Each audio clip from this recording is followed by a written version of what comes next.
Hello. Moseley.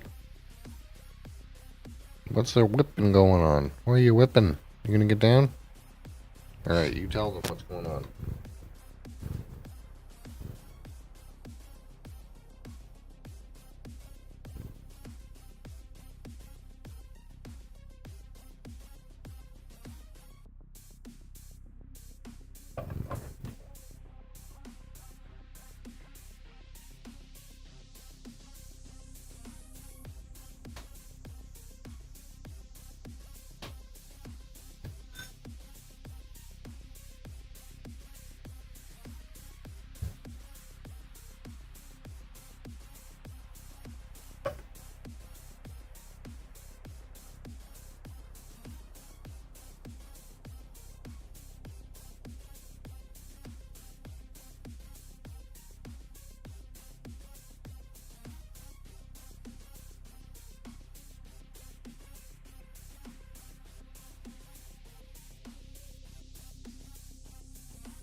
Alright.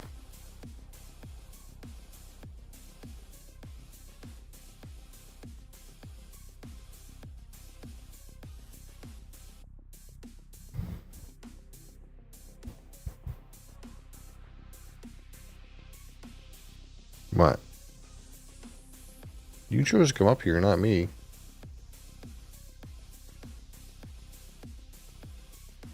I'm not using you for content right now.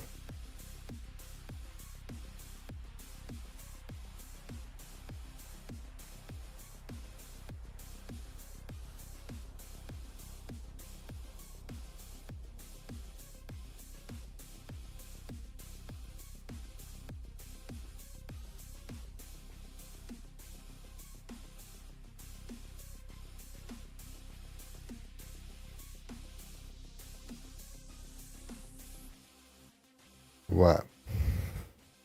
You fluff ball.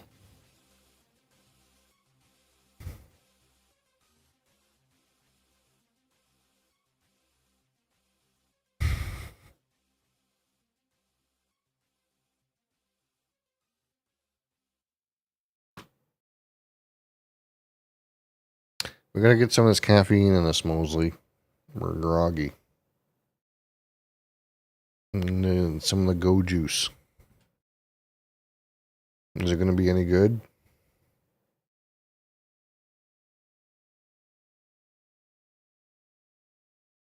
What you got on your chin? What did you get into?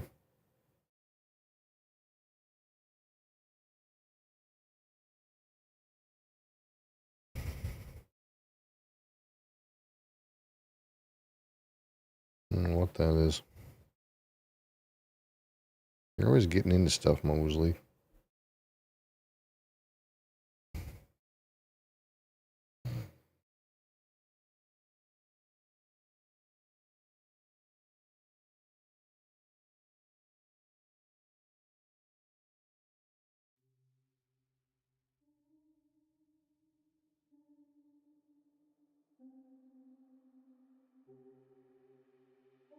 Alright, so today I found this thing. I think it was new, but I'm not sure. I never heard of it before anyway. It's called Rockstar Silver Ice. Zero sugar. Womp womp. Whatever that means. Silver ice.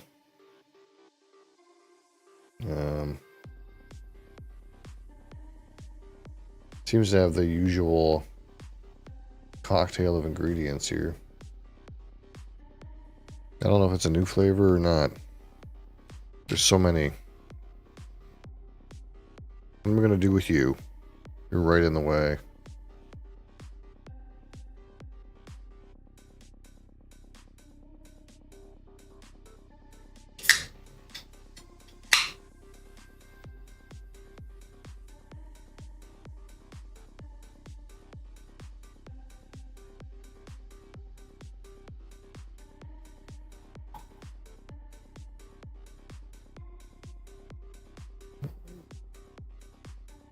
Well, I guess that's about what we'd expect for a color on something called silver ice.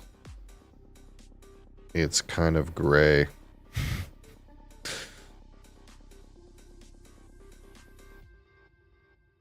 Let's get some paperwork here, Moseley.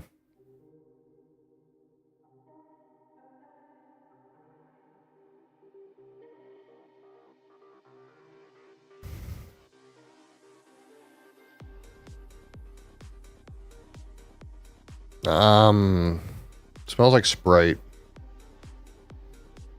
Like lemon lime.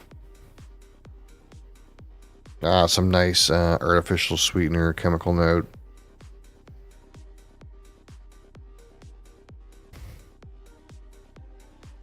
Can I get your opinion on this, sir? No?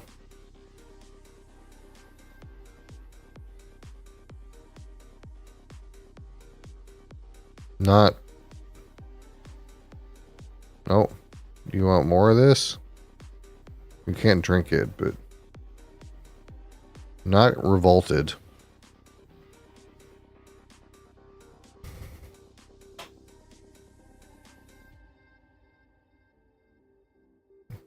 Yeah, it's like lemon lime at first, and now it's kind of like all artificial sweetener gunk.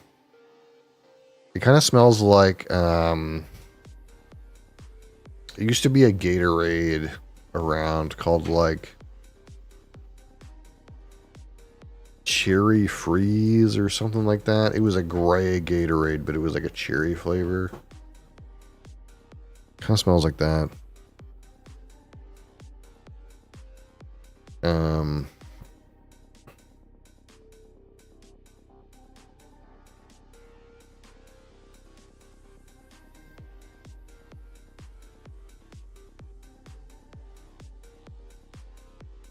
Frost Glacier Cherry.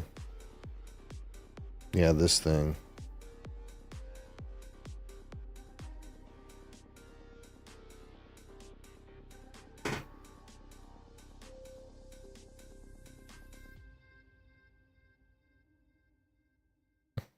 Chipper the cat, huh? Yeah, it reminds me of this thing. Gatorade Glacier Cherry. Whatever the fuck that means.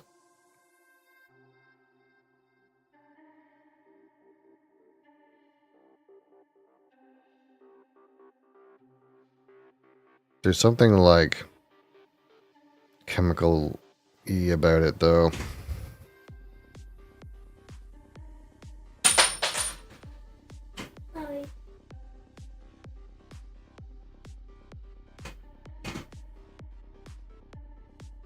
Alright, here we go. Let's try this Rockstar Silver Ice. Cheers.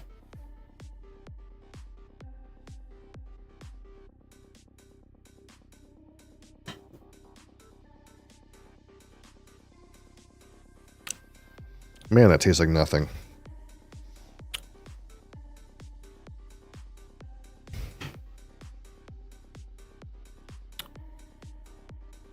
Straight up tastes like nothing. Hold on, let me get some water.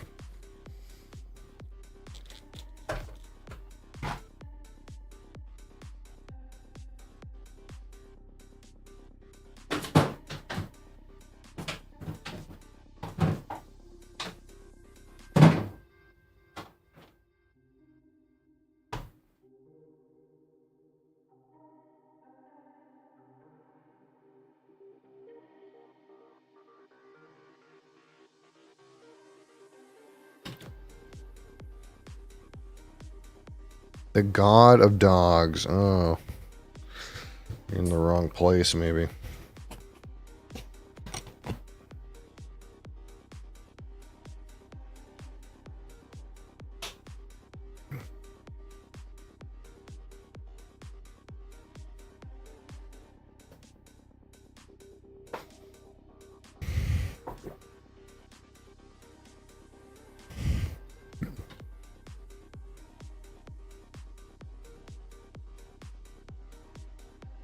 Oh, it's everyone's devolving into chemical note.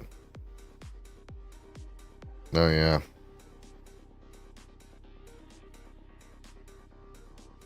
Like plastic.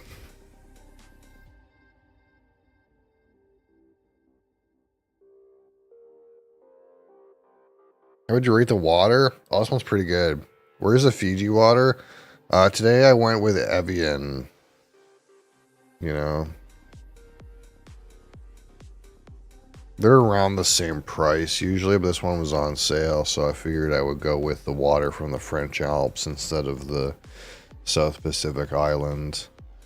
This one doesn't have the same great mouthfeel that you get from the silica from the artisan aquifer that comes from the Fiji Islands, but instead has a more luscious set of minerals in it. There's a higher parts per million, and the water tastes more authentic in that way. So a better flavor with the Evian, but a reduction in mouthfeel.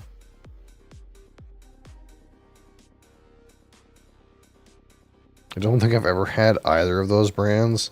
Yeah, usually this is like the one that like movie stars are drinking for like $3 a bottle. Moseley approves of this water. Anyway, everything I just said is true. Actually wasn't a joke. Despite the fact that sounds like a joke. It is true, all those things. You're cheap ass when it comes to water? Yeah, the cheapest thing you can do is get it straight from the tap, but there's this weird thing that happens where, like, those pipes that come from wherever the fuck, you know, they got water going through them all the time, and eventually, you know, some of those minerals like start to coalesce. You know, if you think of your shower head after it's been used for a while, it starts to spray off in all weird directions. It's because there's mineral deposits on it, calcium and whatever. You know, sometimes what happens is your pipes get coated with like some of those mineral deposits, and when you pour the water into the tap, some of that shit gets in there, and it's not inherently bad for you, like to drink a little flake of like calcium deposit or something. It just kind of looks nasty. You like pour some water and you look at it and you're like, ah, there's things floating in here. It's kind of like when you pour a rain into a glass, it kind of looks nasty.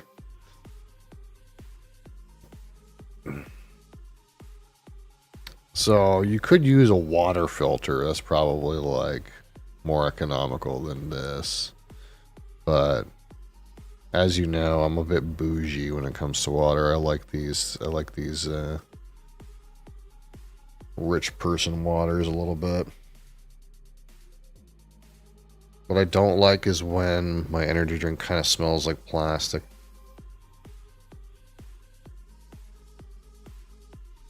My fridge has a water filter. That's where I usually get my water. Yeah. The thing that with those is you gotta like replace them every once in a while, and it's another thing to remember. And there's just so many things to remember in life, and it's just adding another thing to have to fucking remember. Now, if you got one of those smart fridges that tells you like, hello, your water filter needs to be replaced, blah blah blah, I'll add it to your shopping list. And maybe it's not so bad, but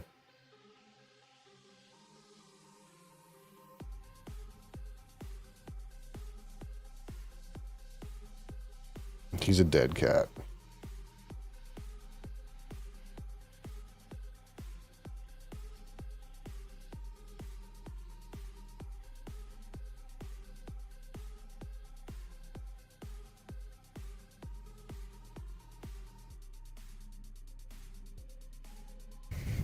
Oh, light comes on? Yeah, it's just the problem is the light comes on, and then you're like, ah, that's right, I need to replace the filter, and then you have to remember to buy it or whatever.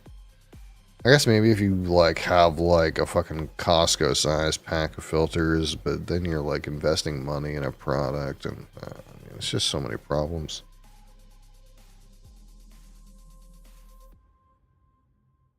That is the better way to do it, though. You're not wrong.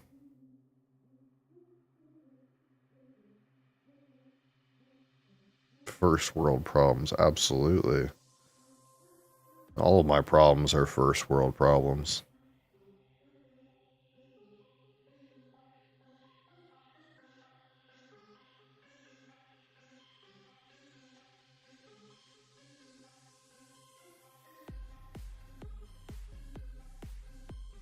At least it's got some of the lemon lime back. Still kind of plasticky, though. It's kind of a nasty chemical, like a kind of like dirty feet kind of creeping in. It's not good.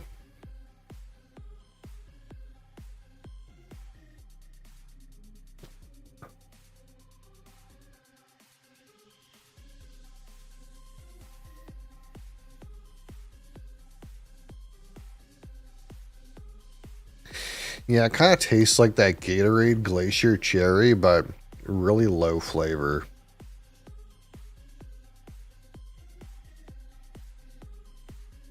I think there's a cherry note to it, and there's like maybe like a lemon lime note.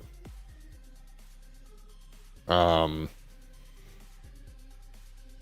but they're kind of brief and not terribly, how would you say, distinct.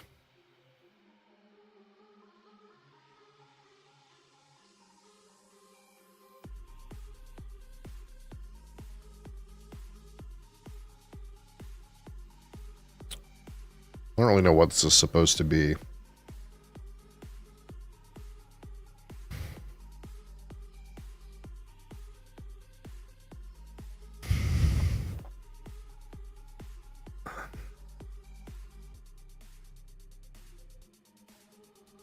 At least you don't get it on the finish. Finish is actually not too terrible.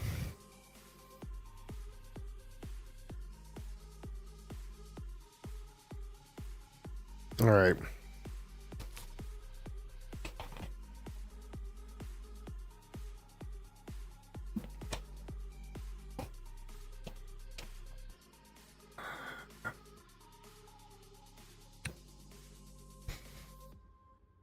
So with this aroma, again, it's got like a lemon lime portion, but it's also got some like plastic, slight dirty feet thing, some like artificial sweetener chemical note. Not the greatest. There's several notes there, but they're not my favorite notes, but you know, they're notes and they're relatively there. We'll go with 14.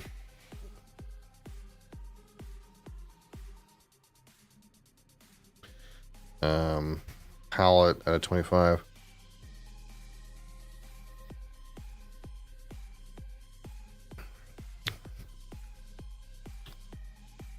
Again, not too much flavor. Very subtle lemon lime cherry.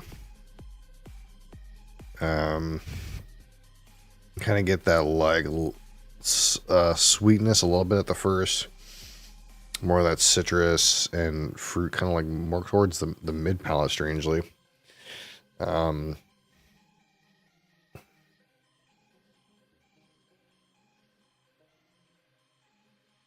Really low. It's like a really low good. It's like 13.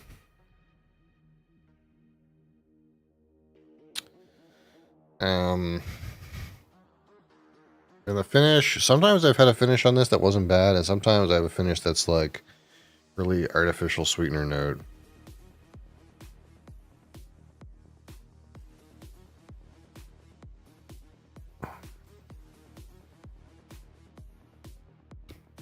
It's like you do get the most cherry, I think, on the finish. You do get some citrus. But the artificial sweetener note is also there. Give it a 12, I guess. I anticipated it being higher, but yeah, if an artificial sweetener note is too present for me. Texture out of 10. This one feels overcarbonated, probably to try to give it some substance.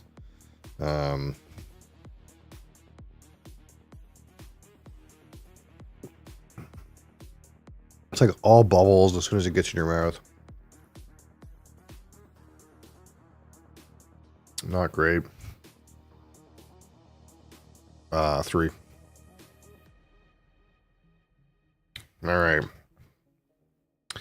My personal subjective opinion of this Rockstar Silver Ice, 0 sugar. I don't know what this is supposed to be. It kind of tastes slightly like Sprite and cherry.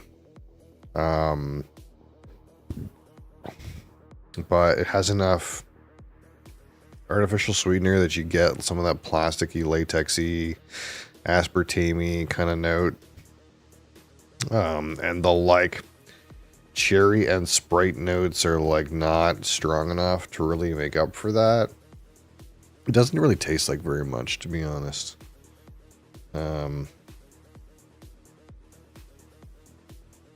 So it's like pretty bad.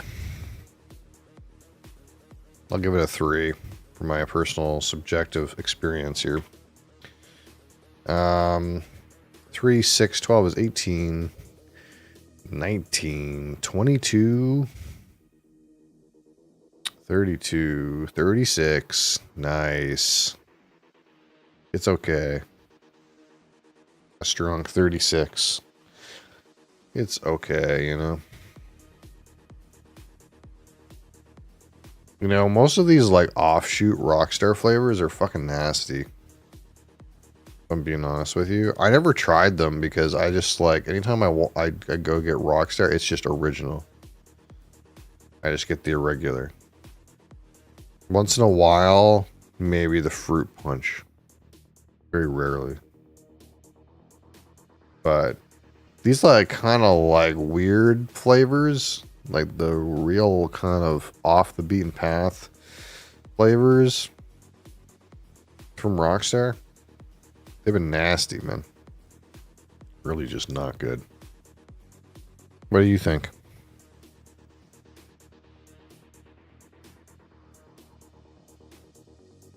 What's that face? Falling asleep.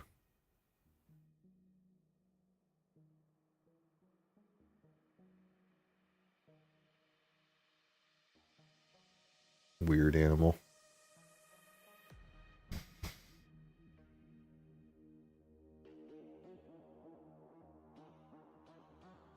So for you guys that weren't here on my random Saturday midnight stream, I did open the Ardbeg. Mostly thanks to our friend Cap. But yeah, we did actually meet the goal for this. So thank you guys for your support. Anyone who wasn't here, you're all part of that 20 number, all of you. So I appreciate you. So I guess we'll do 30. I'll have to find a new bottle for 30. That's probably what we'll do next. We'll set the new goal around 30.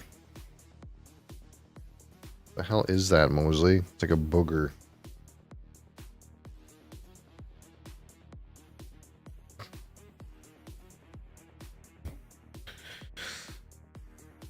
I think I need that keyboard.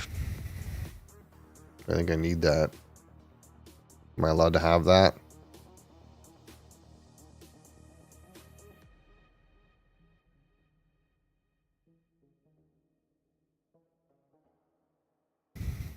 can tell you're a male cat. You're so dirty.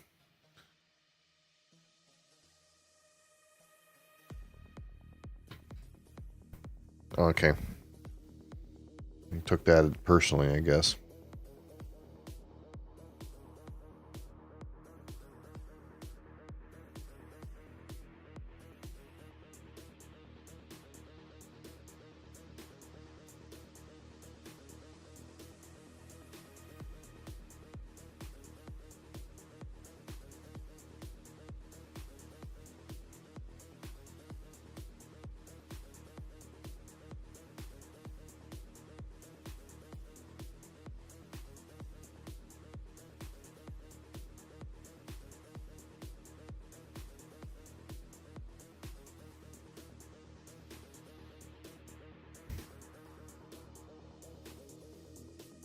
So they released Dinogenics. This was a hype game when it came out. This Dinogenics. It's kind of like making your own little Jurassic Park.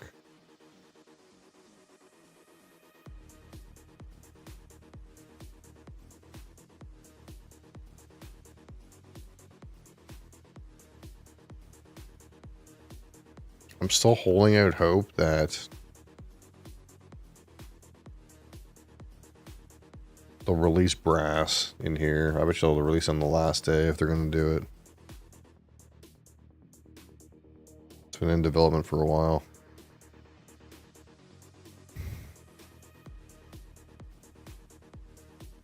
Imhotep. People playing that game? No. Imhotep.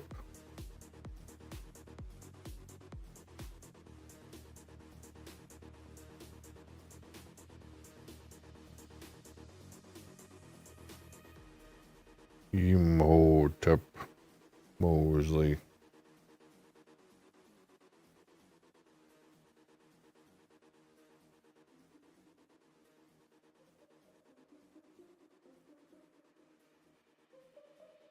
Anything new and interesting to play, Moseley?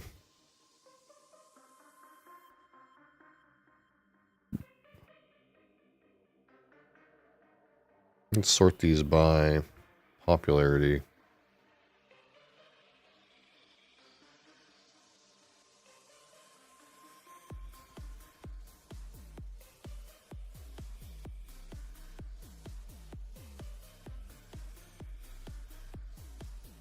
We play Space Base, Moseley.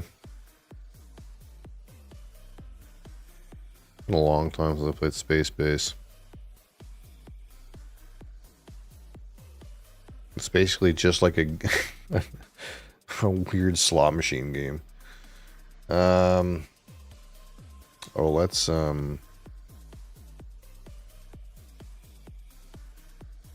adjust our categories here.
We meet again, cosmic monster. We meet again.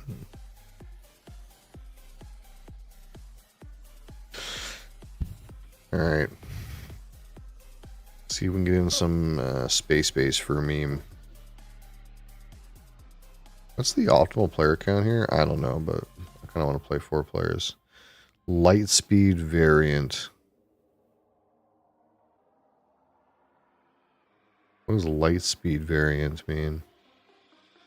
I don't know what that means. Everyone's playing with this light speed variant. I need to find out what that means first.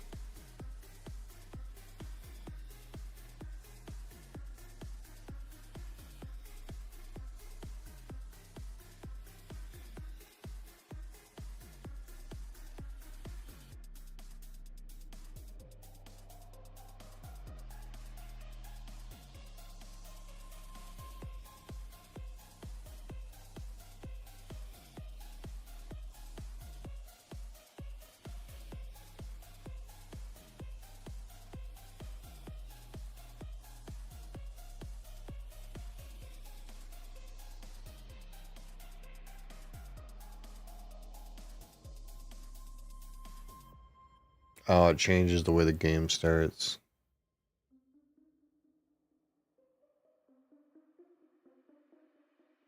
So it's like less random.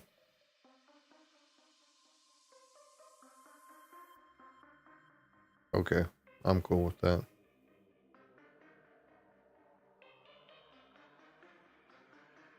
Probably no one likes this Gordon card.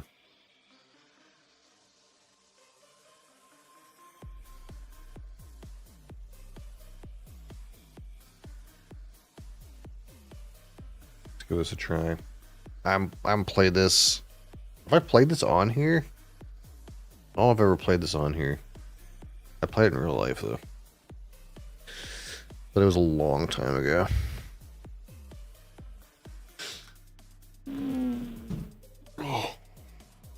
Oh.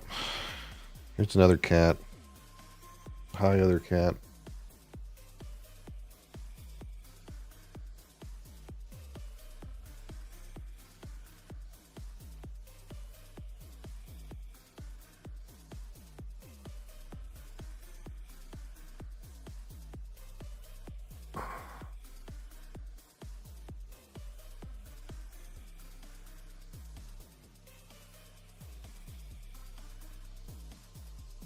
Is this a best with 4 game? 3-4.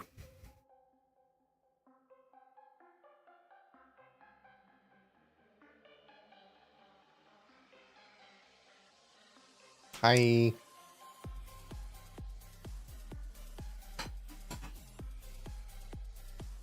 Feed the spawn. Just throw some bread at him like he's in prison.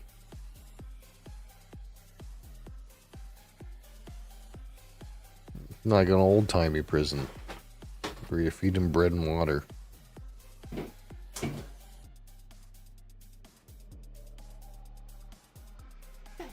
What?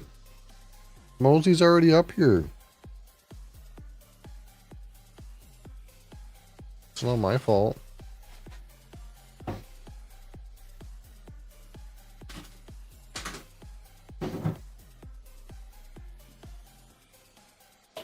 Select up to $15 on starting cards. Oh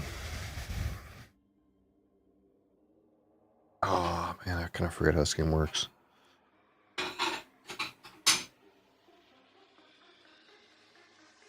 Oh wait, that's a 2. Wait, that's not what I thought it was. Oh, the number roll is the one that's...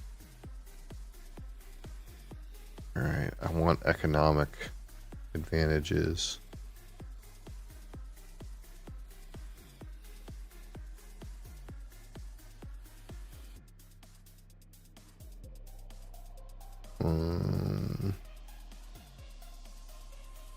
So this is... If you roll, gain a cube, spend a cube to increase the dice sum by 1.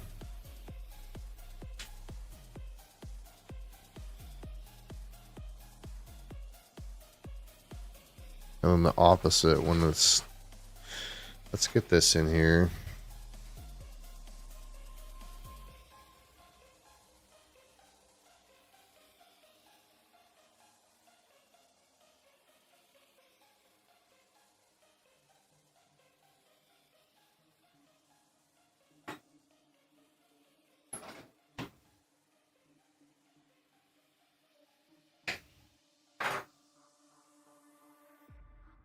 This is income, right?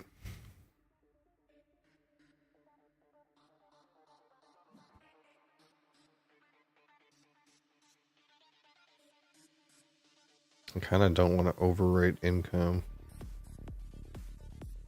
Point.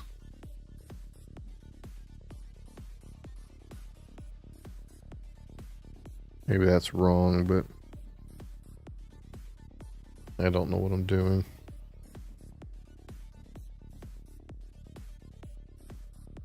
This guy rolls 1 in 6. 1 in 6.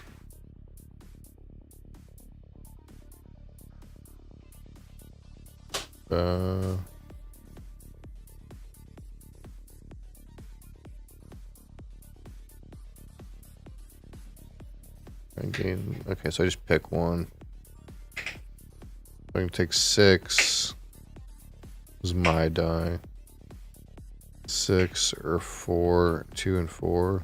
6. So I get a cube. I can buy something for 5. Really wish I could get something on 7.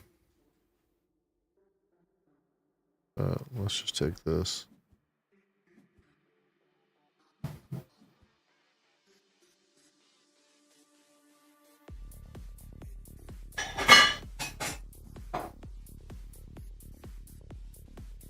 Moseley. I'm getting spooked.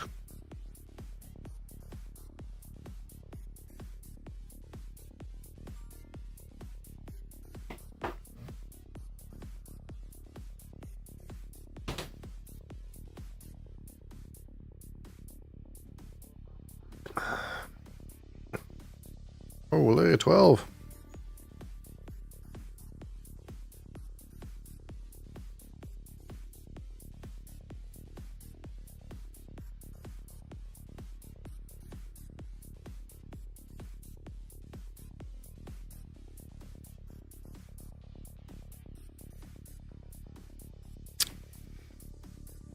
Apparently my child had a nightmare of a Duolingo. Whatever that means. If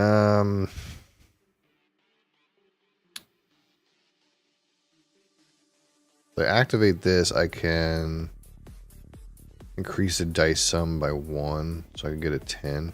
That doesn't make any difference. I'll get an income. I got $7.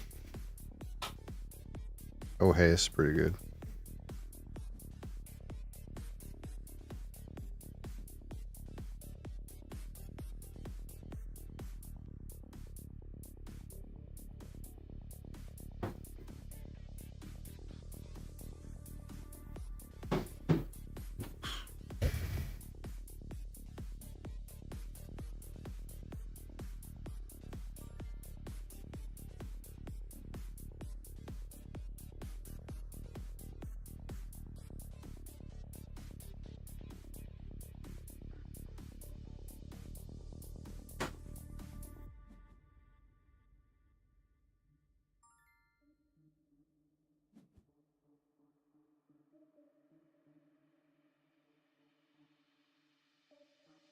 It's kind of stacked on 8.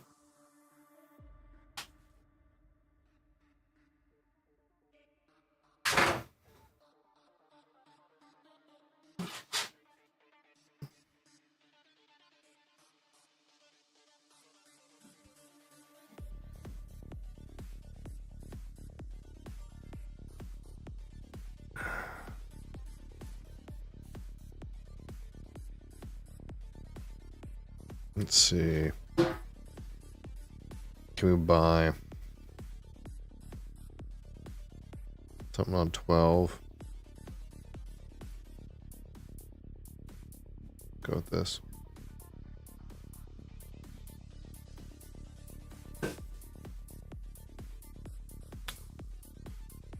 Seven is 2, and this is, that's making a difference.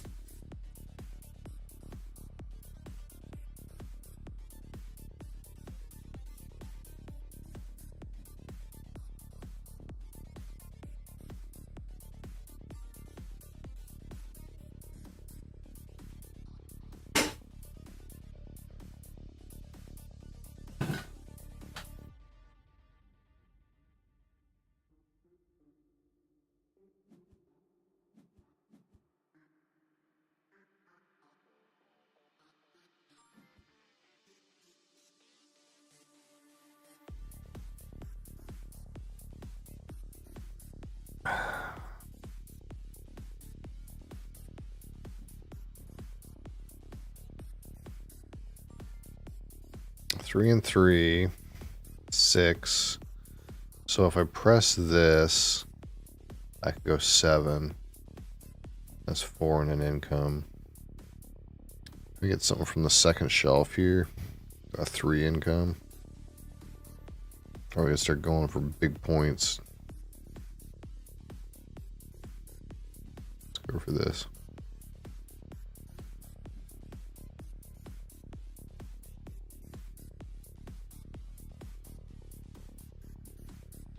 Silverberg class command tug.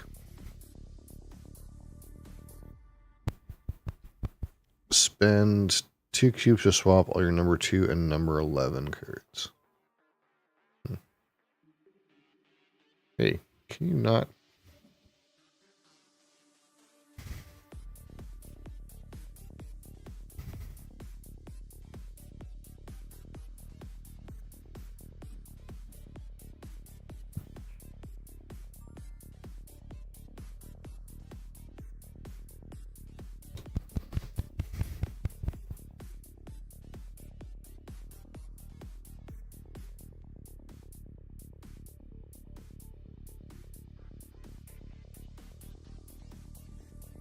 Fluffy boy.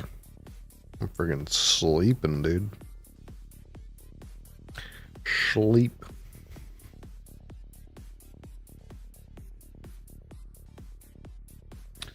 Let's see. Can't quite afford anything down there.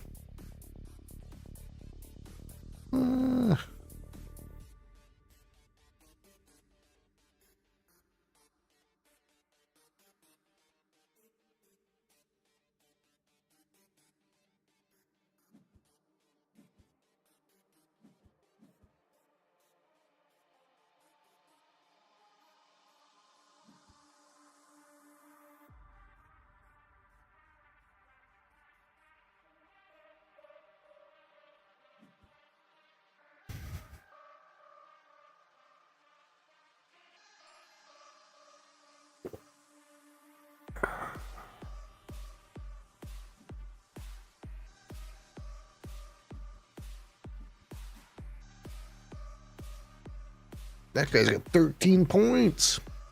He's scoring points instead of taking money. Weird.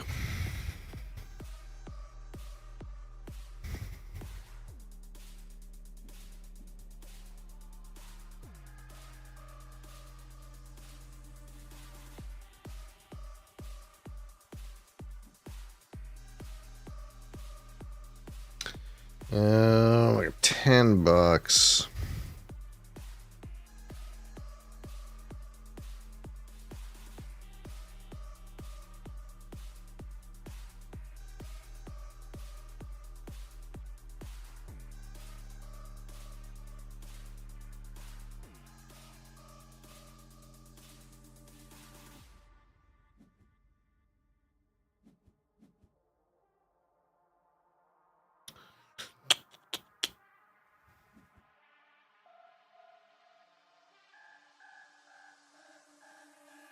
Okay, probably gotta start scoring points now.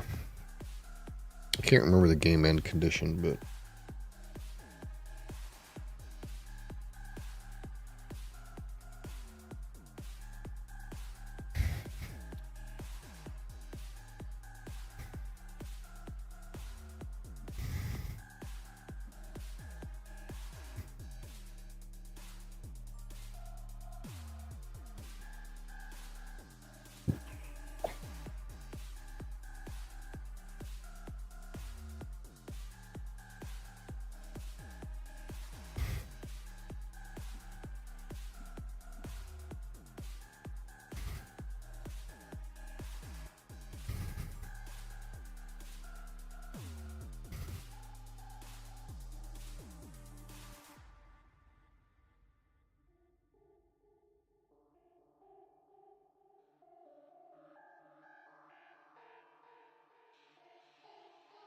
what options do we have down here on 3? Place a charge anywhere. Me. $20. That's alright, we can start purchasing cards in here too. If I save up for 42 bucks, be a rich man.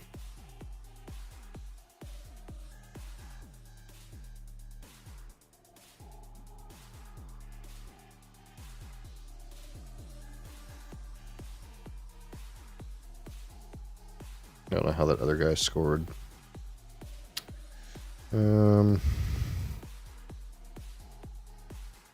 Spend 2 to get 20.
Making big money, Moseley.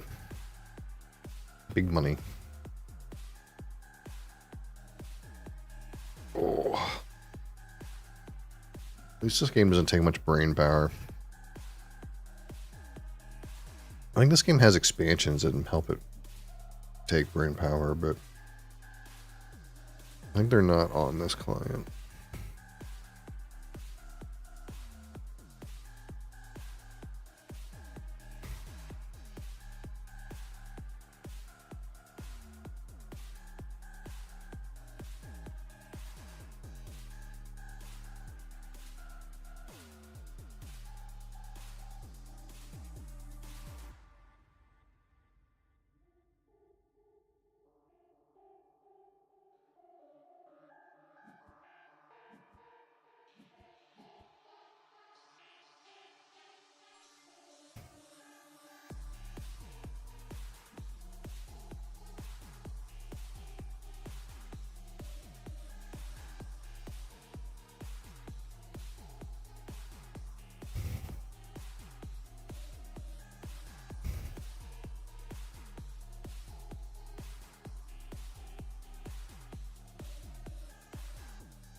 Okay, I should probably hoard some money.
Um,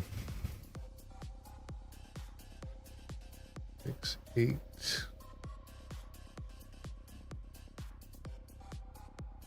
Buy something cheap like this.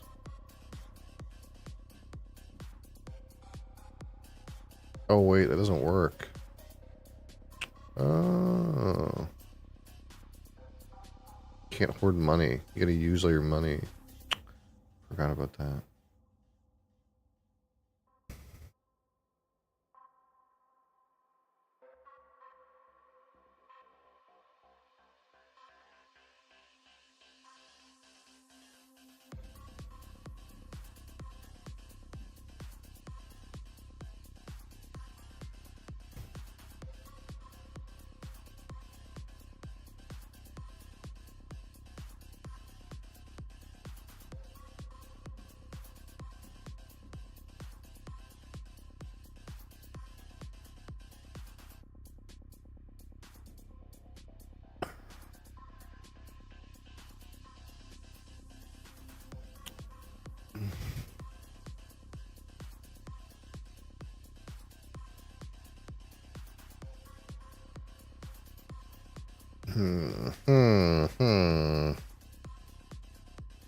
Well then.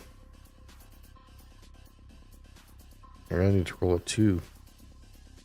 There we go.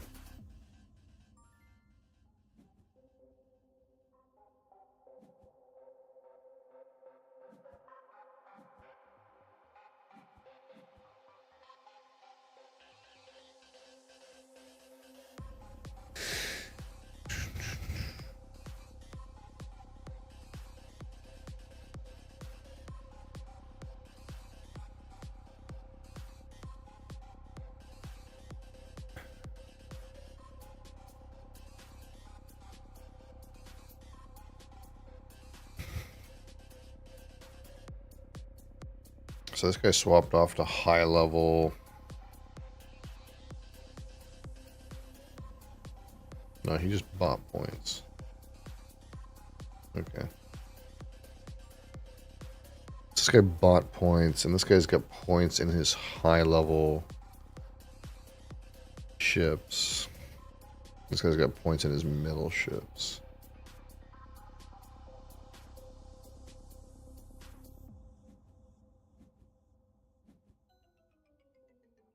Oh, this guy won. I'm not. Is it first to 40? How does it work? How is endgame triggered in this game? Apparently, this guy won the game.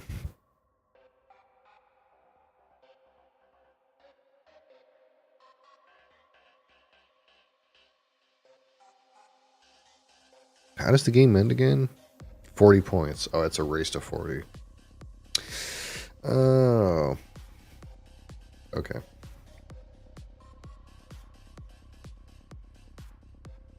I didn't realize the emergency.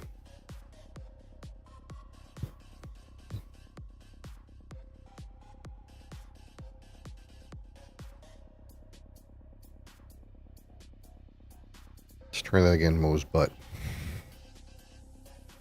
You sleepy cat.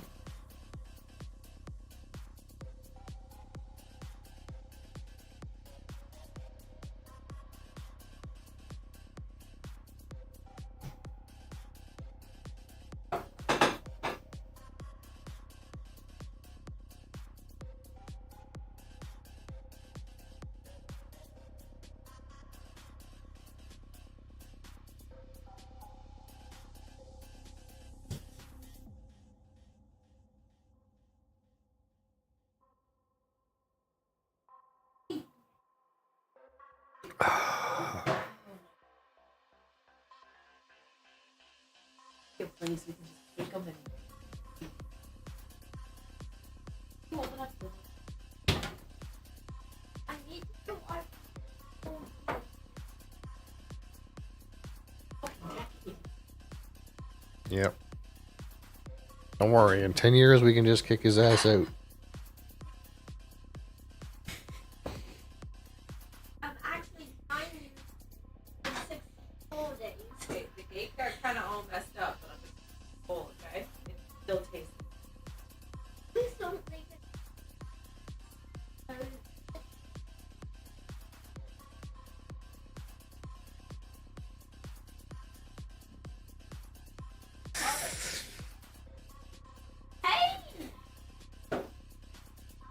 Hey. So it's like two ways. It's like either you try to roll points, or you got to go income into buying points.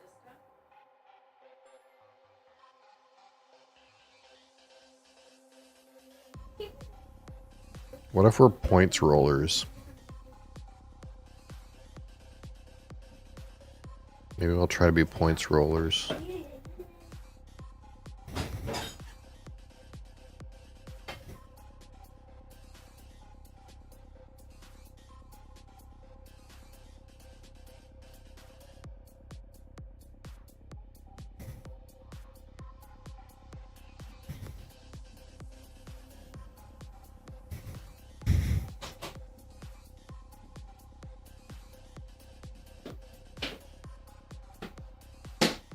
We can just watch the clock, and as soon as he hits 18, just boot his ass outside the door.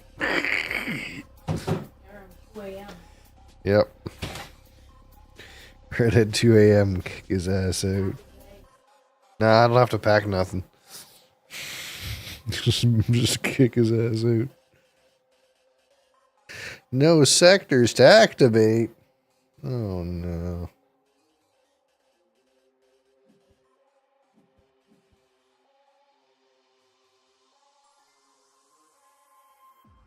Two and 3 and 5. I guess it's 2 and 3. Ooh, I can afford a better card.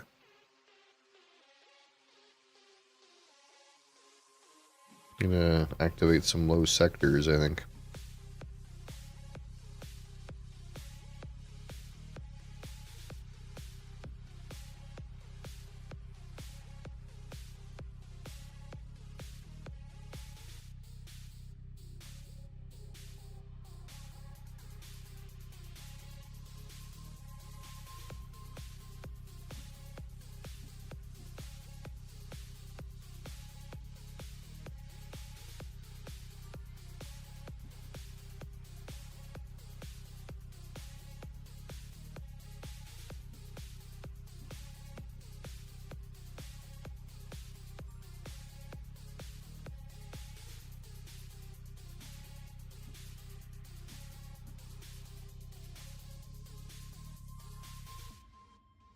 One and 5.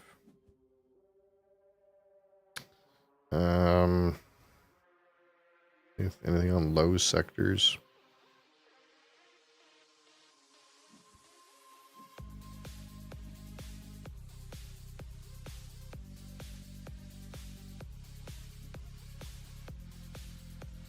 Crass is high.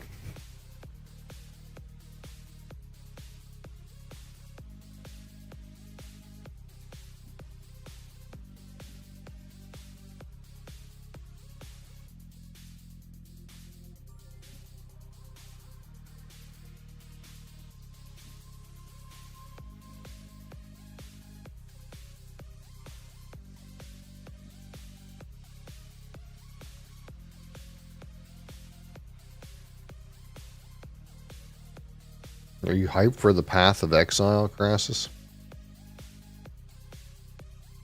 August 29th.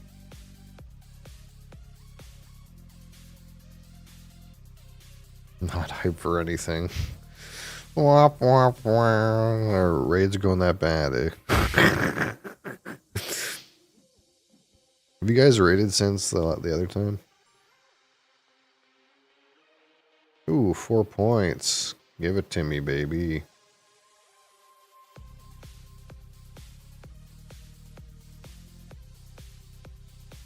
On 6.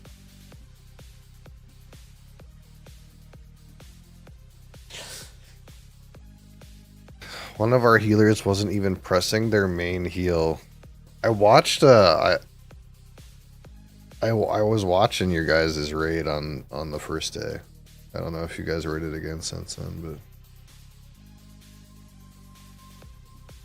but my favorite part of the raid was you have that like Ret Paladin, and like he keeps dying at the start of the pull, and then you're staying on the ground, bud, and then you guys kill the boss.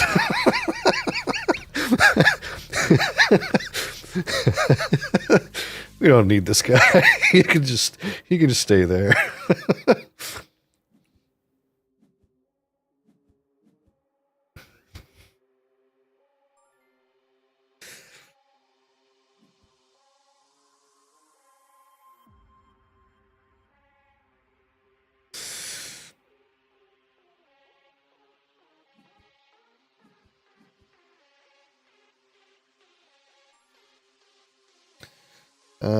10 is an income, 5 and 5.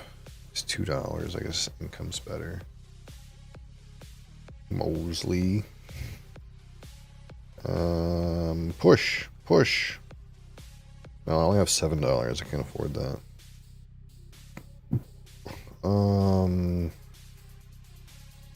10.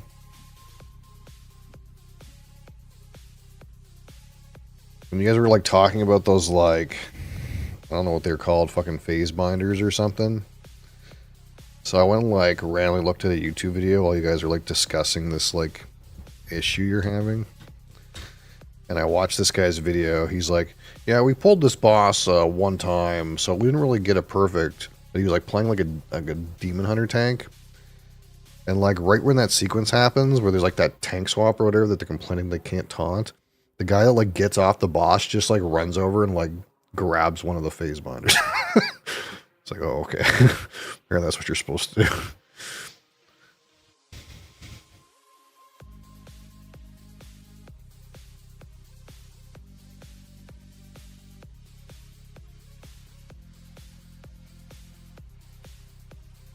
I don't know what guild this guy was from, but he was like, yeah, we just pulled this boss one time and killed it.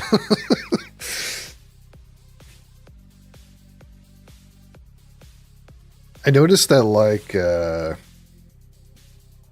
they were like alive a long time too, even though those are like the ones that have the stacking damage debuff.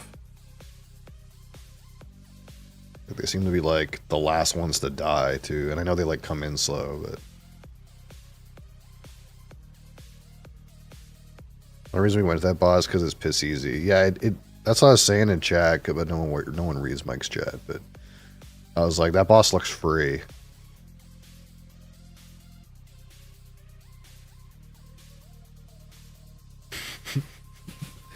Players with brain damage, unlucky.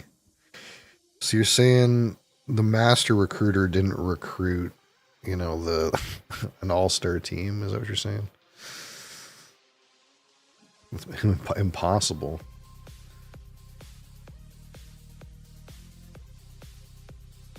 I can spend 13. But I go for the fat ship. This is where we're at.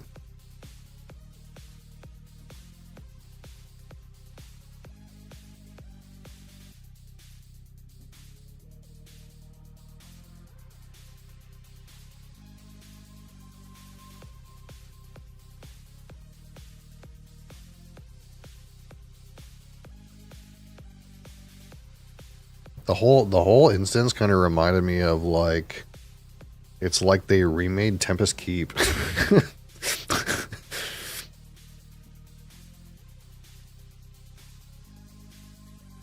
I guess you can only think of so many new things, Yeah, it's another arcane instance with the curator. And more of those ethereal guys.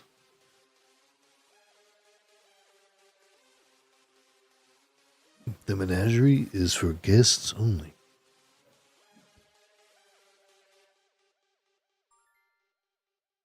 Two and four. Big money on two. Put all our bets on two.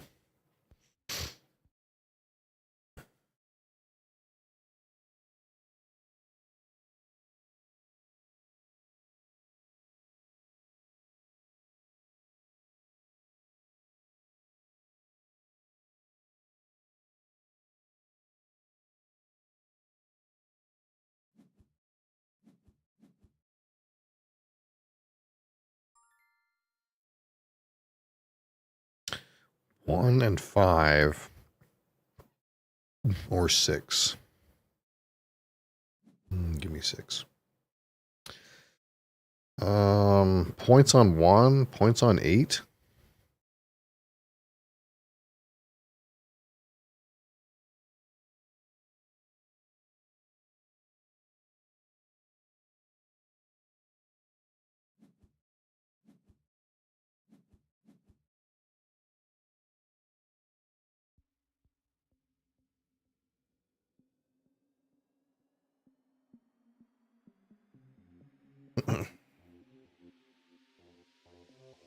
Two and 6, 8.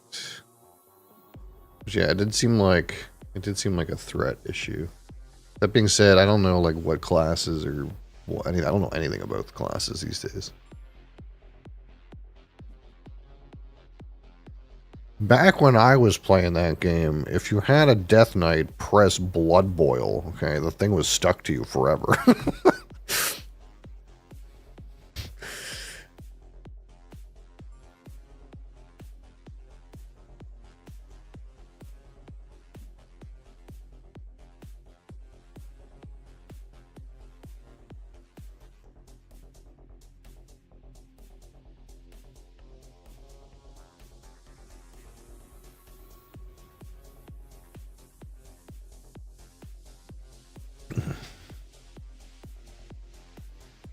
Should have stuck to PoE.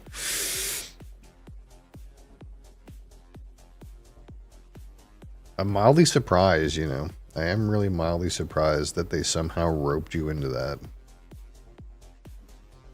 Like, not only did they rope you into playing, but somehow apparently you're in charge again.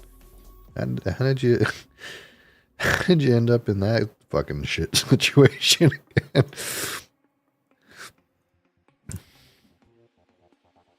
I'm not in charge of shit. Ah, you say that.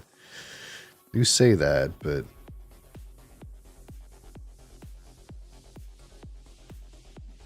you and I both know that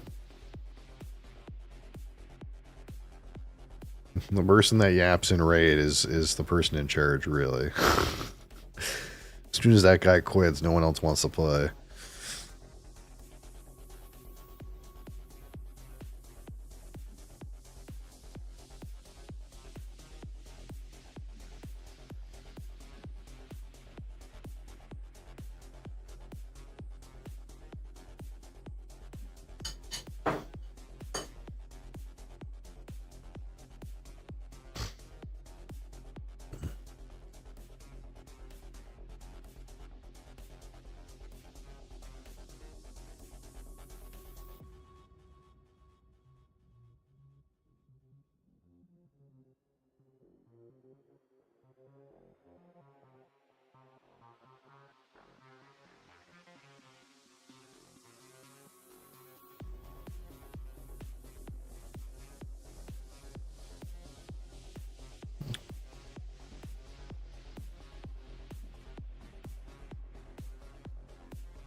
Two and 3. Peg for 20. Yeah. One of the pegs for 20 seems good. 12 bucks. What does that get me? I can stack more things on 2.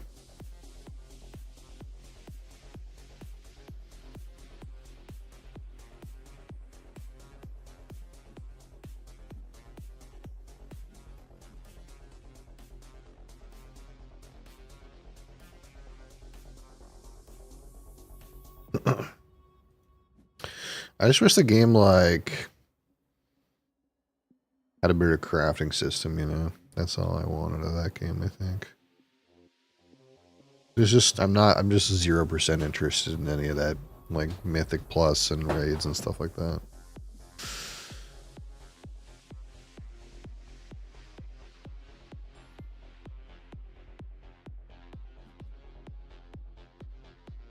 But the crafting system in that game has been so junk for so long.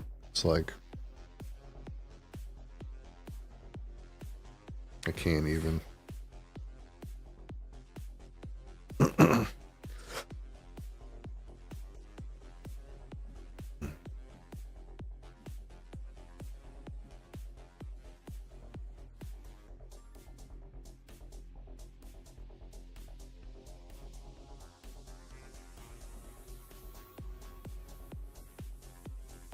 I just want to like log in and fuck around with items and have them be worth money and have money be worth something.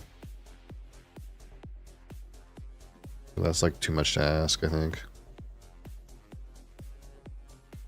Like the game's engineered so that you don't really need to grind anymore. 2 points or 2 points and $1. Well, I have 11. Can't quite get something real good. I guess I could push big number out.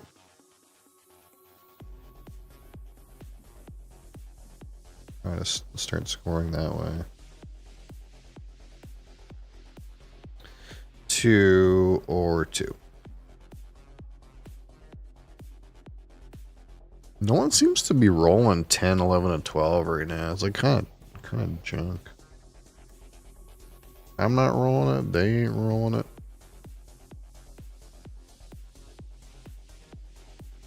Oh, I forgot to do my daily Can't Stop Arena. I'll have to do that.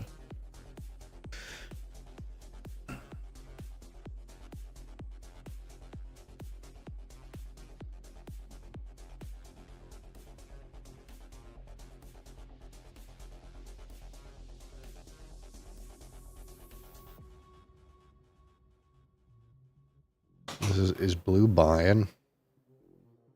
Oh, he's roll scoring. His income is also good.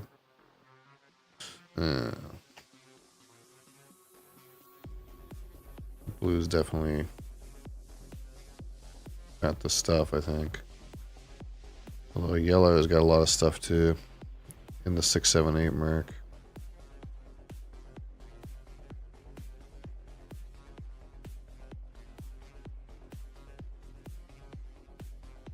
I'm definitely not doing this right.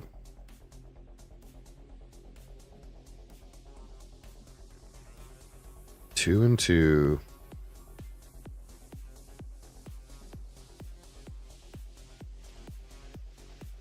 I have 29.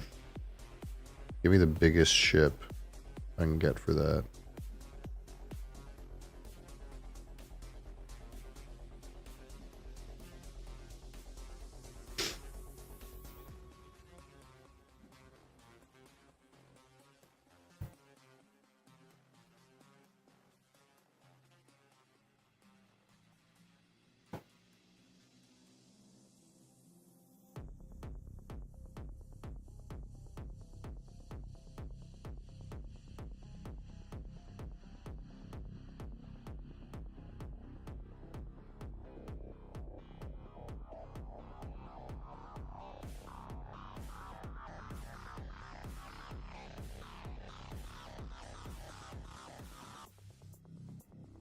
Just buying all the low end rockets.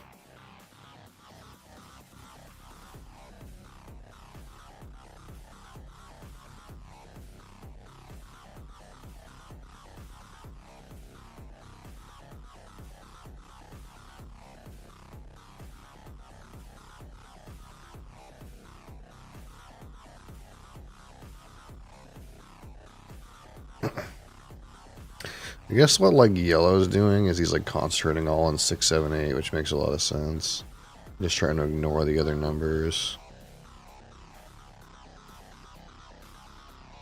Whereas I'm kind of like spread out and I'm like choosing between like small numbers and combined numbers a lot. You could kind of like make your strat be like, hey, I'm always going to pick the combined die roll, and then you're like always in here and like never over here. So you just like ignore these numbers.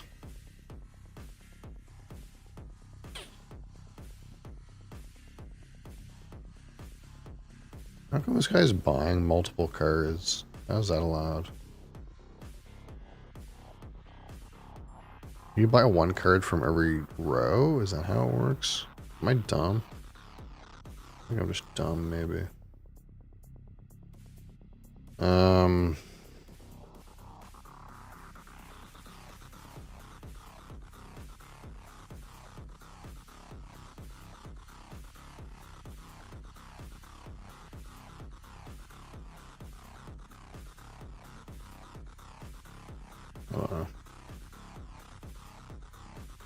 My strat's bad, whatever it is I'm doing.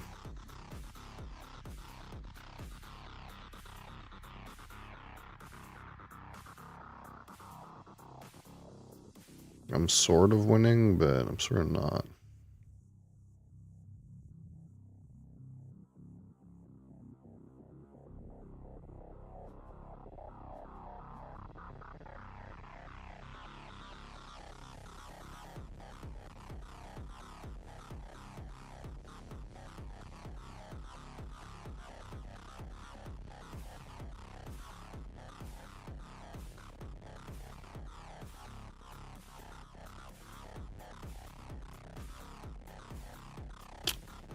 Yeah, this thing is pretty bad, but it was drinkable at least.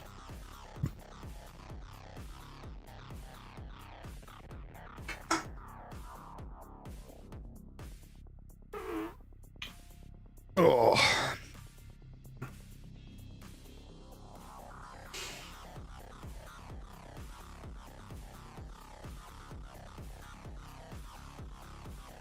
So let me confirm here.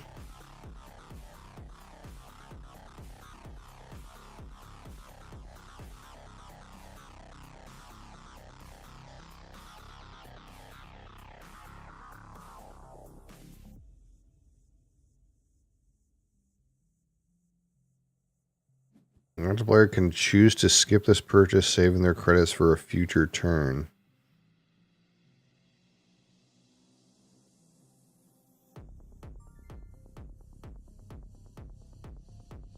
No, you can't. No, it doesn't work. What?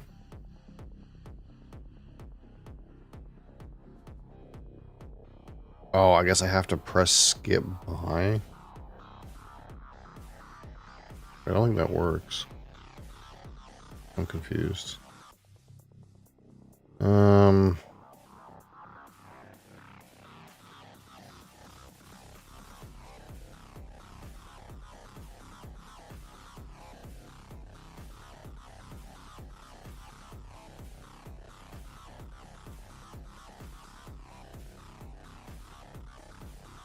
I guess you can save up. But when I tried to save up last time, it didn't work. It just took all my money.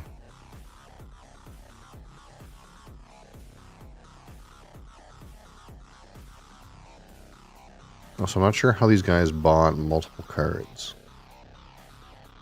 Do they have cards that let them buy multiple cards? Okay, maybe that's what it is.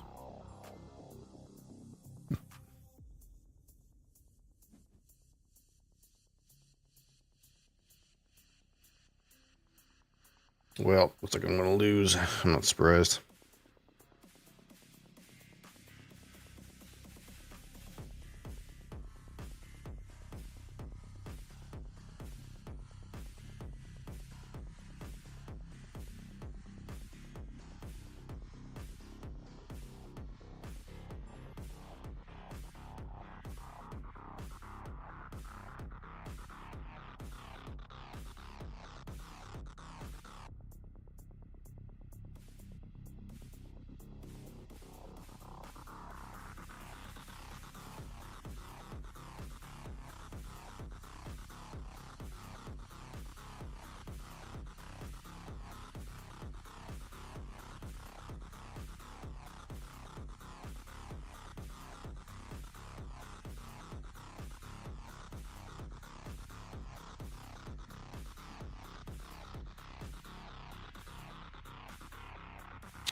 Two and four or six. I mean, this is just better.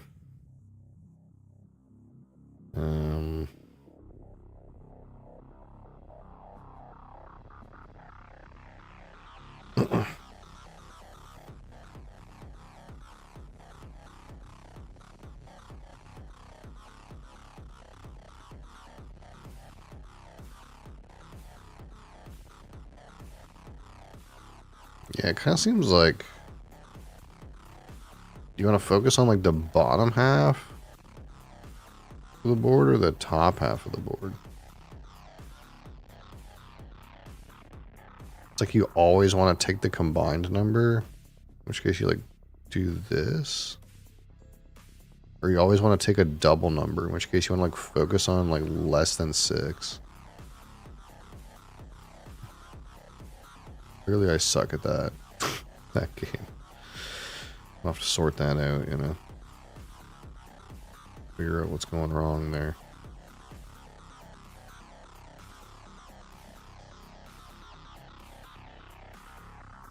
Can't place this, can I? Guess we'll just do that. Game over. I think I'm dead. Dead in the water. Yeah. It's weird. I felt pretty good about this game for the first little while.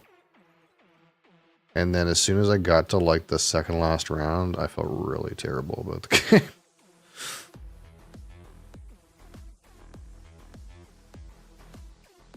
These guys who are good at Berg, they're good at Berg, man. They're really good. Okay. What happened here? I need 3 food, and I'll get 3 food by beer kegging. I'm gonna pay 2 green. What am I gonna be planting?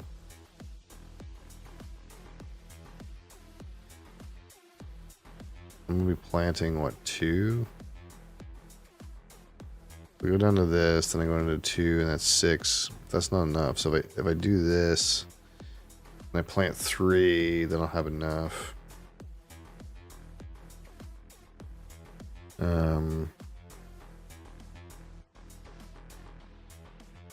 I lose a point either way. Let's just click this one.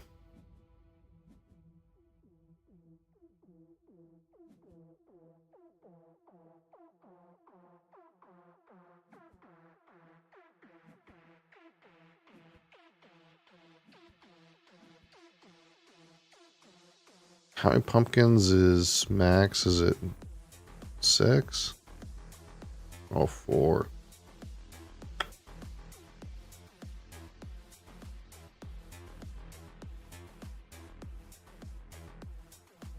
I guess I could have ate a pumpkin. I guess I could have ate a pumpkin and paid another grain. Or, no, that doesn't make any difference. It doesn't, yeah, it's not relevant. It's the same amount of food either way.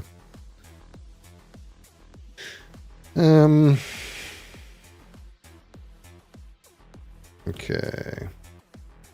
In here, I have a green card. Bread is empty. I could like go for this thing, I guess. Green is really shallow, randomly.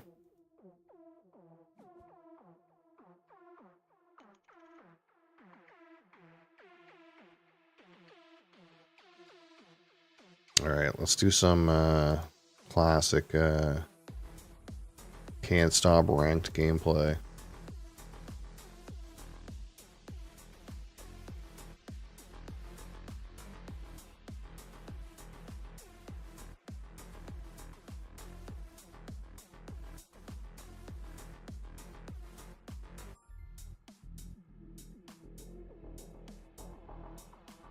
Blockos, an elite gamer. See how elite he is. I'm a dice rolling master. Check this out.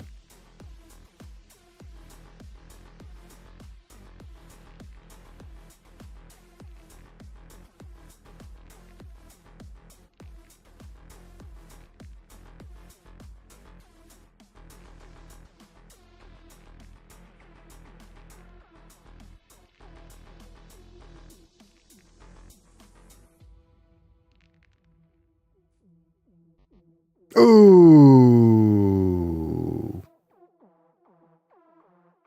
92% chance to roll a 6, 7, 8 and I failed. I'm a failure. Wait, okay, this guy failed already. It's alright, we're back in the game.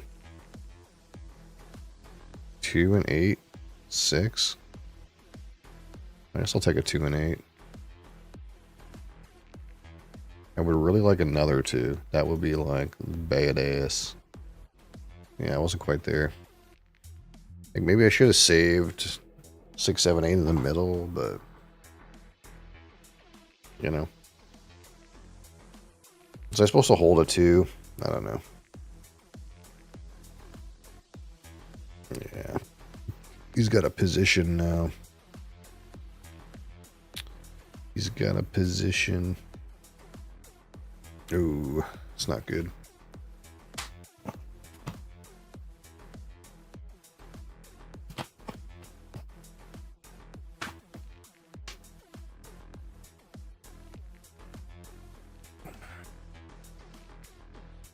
I had control of the middle and I just threw it away, dude.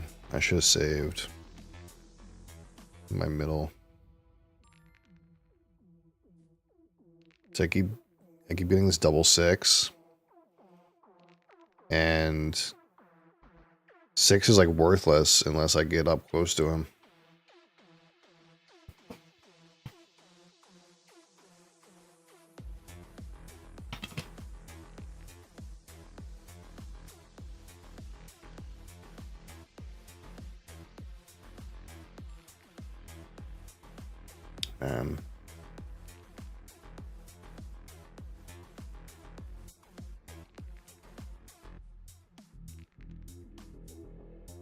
Again, it's this thing that like 6 is worthless unless I get up close to him. Because he's so close. So progress on 6, if I stop below him, it's like just, it's not worth anything. I can't seem to keep, neither of us can seem to keep pegs on the board.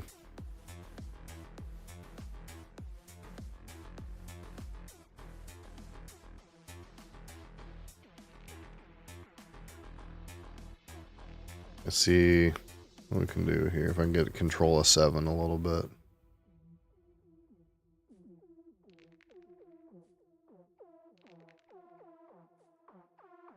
It's not quite enough. It's still not quite enough. That's probably enough. So at least I have some. I have control of 7 somewhat.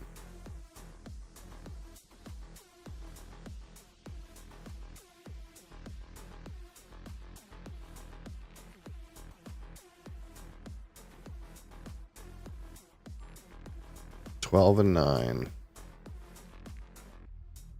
12 and 4. Taking it. I'll take 2 12s.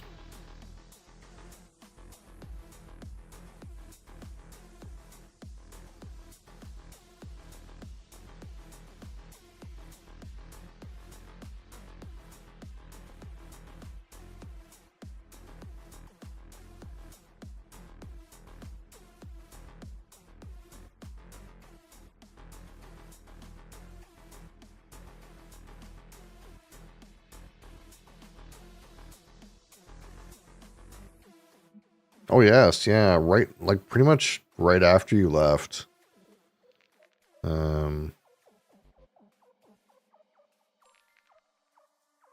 Like ooh, 12 and 3. Oh, I guess I can roll again and oh, I'll take a 2 as well. Yeah. Yeah, Cap gifted 1. And then the like, I think somebody else subbed. What happened? No, Cap gifted 1, and then the thing popped up that it needed 5 more, so Cap gifted 5 more. And then Mark got hit by the gifted, and he came in and gifted 1 too. It was really great.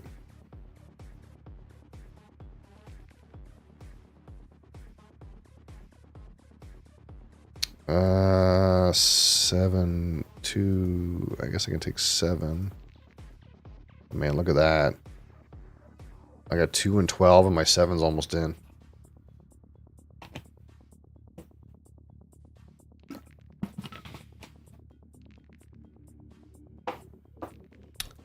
So again, it's a port it's a port barrel, so kind of what we know a little bit about port barrel whiskeys in our personal experience is that they kind of take a little bit of time to develop. Like the neck pour is never really like the best. So I kind of went into it with that open mind. And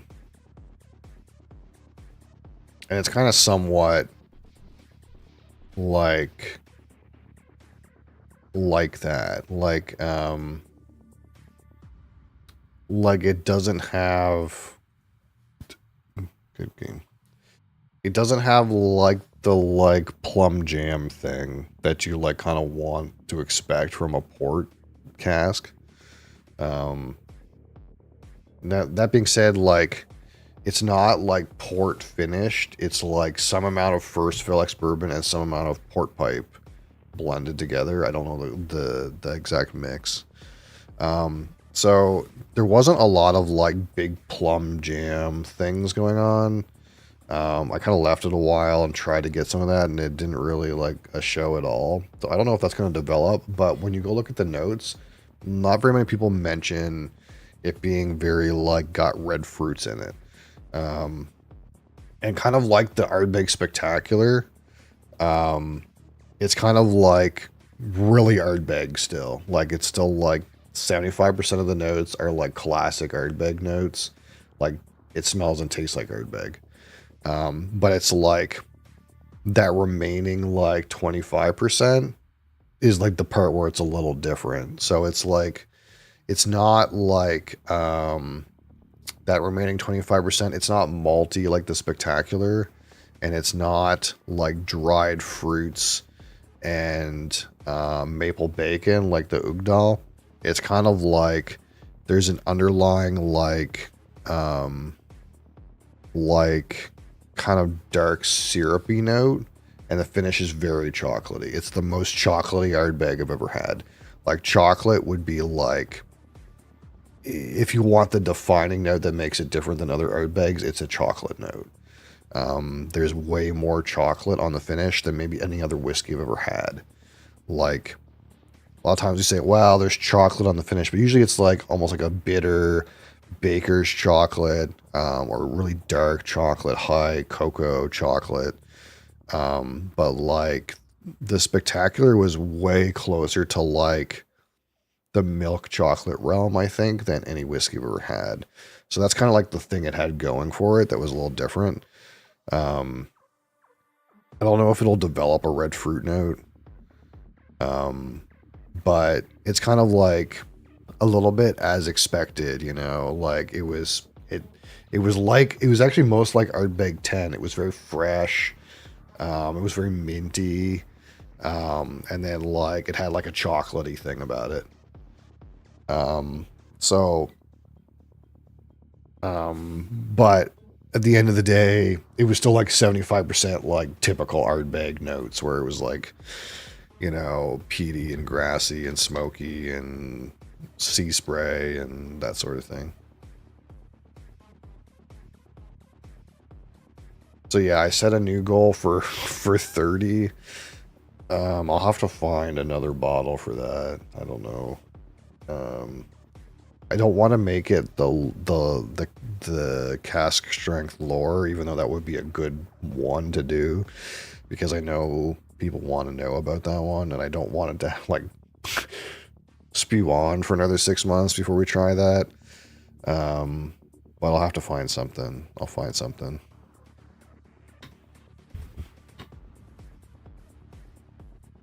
Oh, I won, didn't I? I did. I was a winner. But yeah, I think maybe like we'll see how we feel about it in like a month or two. I don't know if it'll develop a red fruit note, but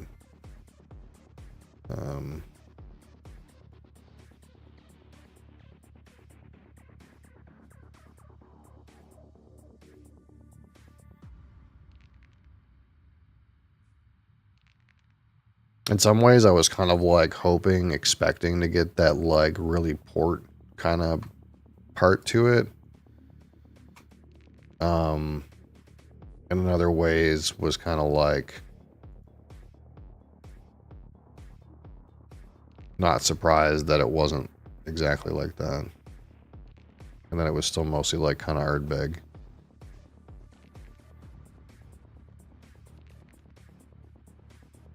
This guy is making a real run on the outside.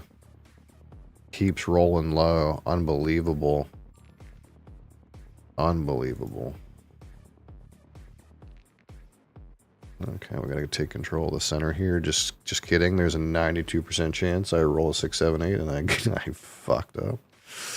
Somehow. Did not roll a 6, 7, 8. 4, 5, 3, and 6. See, like, this guy is on all these numbers. I guess he's not on 6. 6 and 8. Like, I don't really want anything to do with 3. That guy got lucky over there.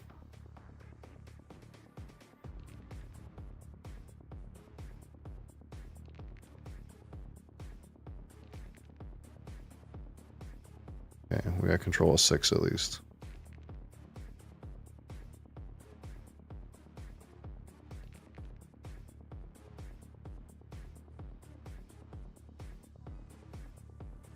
Yeah, see, that's why we didn't want anything to do with 3. 7 and 9, 10 and 6, 11 and 5. If I can get the 7 and 9 up there, we'll be in good shape. I think. We'll have control of some good columns.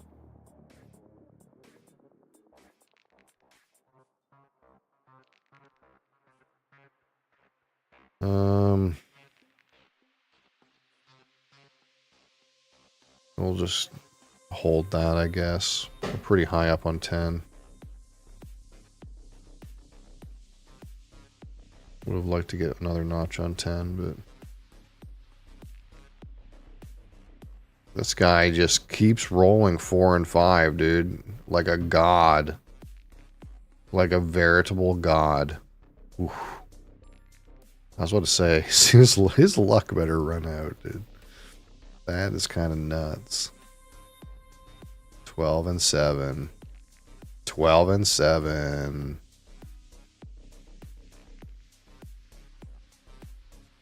I feel pretty good, but this guy's been really hot on the low numbers.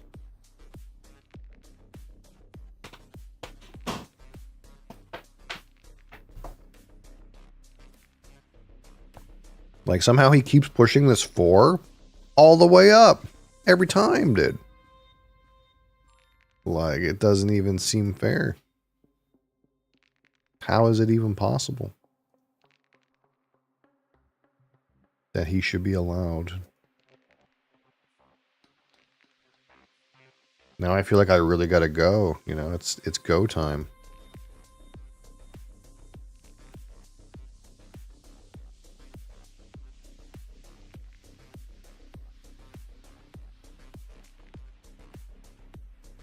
Okay. So he's got to push all the way in.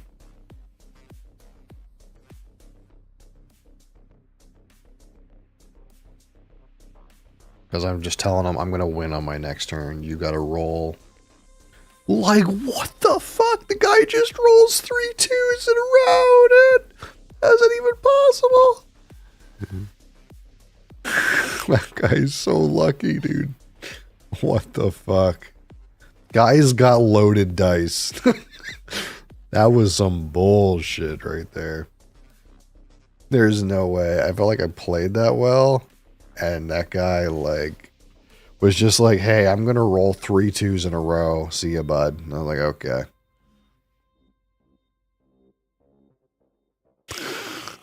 Some fucking bullshit.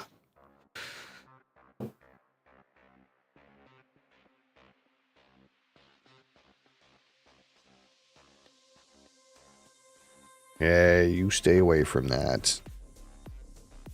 The worst part is this mat is all scuffed up with claw marks right around where my XLR interface is.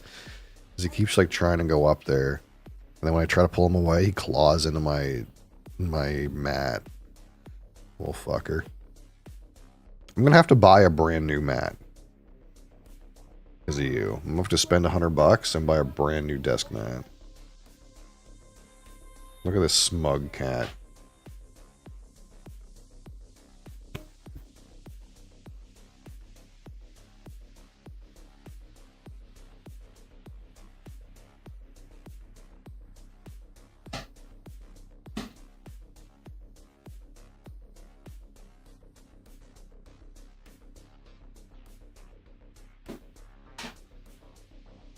For Lightspeed, no Gordon.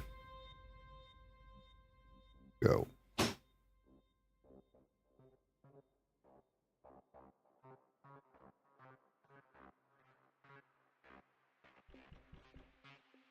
Oh my god, look at this guy. He's strong. A strong dice roller.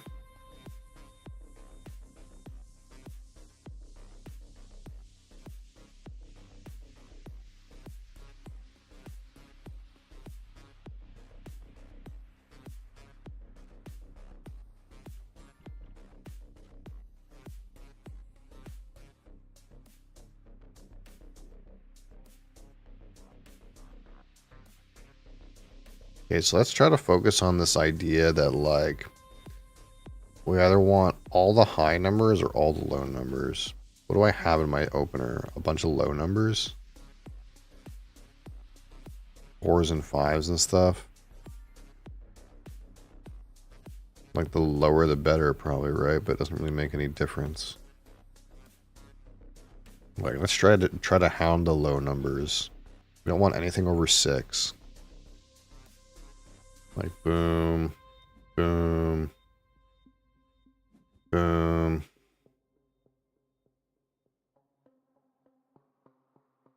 Do I take this 6 thing? Increase dice sum? I don't need that. Reset. 1, 2, 3, 4. I guess I can go like this instead.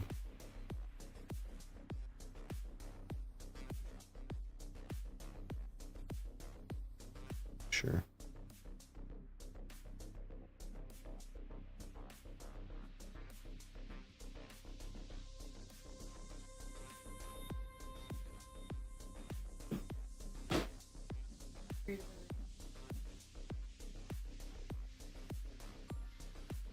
Oh.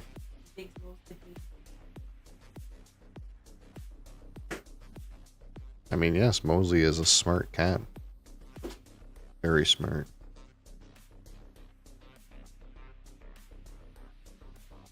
Corners of his measurement bad. Classic.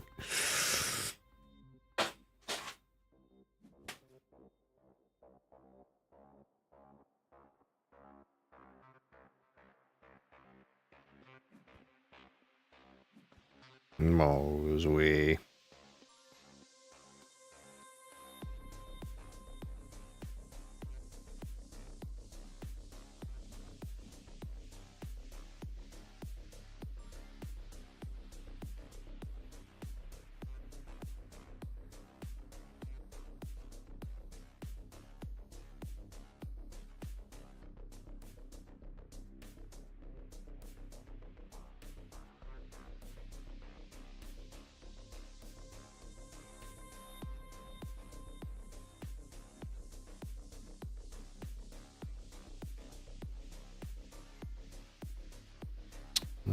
Two and 4. Got 7 bones. We want low numbered cards like this thing.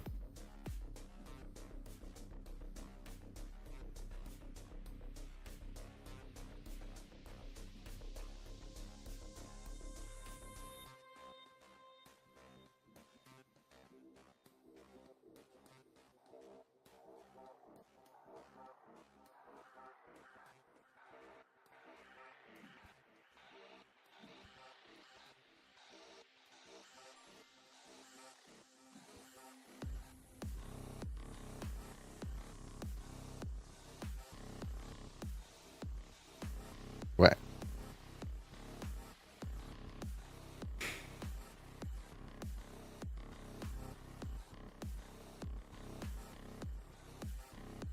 You lazy. You lazy cat.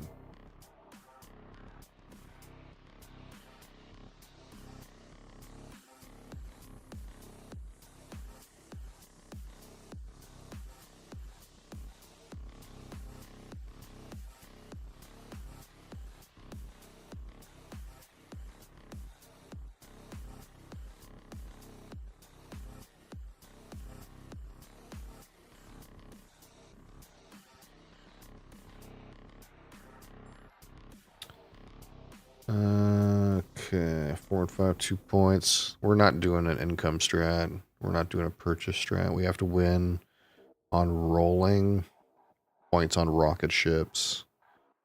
And the question is, do we go for more money or go for points? I think like I want more money at first. You know, try to get some more money at first. We're early enough in the game that I think I want to try to get more money in my slot machine.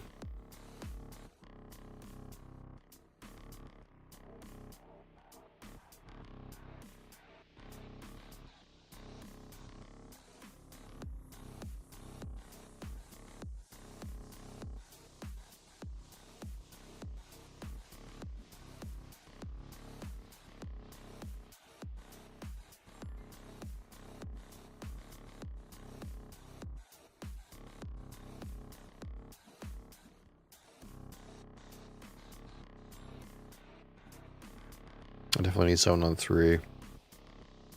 I'm losing some money.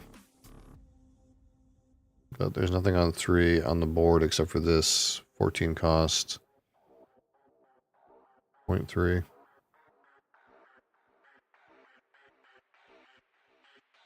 I have to get a little bit lucky to get that. Oh, I think he just stole it too. 3 and 5 or 8.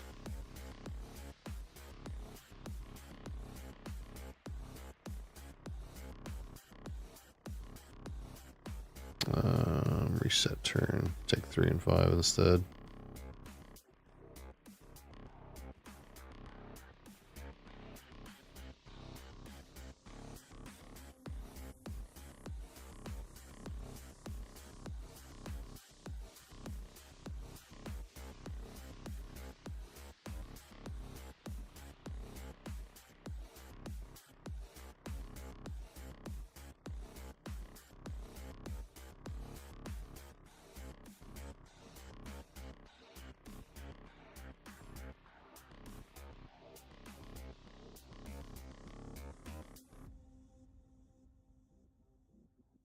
What, you?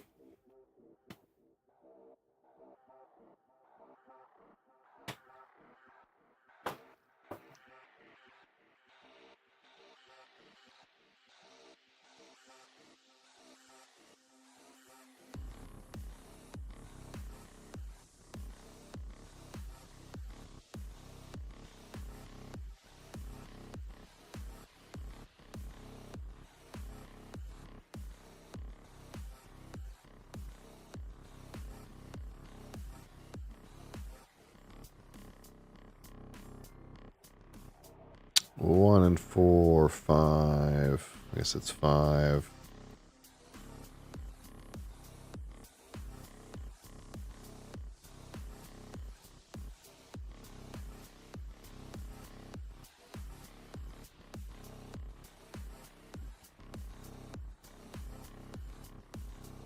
One and 4. Pretty good, pretty good.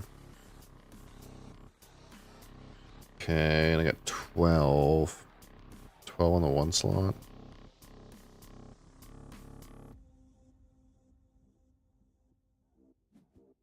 Boom.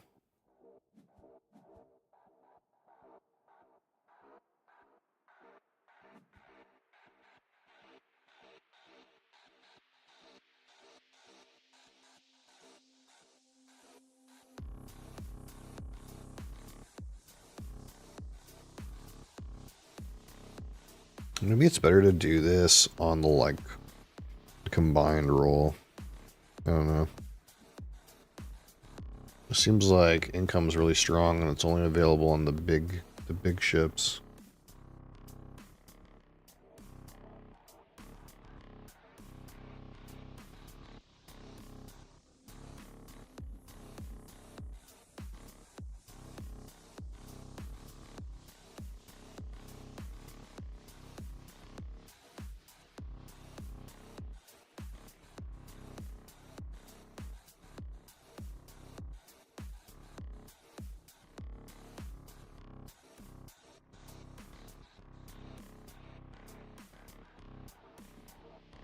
It's focusing on the top. It's on the bottom. Boom. $12, eh? I want this. 14. Pretty bad, but how much I can do. It's like the only thing I can take. So I press skip buy, I keep my money. Okay.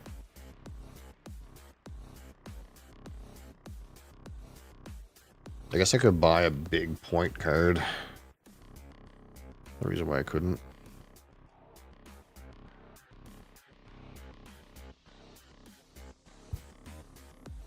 What are you doing, you wild animal? You're rolling off the desk.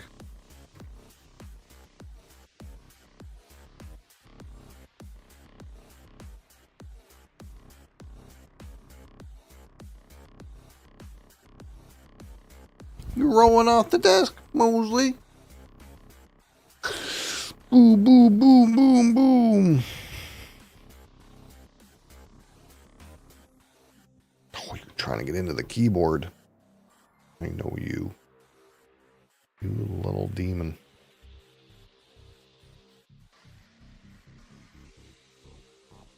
24, what does that get me? A 6 yellow? Oh, I don't want a 6 yellow. I want at least a 7.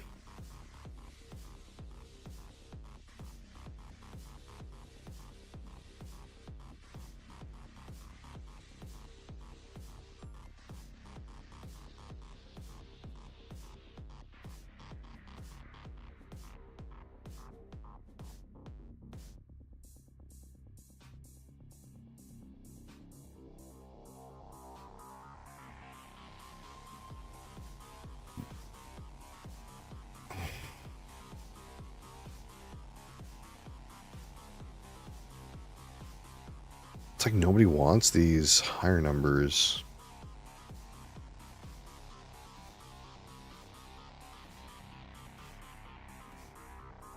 What's a strong player doing? Playing the low numbers in a weird way with increased dice sum.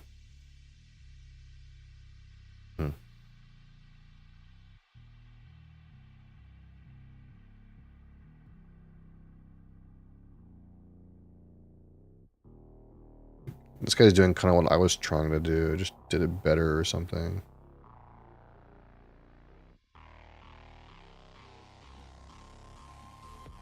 You gotta stay away from that stuff.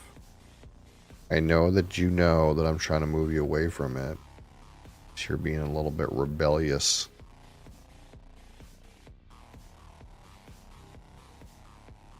Yeah, see the ship I want's gone now. I guess someone else took it. Here it is here. Are you, sir?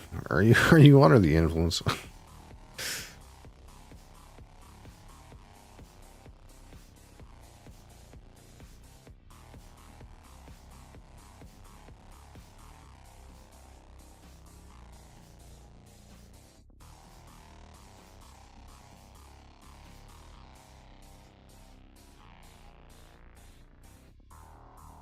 I don't want any of these.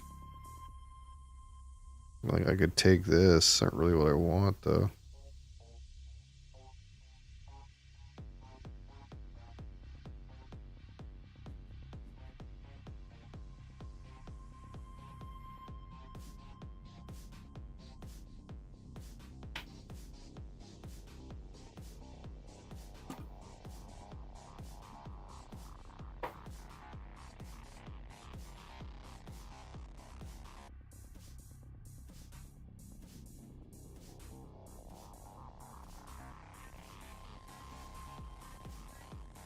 So I'd really like to hit 30. I can probably do that between these next two rolls, right?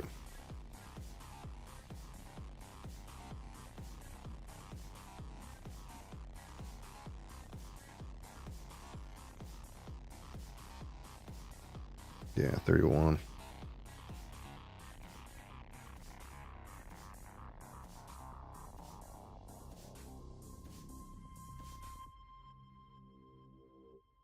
I feel like this is not what this strat looks like optimally, but it's like going okay. Like kind of despite that.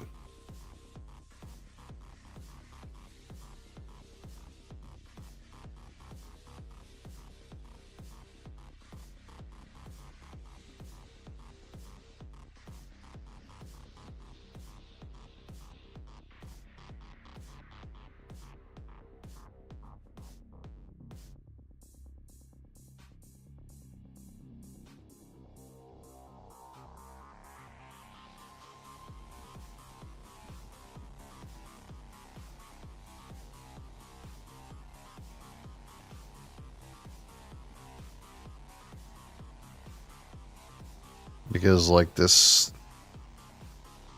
I mean, this guy weirdly did some weird things with my ships too. Like this, some of these guys took the ships I wanted. These like low rolling point ships.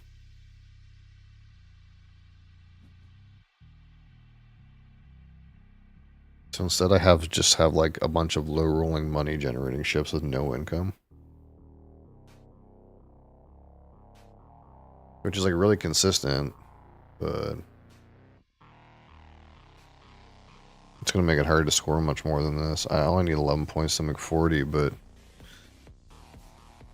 it's gonna mean getting at least 36. And I didn't really roll very well this time. I mean, I can take 1 and 1 and be at 16, but that's not quite it.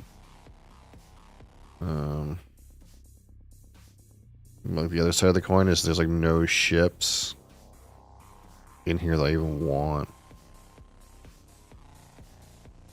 Because,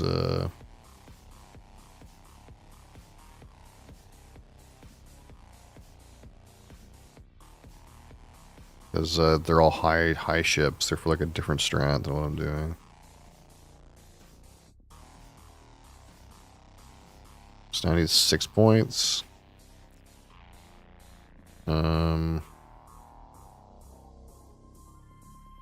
I can definitely do it in like 2 rounds. But Moogies is right hot on my trail here. This guy's scoring just by rolling. I don't really have that much of an option.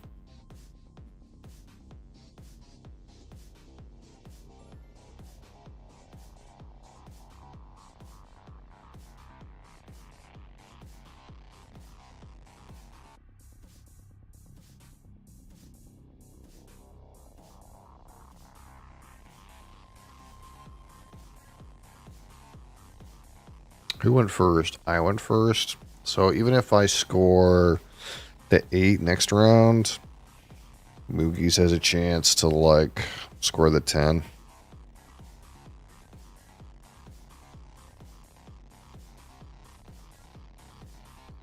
Or whatever.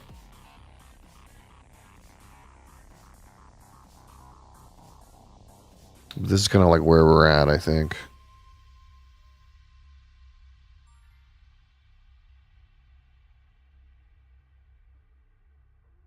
Maybe we just take the 17, press skip by.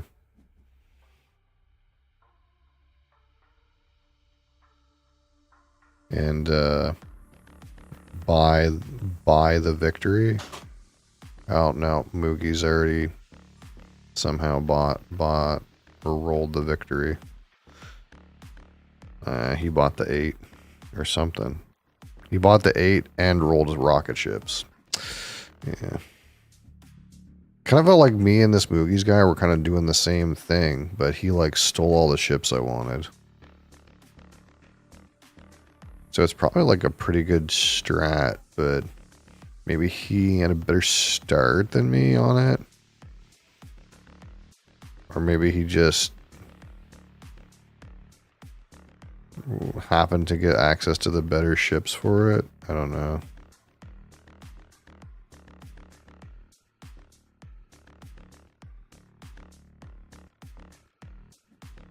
This guy kind of did a high-end strat and it didn't really work very well.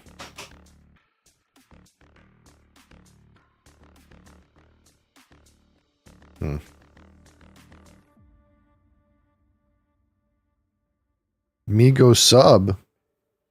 You go sub right now? Submarine sandwich?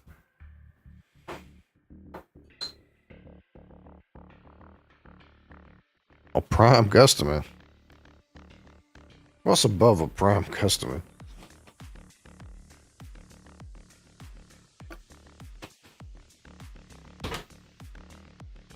Moseley is a prime customer. Look at this cat. Any Arc Nova enjoyers in the chat? No. That guy looks lazy. He's got prime real estate to be lazy, though.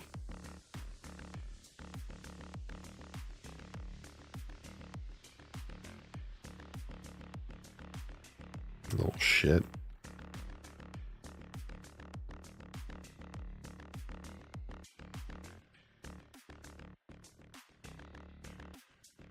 At least he's being lazy and not reckless.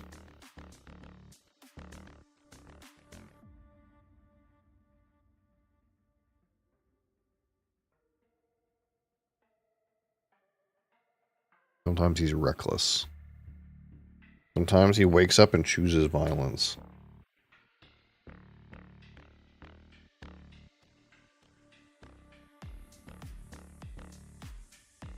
Oh, wrong button. Come on. Where's brass? Give me brass. We got 6 more boxes to get brass in.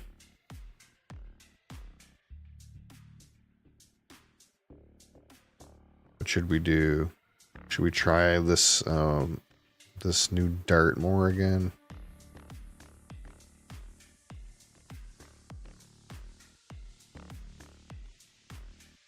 See if we got some players for that.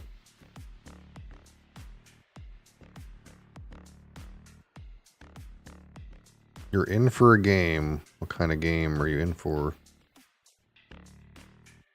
I will click button and figure it out. Do you want to play the dirt more game?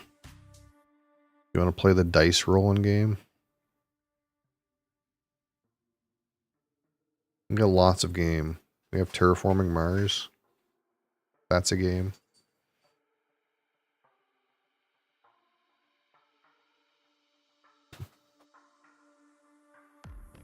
We have easy game. We have hard game. Just send it, he says.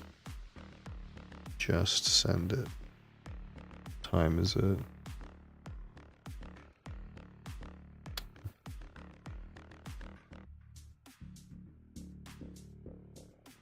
Let's see what game we have.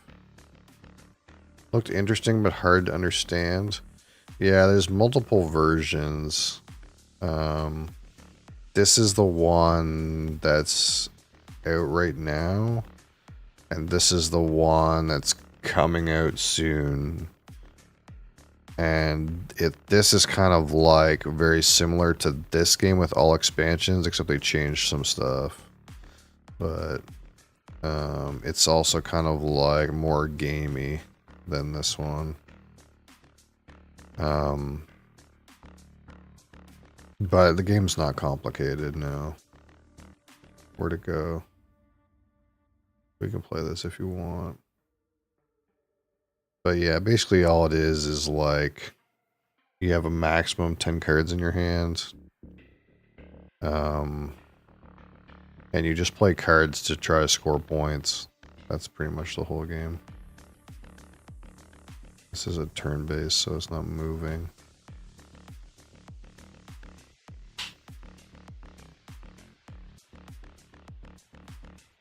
So it's like there's a pool of cards. So the top left is like, it's like has a 1, so you have to discard 1 card to play this card.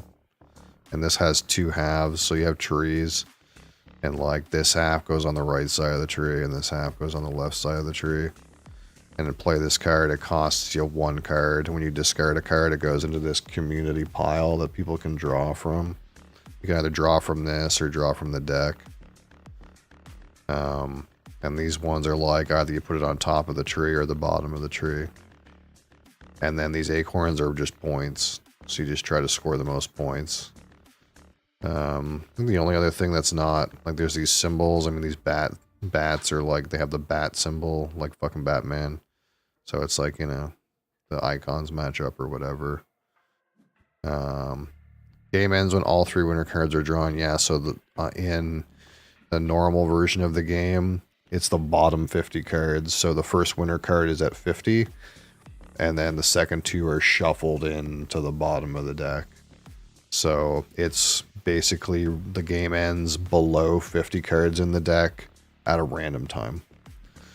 And the only other thing that I think that occurs to me outright is like, so it's like this Douglas fir has like this icon with like binoculars and like a circle.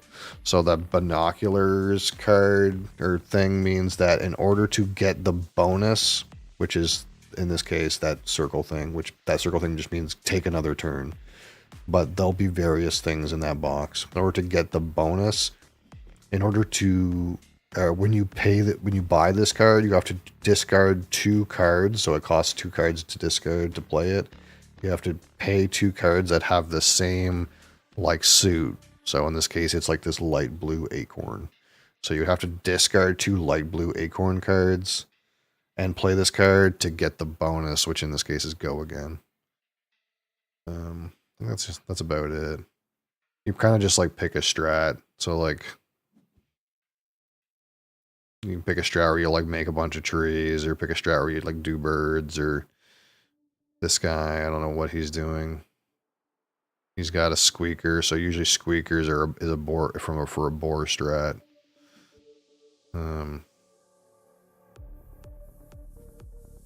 There's like boars that like care about these squeakers. This guy's got like 1 of every tree, so there's like a 1 of every tree kind of strat, which is not very good. There's like a bunny strat, like you can put as many bunnies as you want on the same tree. So there's like bunnies and foxes, and that's like a strat. So you kind of like just, but there's all kinds of weird synergies too. You kind of just try to make a bunch of synergies work. These horse chestnuts score for every one you have, so you like want to have a lot of the same tree if you do that. That's the idea.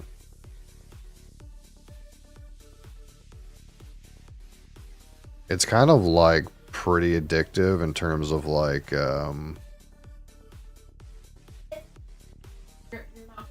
there's a lot of combos and stuff, and there's a lot of like weird interactions, and some things feel overpowered. Like it's got a little bit of that, like if you do something really well, it kind of feels broken. Like if you do the like bunny strat, you can do a thing, like basically how it works is like you can put as many bunnies into play as you want, but when you play a fox, you like draw cards equal to the number of bunnies that you have. So if you have like 6 bunnies, you like play a fox and like draw 6 cards, and it feels really stupid. There's another like there's some other cards that are kind of really OP too. Like there's one that's like every time you play a tree, you draw a card, and some trees are like free, and some trees like cost 1 card but like draw you a card. So you're like playing a tree and drawing multiple cards, so it's like feels like you're just like churning cards really fast.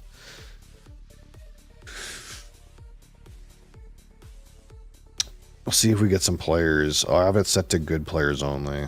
Hold on.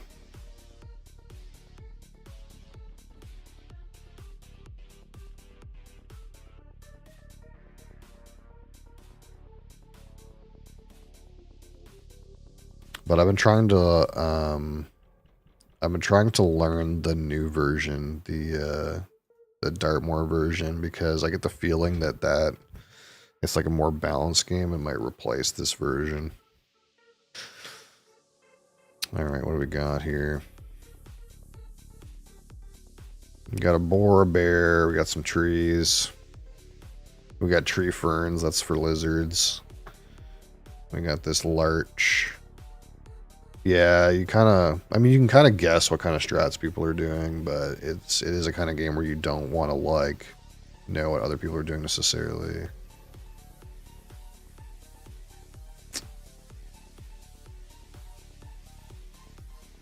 So we like sycamore in this version of the game. We like this tree. We like horse chestnut. So kind of what immediately occurs to me is I like these two trees. I like tree ferns. I have a wild boar if I want to do a hoof or squeaker thing. This card doesn't particularly put me in wanting to do anything in particular. Let's just rip cards from the top of the deck, see what happens. Marmot likes plants. We have a bunny, but that's like a lone bunny.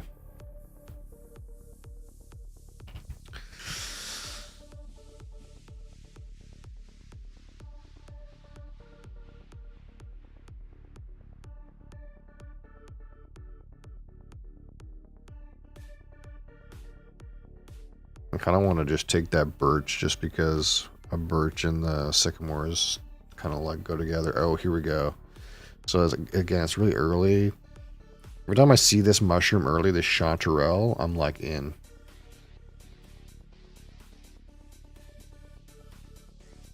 Because this is the one that lets you play a bunch of trees and rip cards for every tree you play. So we'll probably like play the horse chestnut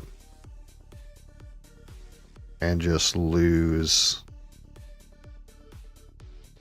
like, I don't know, the bear or something.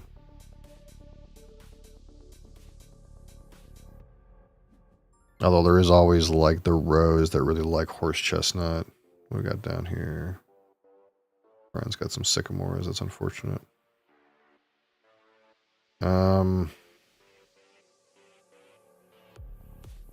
Yeah, let's just chuck. I mean, there's some world where we could care about the boar, so we'll maybe discard the bear.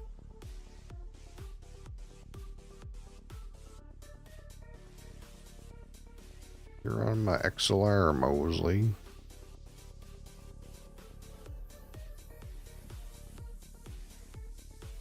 We like beach. We like beach in this strat too.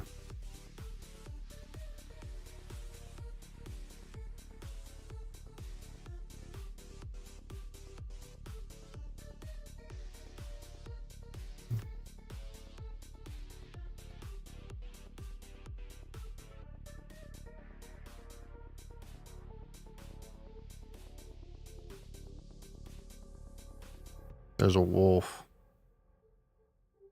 OP card. I don't have the deer for him.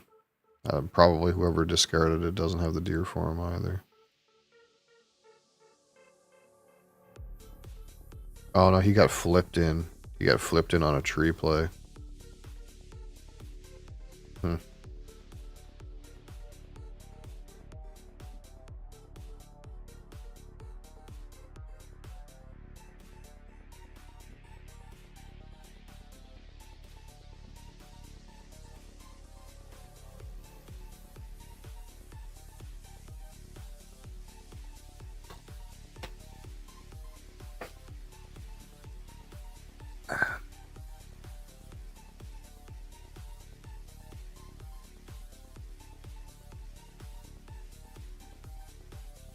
What are you discarding for this chanterelle? Linden. Linden and the larch. Probably the linden and the larch. I don't really care about those trees too much.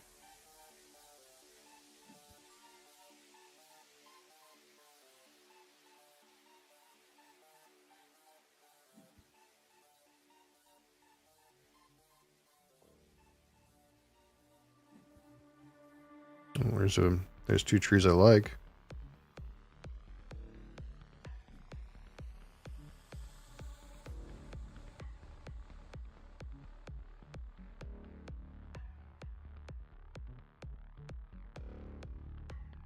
I got a deer.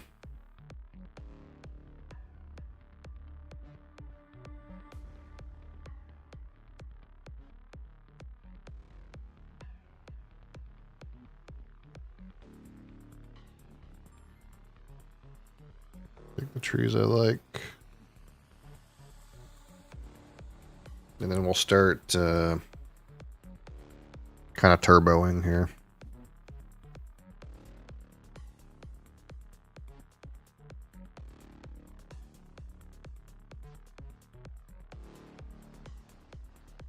I feel like we're not. I'm trying to decide if I want this keep this boar, if I want to keep this marmot. The mushroom doesn't count for the marmot. It's not a plant. I kind of want to keep the tree ferns. Let's just do this.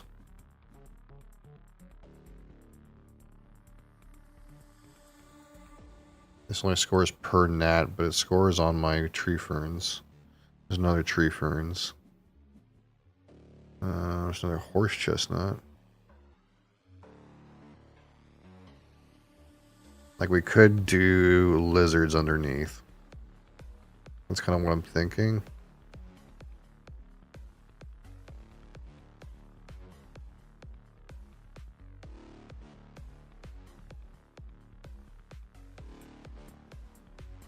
Oh, where do they go?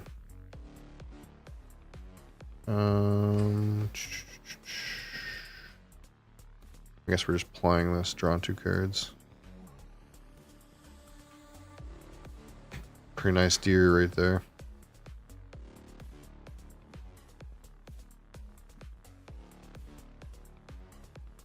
We could mole a bunch of trees into play too. It's like the other way of doing this, but I kind of like the trees that I have.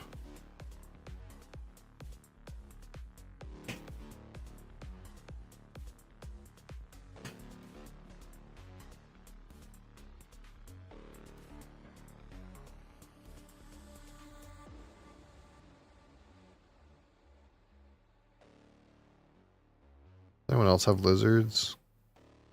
No. Kind of hoping to maybe clean up on lizards.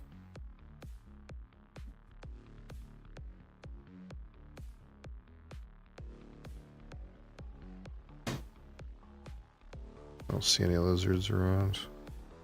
Oh, it sucks to lose that tree ferns if that's what we're doing.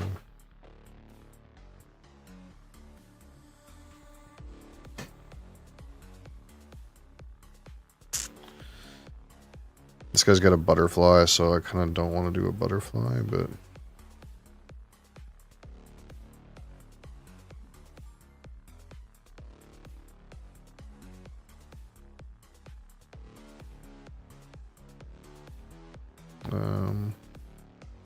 kind of good with discarding these cards, I think.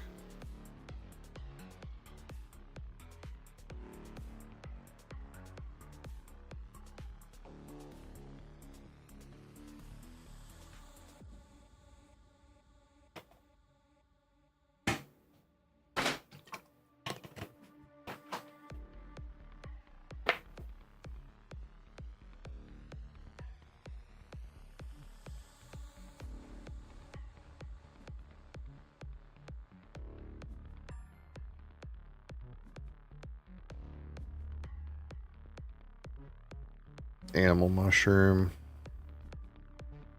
Get your Eurasian Jago again.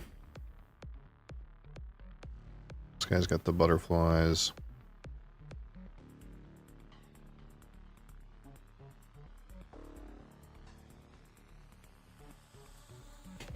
Okay, I think I'm cool to just discard this bird.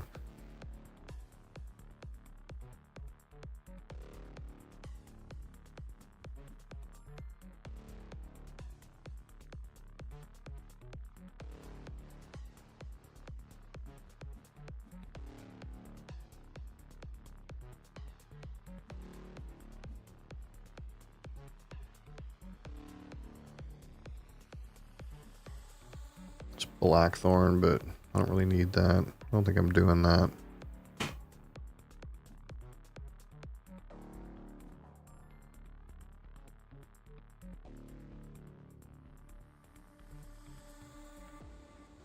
We're on the point where we gotta just start playing our trees. 2 cards, boom, boom.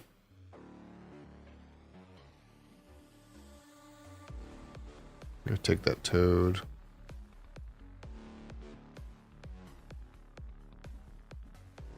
Toad's gone.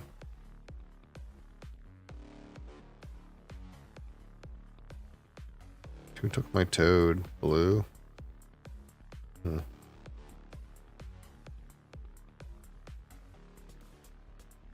Oh no, it's here.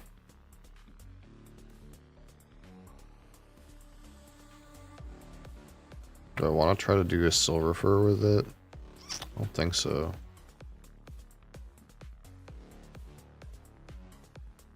The toad just goes with the tree ferns.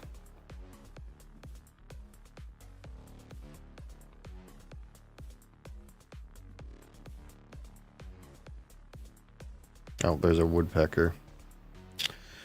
Shit, I got so much junk in my hand, man.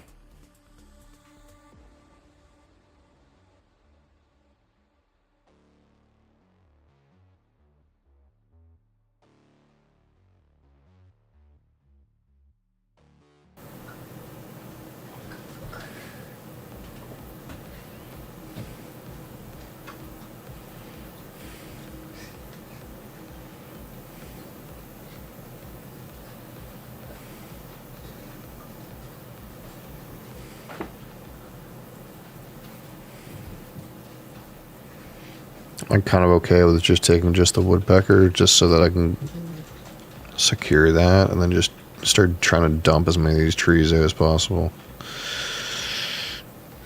Like, I can keep making plays. I gotta, like, not take suboptimal cards. Like, I probably shouldn't have taken this toad. That's probably what it comes down to. I need to be, like, relying on Moseley. Relying on my engine to draw me cards, not drawing cards from the deck. Moseley turned up my volume. Bullshit.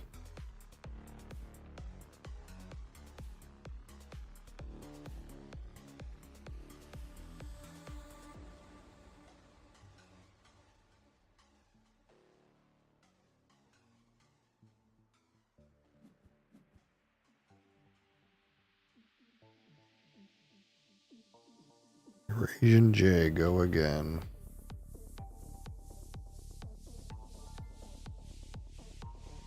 Oh, my woodpecker's gone. I guess it's a bird, and Brian wanted it because it was a bird. That's okay. I don't need to be tempted, I suppose.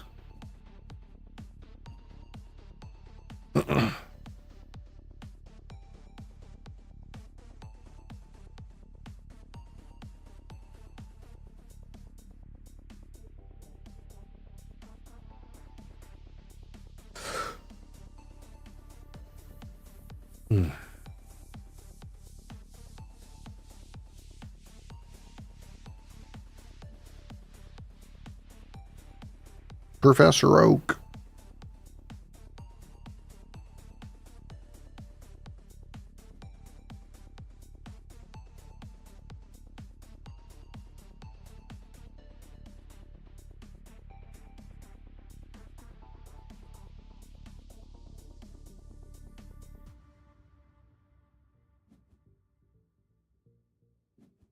The old barn owl.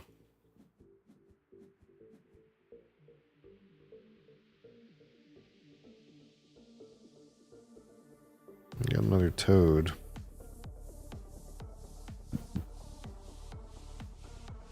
I don't have a good way to get these toads into play. I guess that's part of the problem.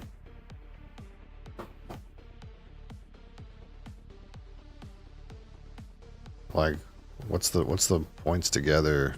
You're making 2 plays for what, 11 points? That doesn't even seem worth it. I need another tree ferns to make this stuff worth it.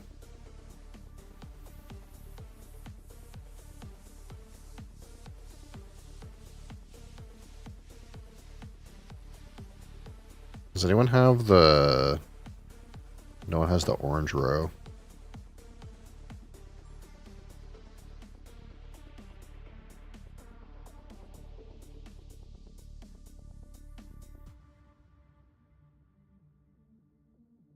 Am I discarding? I guess this.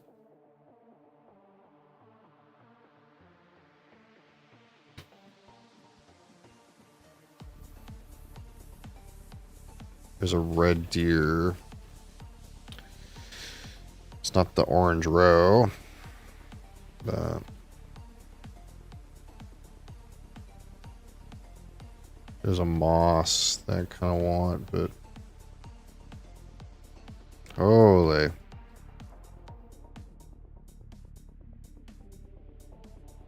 Yeah, this guy's got that wolf from forever ago. And he discarded lizards. It's kind of unfortunate.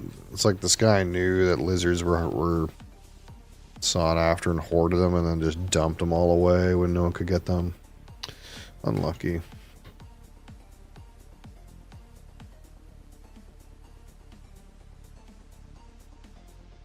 Unless like maybe they were trying to do lizards and they like abandoned ship. I don't know.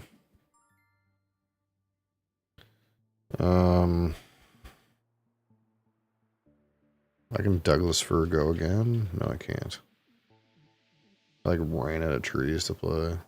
That's a tragedy.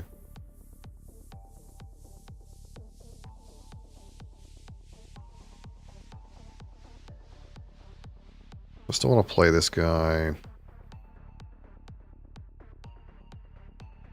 Get rid of stuff I don't want, I suppose. Like these.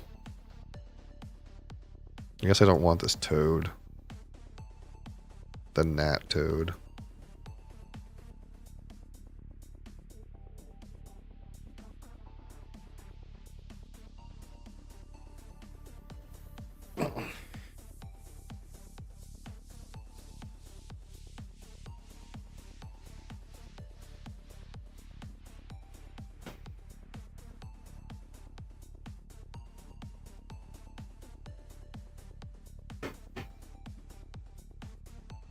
Oh, this is 6 points per, not 3.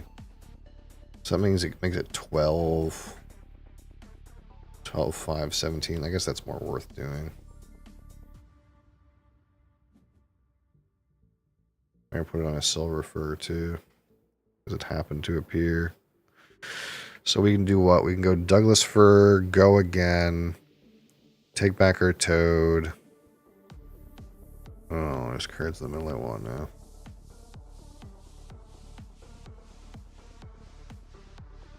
That could not be there. There's a wolf too. Gross.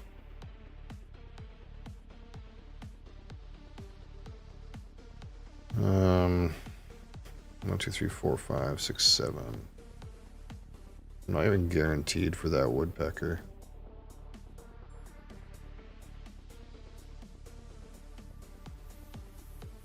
I took one horse chestnut. It's pretty rude.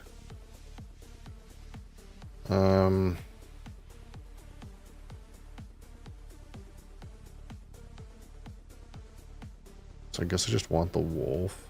I want the woodpecker. Like the woodpecker probably scores for me.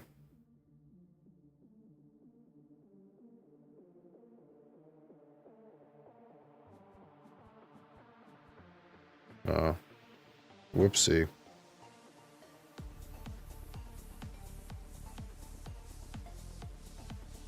It's fine.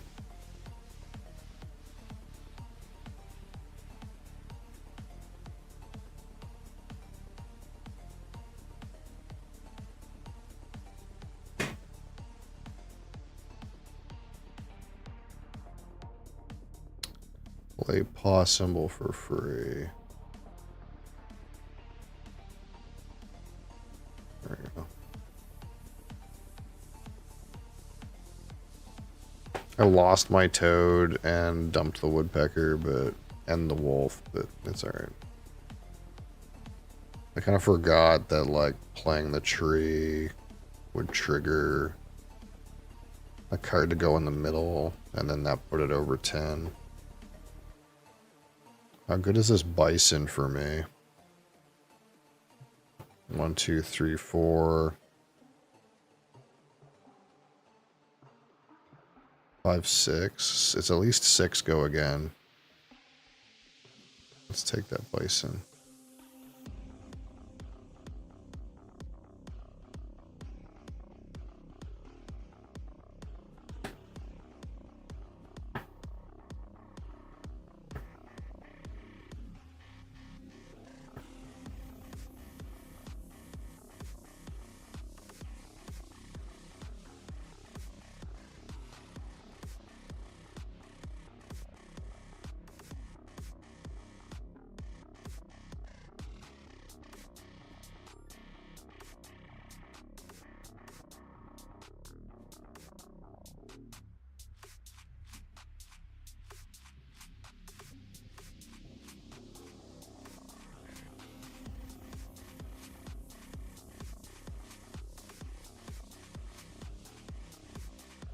So how much is this cat worth?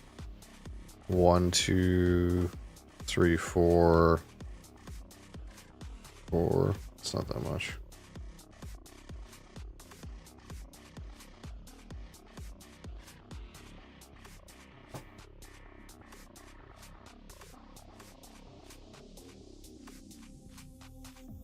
Mod Lullabies on my ass.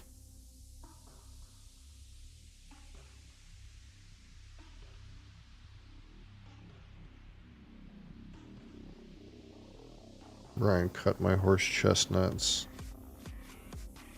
Sad. I don't know where the orange row is.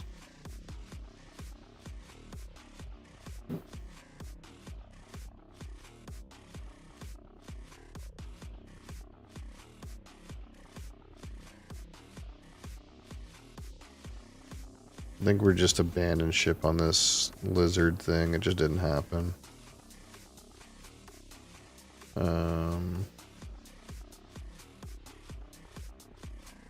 So let's just play this bison somewhere. Doesn't matter. Go again. Play this beach, discard this thing. Rip some cards. 8 different tree species. Oh, not there, I don't think. 1, 2, 3, 4, 5, 6. No.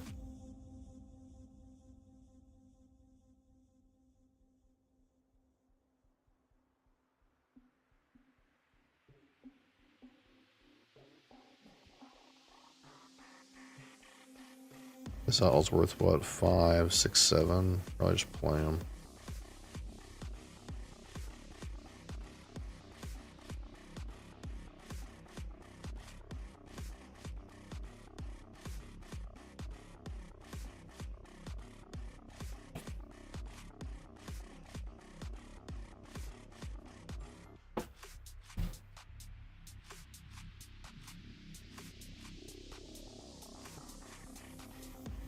Oh, you gotta pay 2 cards.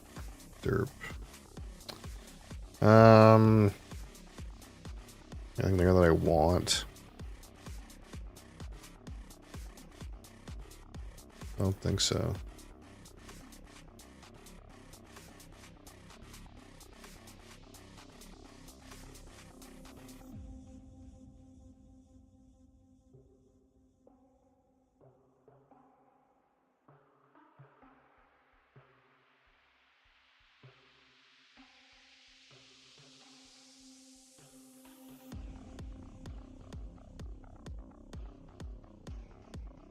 I really need a beech tree.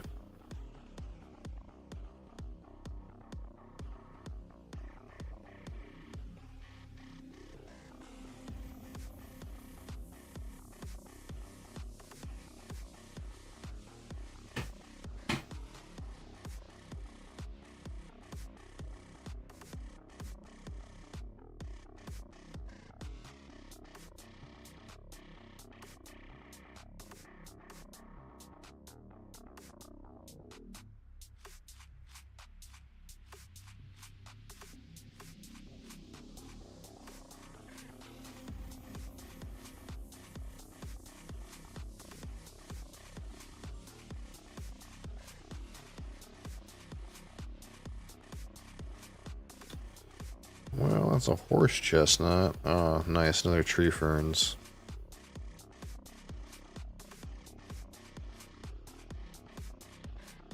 I guess Eurasian J. This Eurasian J is worth 6. So I guess we'll probably go like Eurasian J, go again, play the horse chestnut.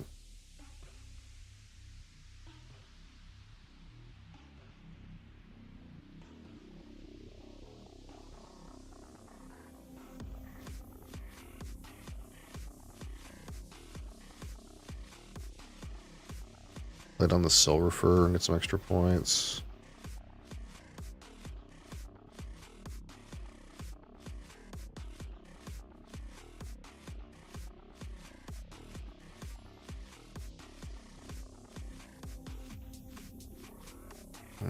Well, need this card for sure.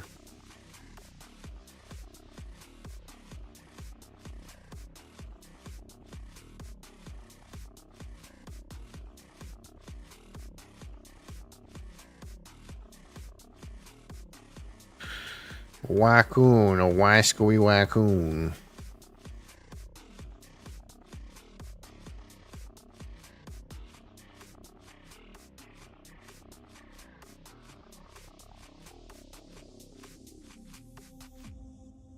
What?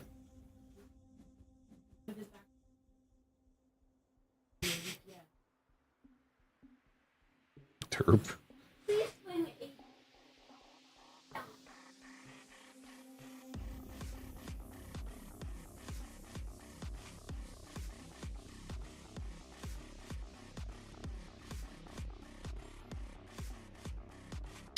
Alright, send an owl out.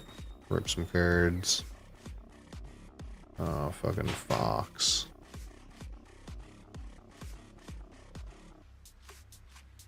I'm trying to keep my points high above other people so that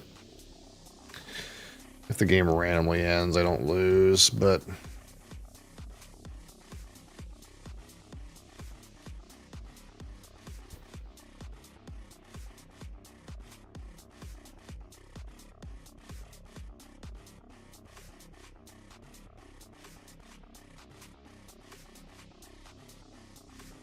I really could use a beech tree.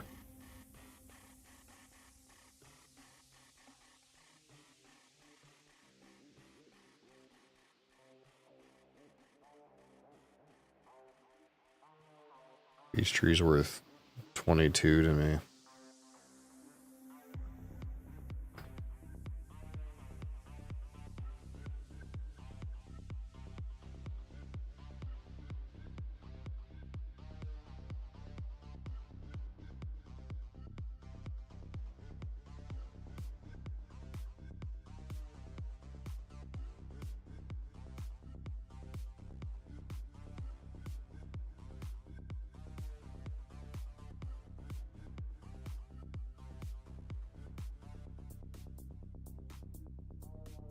Still don't know where the orange row is.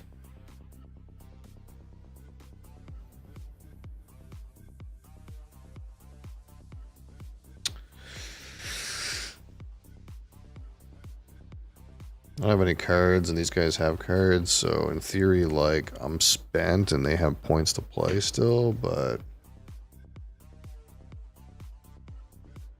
I wanted to get the cards I had out, and of course, if the game ends randomly, then I don't want to randomly lose. Although it seems like this, our friend from the Chechnya here, Chechnya, is timing out. No surprise, considering his reputation is not good, I suppose. Perhaps decided they were going to lose the game and quit. I don't know.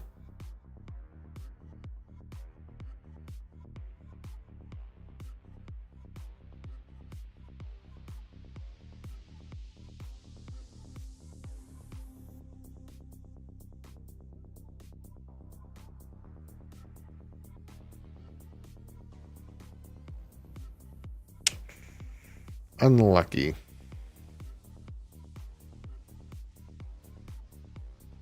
Classic.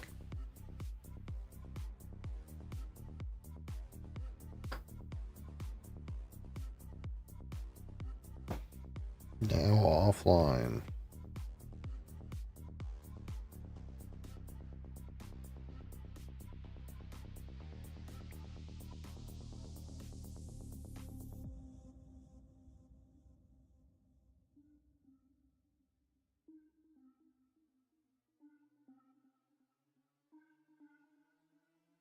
Womp womp.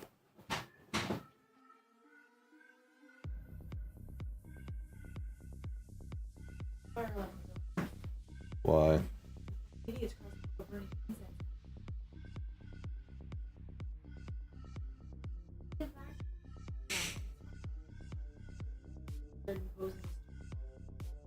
Stupidity tax. Well, I guess we'll kick this guy. It doesn't seem like he's coming back. He's got a bad reputation, so I feel like he's not coming back. I feel like it's well, I guess I lost. I'll quit.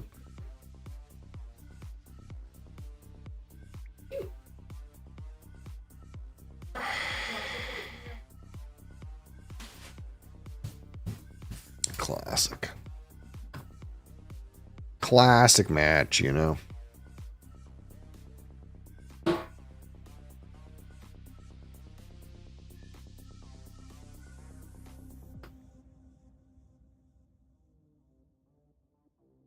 Now they have a very bad reputation. Holy.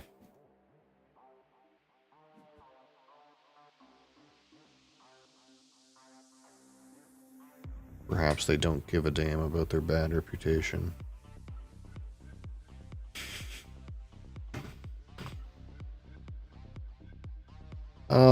This guy's lock me out of a fucking courtier action? That's fucking rude.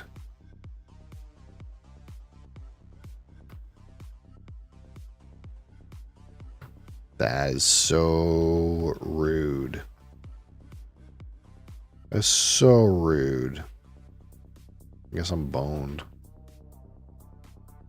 Shit. It actually locked me out of a courtier action.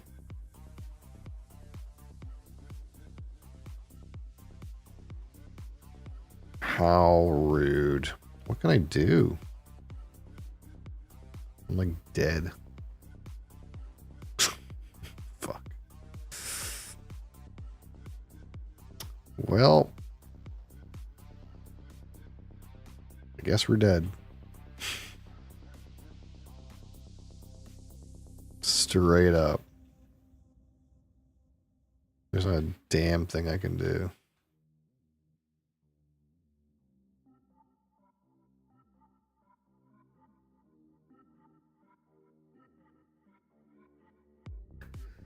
Well, you know, I guess we'll just place this here and lose the game. That will be what will happen.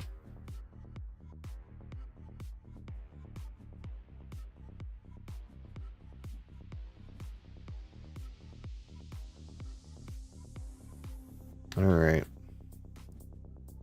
Let's lose real quick.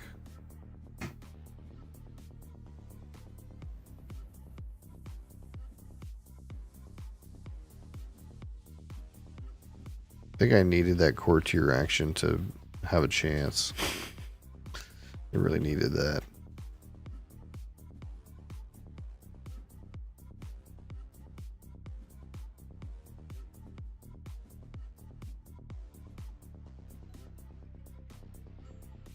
Yeah, that was really bad. I guess turn order is worth something in that game. White Castle's so hard, man. Such a hard game.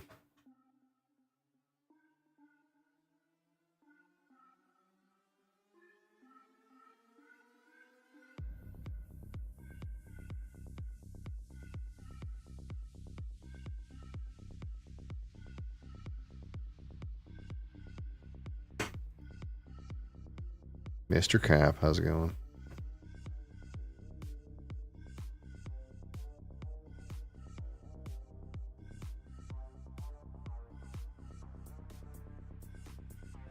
Nice, he lost extra ELO. Good. Fucker.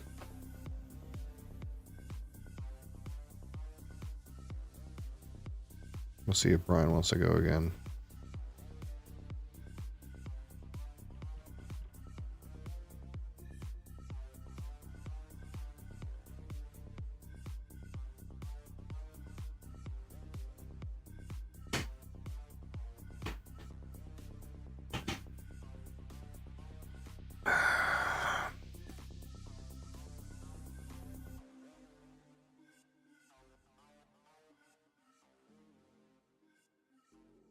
Holy.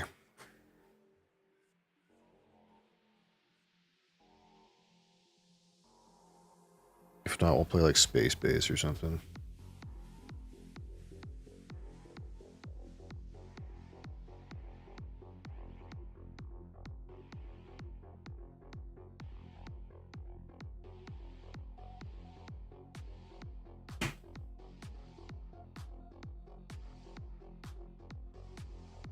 Oh, you're the current hype train conductor. Look at that.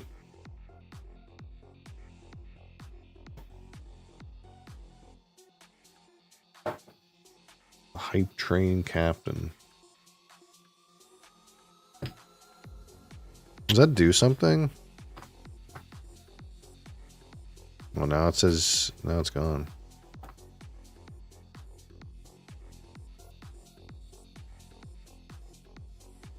I think it just means you donated the most in the last hype train. I think that's what that means. I don't usually have that icon.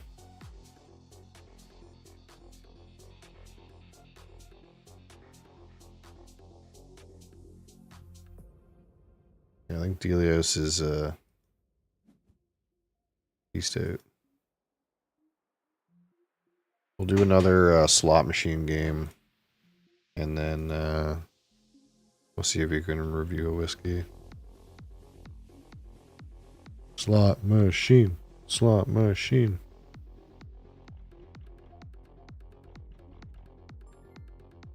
How do I draw from the deck? Oh, I think he figured it out. I didn't even realize. I didn't even notice. He whispered me that. The hamstring tickets drives a man to drink. Hey, what's this? Oh, the stout cask finish Grace O'Malley. We'll see how he feels about that.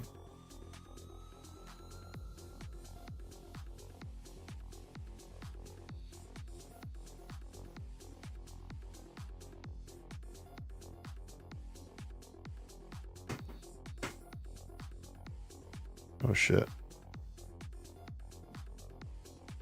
All right, should we try to do the low slot machine again, or the high slot machine? The cards I have basically are like in the middle.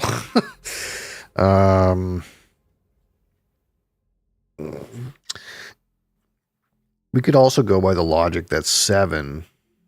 Okay, 7 is the easiest number to roll on 2 dice. So maybe we go like pack on 7. All in on 7. Okay. That'll be our, let's try this. Try this buffoon of a strategy, okay?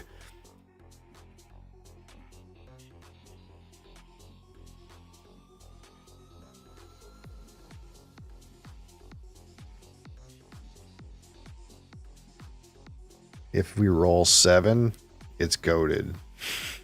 Or if they roll 7, I mean.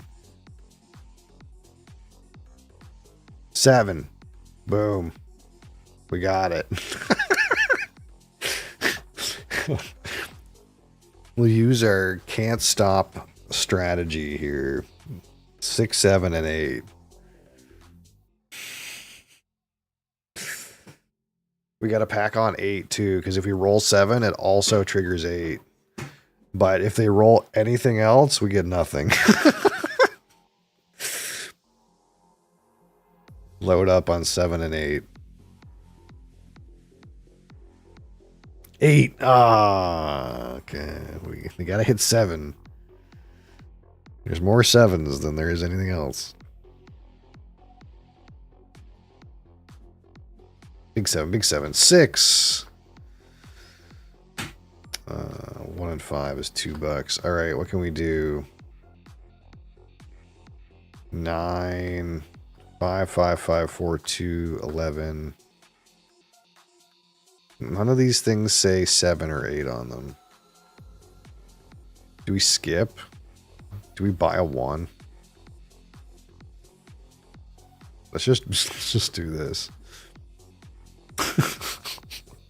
This is not gonna work. This is not gonna work.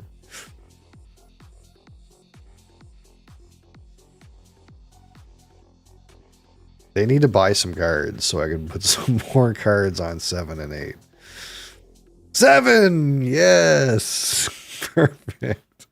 We're in, dude.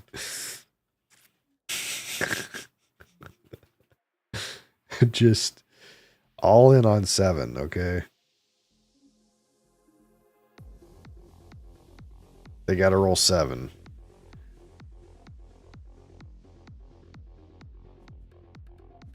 Oh, there's a 7 right there. 8. There's another card.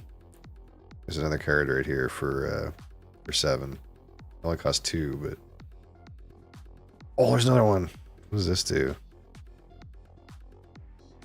Okay. What does this do? Swap your 4 and 9 cards. But I can spend 1 to buy 1 card and gain 2 points.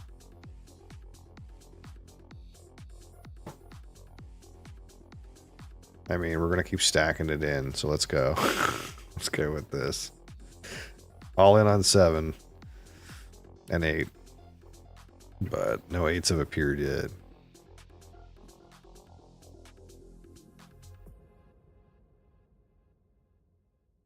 Seven, 10. Oh no.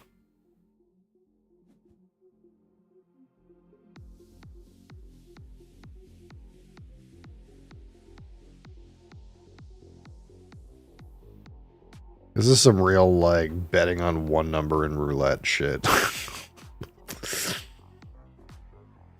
7, now I'm poor. I didn't hit a 7. I could still hit a 7, I guess, but it's not gonna... It's gonna do something that doesn't matter. Here's 6. Okay, I'm really broke.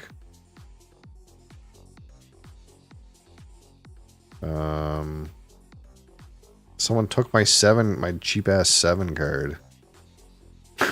Piece of shit. Skip by. Oh no.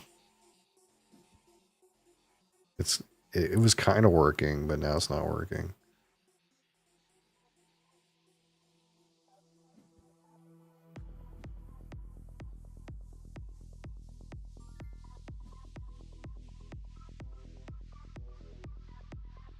They gotta roll 7, man. 2 and 5, 1 and 6, 3 and 4. Come on. Come on. Come on, man. 6. Dang it. It's a little all in. There's nothing there for me to get.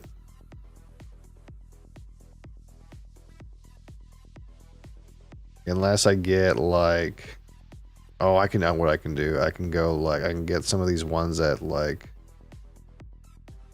push the number into 7.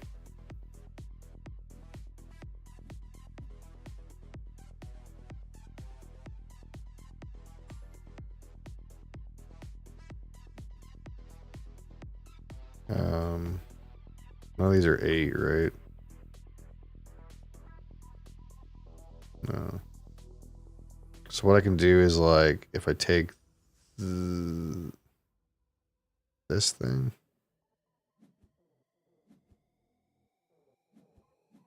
It'll help me like push the number into 7.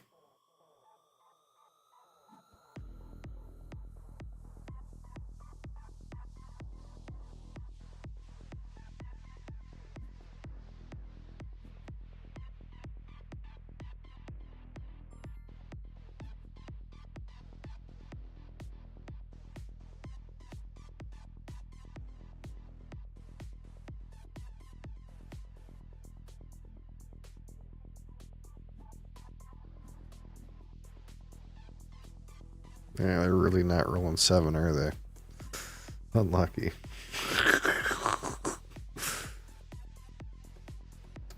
I'll have to get another pusher.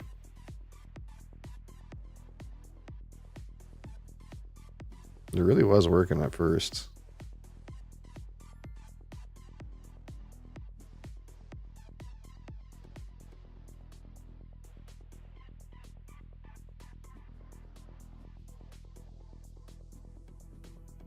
There's an 8.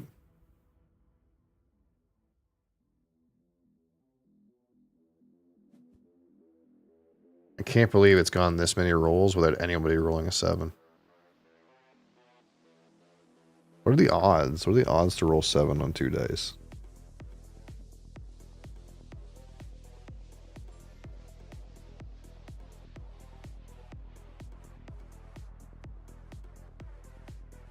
%16. I guess it's not as good as I thought. I thought it was like 3rd.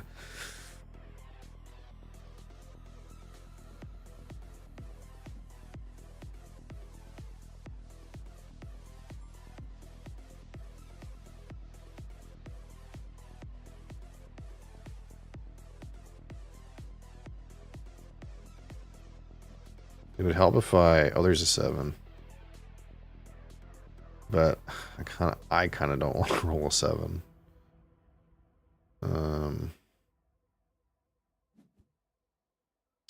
Let's see. There was something here on 8, wasn't there? This thing.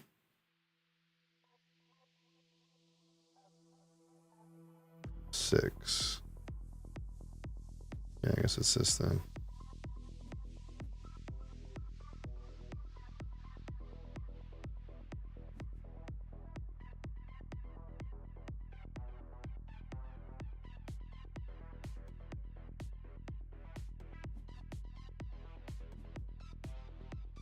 Six. Oh my god.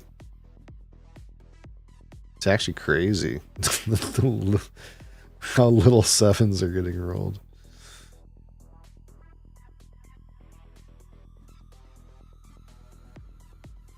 Eight. It's like 8, 6, 8, 6.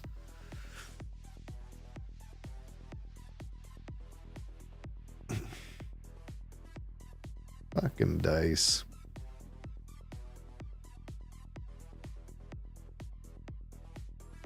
All right, now I have a cube at least.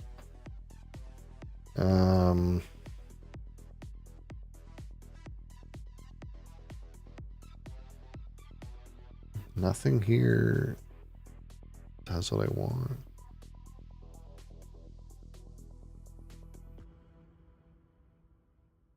None of it.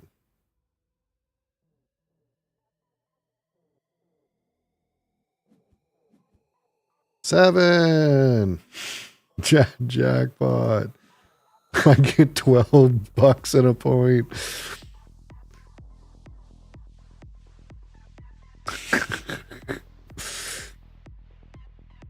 Oh, I can get this 14 on 8.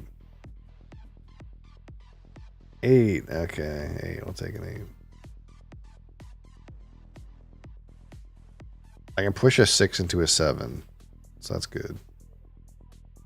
Now it's like 6 and 7 hits.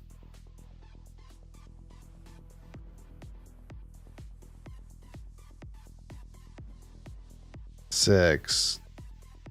See, now I can go make it a 7. Boom. Jackpot.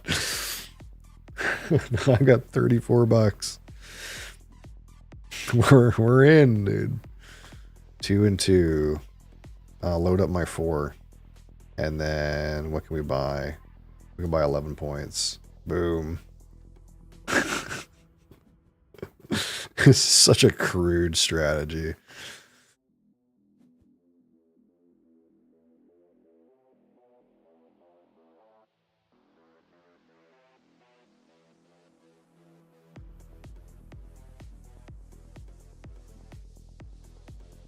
Oof.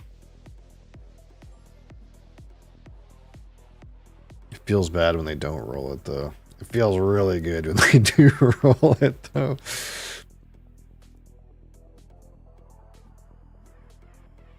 Eight. Not quite, eh?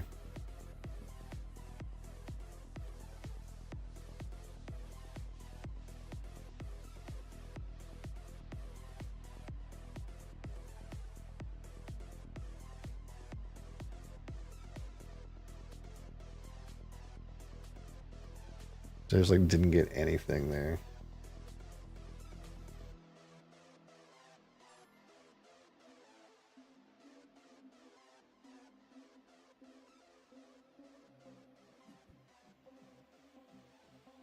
It's like that doesn't do anything for me.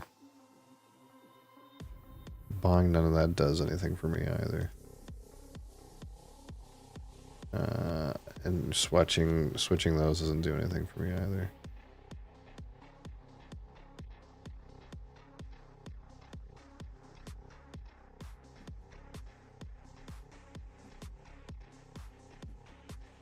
Dang. I feel like I kind of got unlucky. There's so many 6s and 8s that got rolled.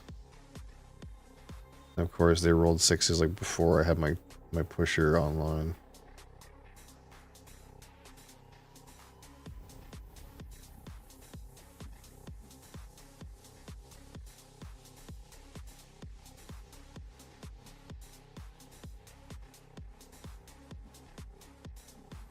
Dang, I lost. How could that happen? I don't know if I had an opportunity to buy those pushing cards sooner. Maybe that would have made sense.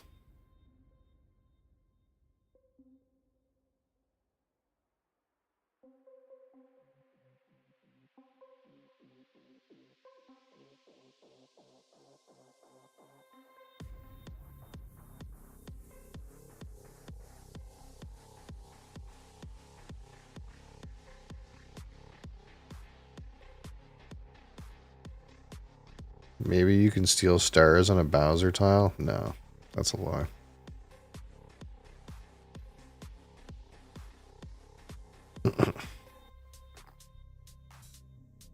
I've hit it before. Do you think it? Did you ever hit it before?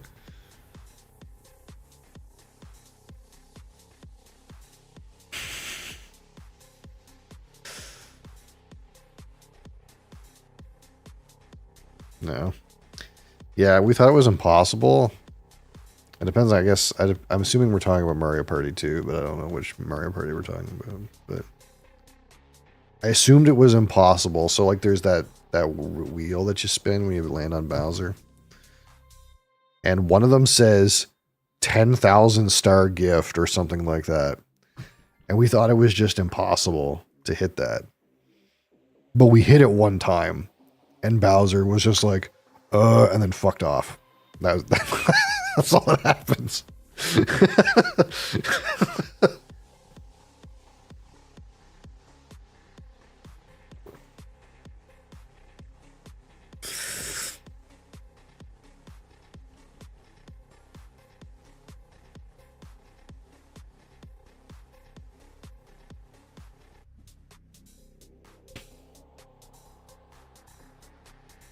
Okay, what do I got here? I got a pusher on 1.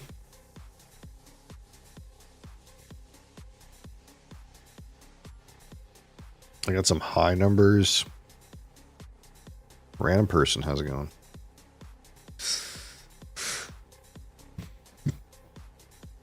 So is this what, 13? Do I just play high? I could try just playing high numbers. I think we could just go boom, boom, boom, and just try to play high numbers.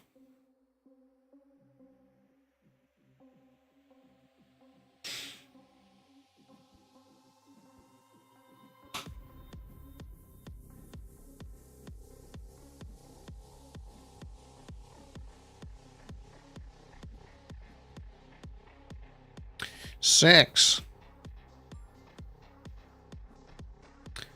So if we're playing high numbers, what do I want? I'll probably want to push. I like buy one of these pushers. Rather than buy like a 7 and double. Just buy like a pushing one. Like this. Wait. This one's better, isn't it? Like this one's just more likely to happen.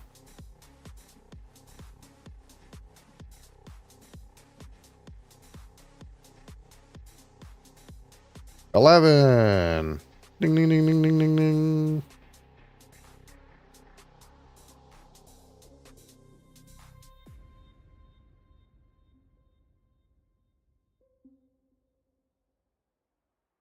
Big money, big money.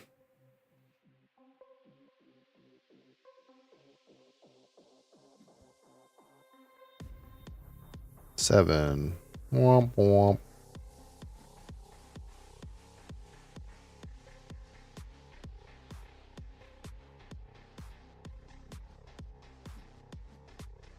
$7. Where the fuck were these 7s in the last game I just played?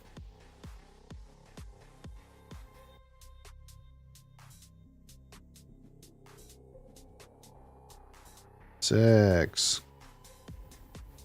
Okay, load that up, I guess. So I'm so broke.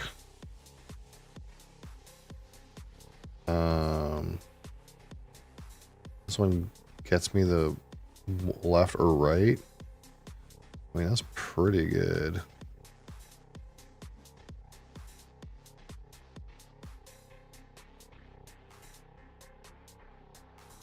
It's pretty good.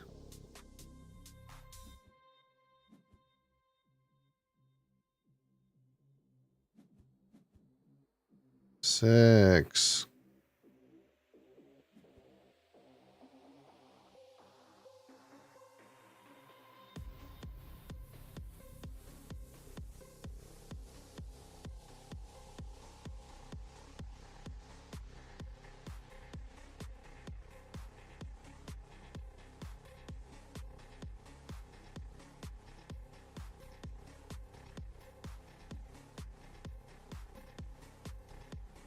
$4.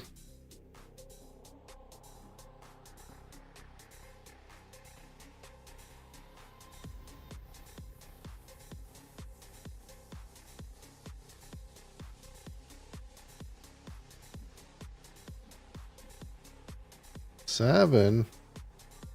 Man, if I played that 7 strat in this game, I would have been fucking laughing my ass off. Instead, getting boned in a different way. Goddamn dice rolling games. You would think they would, like, somewhat follow the laws of averages, but they never do.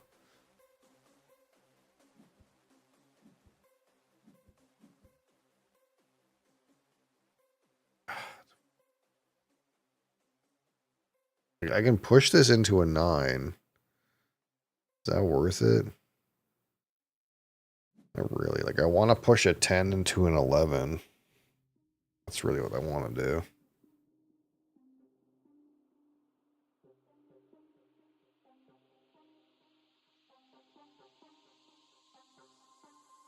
That gets me a higher value for my cube. But I don't know. I can't get a new cube till I use this cube, though, I suppose.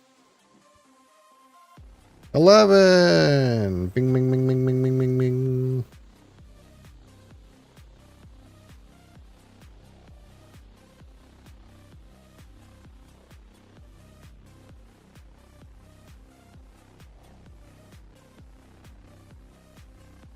$8. I push it into a 9. Push it into a 9. Fuck it.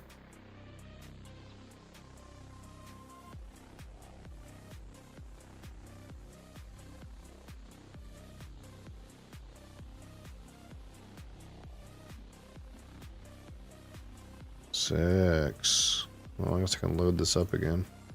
Perfect. For 9, what can I get? A rocket ship on 12. Rocket ships on 10. We'll have to push an 11 up. This thing. That's only $4 though. Let's load up 10. And then maybe we'll just ignore 12.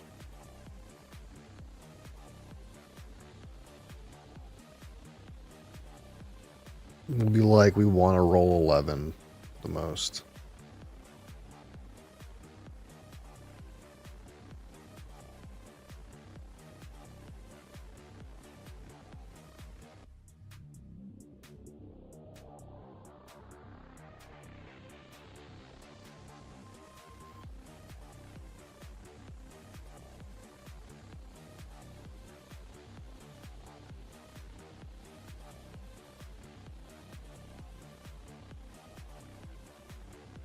$12? Really? Crime and Netley.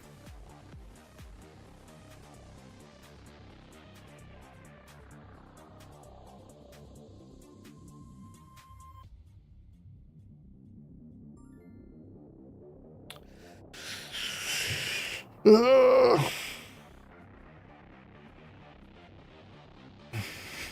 7.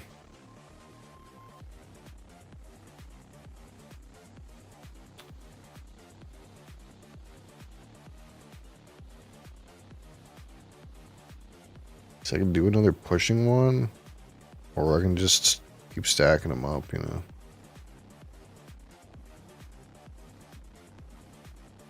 So when it hits, it really hits, you know.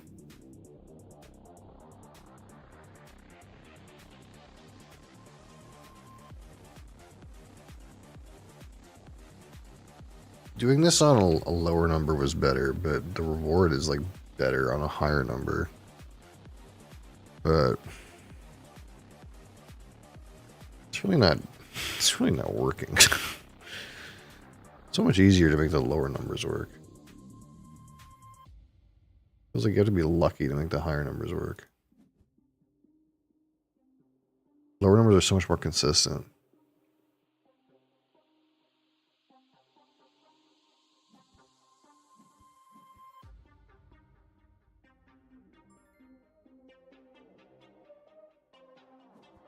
Because I just go a whole round without it hitting at all. And it's like, oh, that's bad.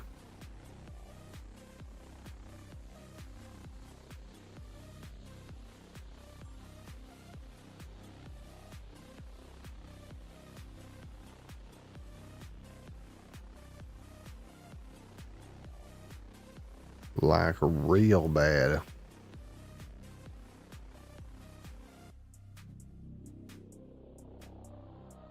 There we go. There's 11.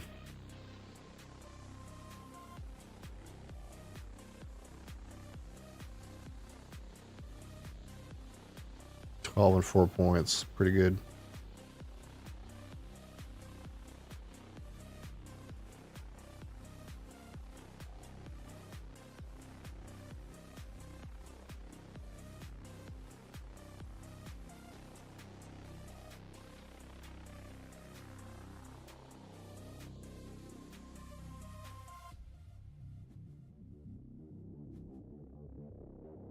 Four.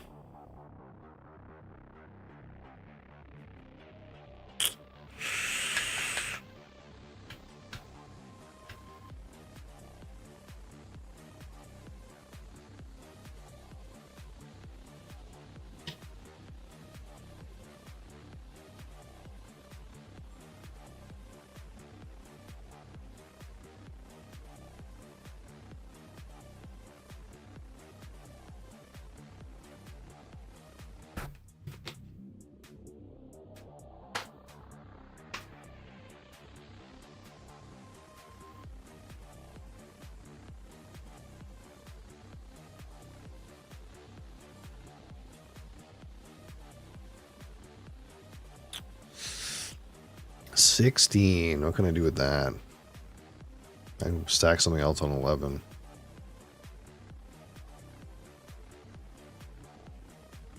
Boom.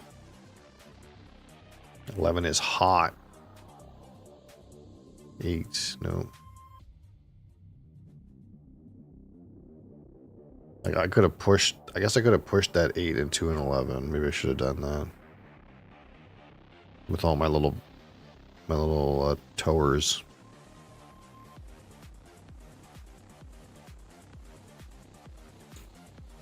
Yeah, maybe that was a mistake.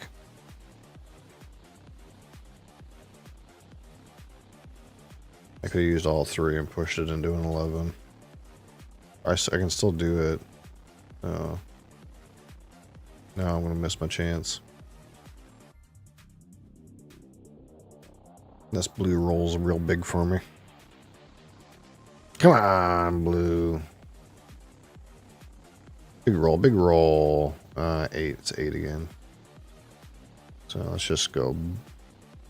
Boop, boop, boop. It's 11. Ha ha ha.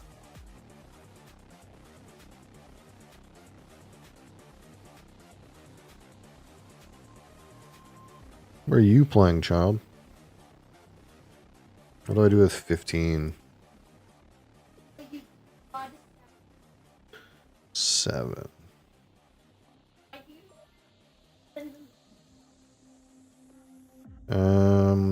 What do I do with 16? I can load up 10 some more. Boom. Anything that goes on 10 also goes on 11. Oh, there's 10. 11. Boom. we're humming, dude. $12 and 10 points. We're blasting.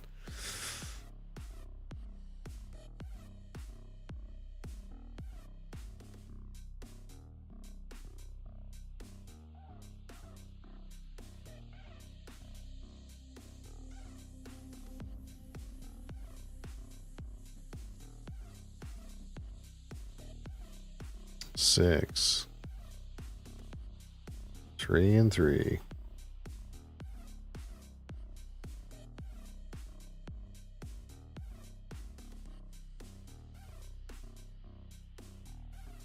Do I buy a settlement?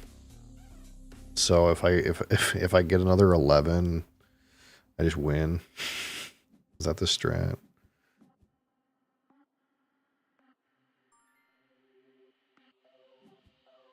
What can I buy? I can't quite buy a good one though. I need at least 18 to buy one that will win the game.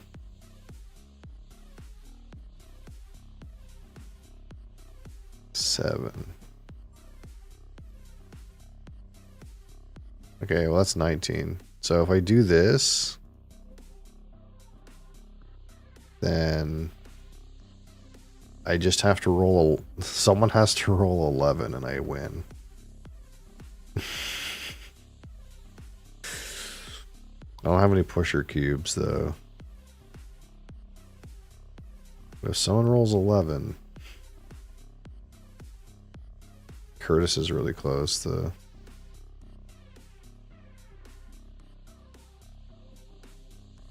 Oh my god. Well, I guess I gotta push now.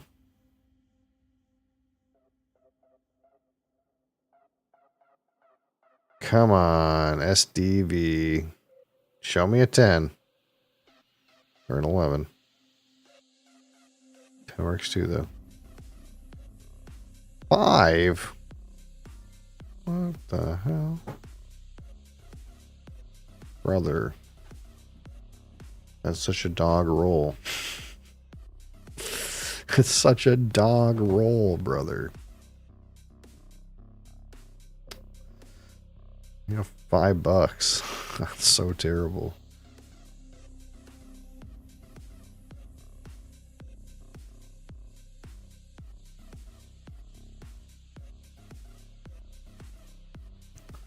Well, let's press skip, I guess. This guy Rolled a 12. I can't send it backwards. That's to press.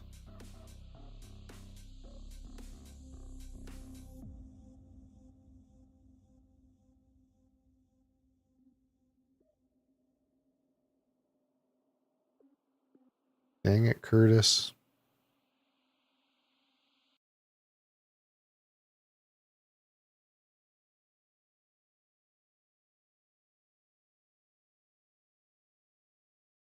What are we waiting for? Yellow.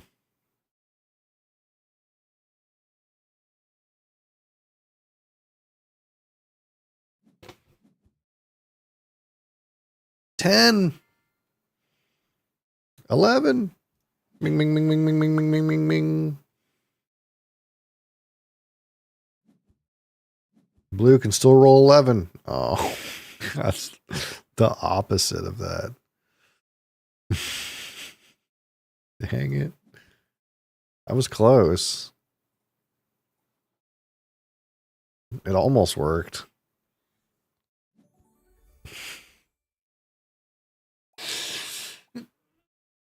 It almost worked.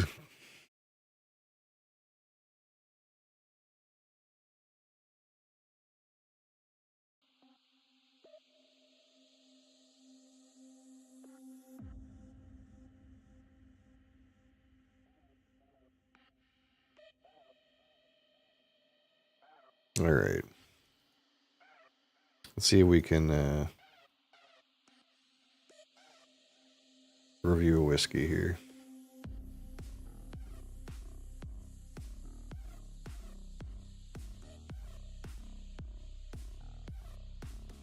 What does that get me? I already did that one.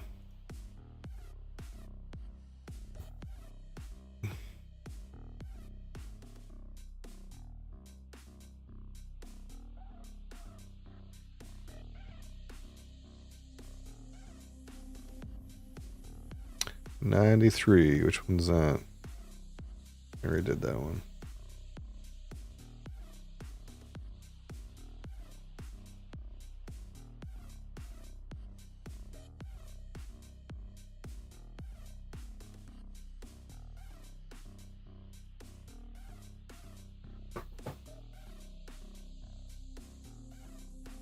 $94.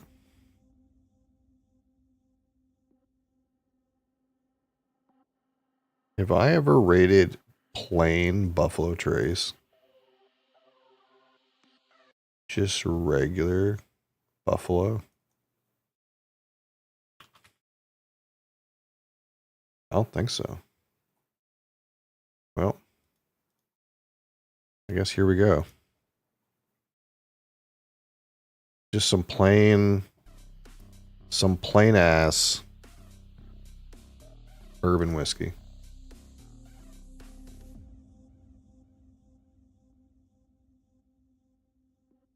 As plain as it gets.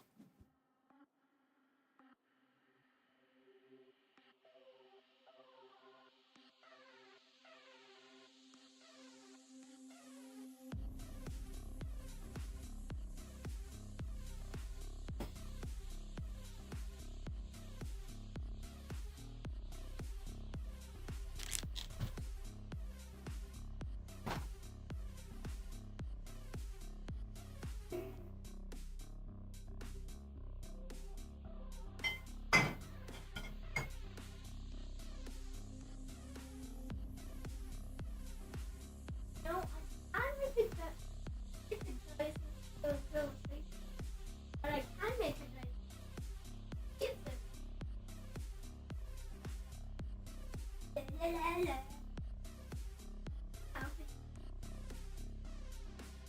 I know.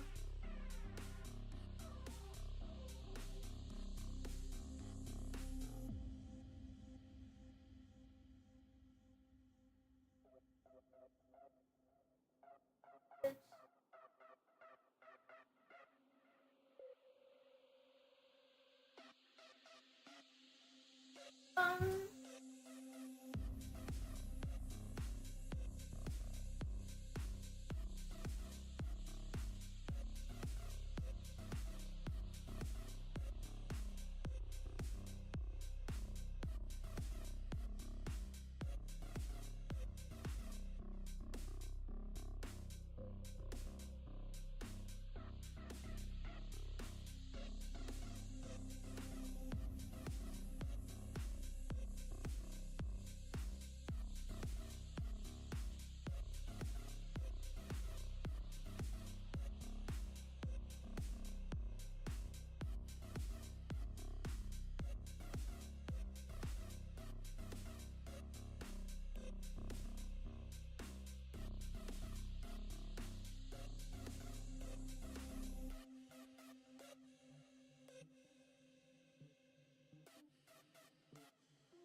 All right.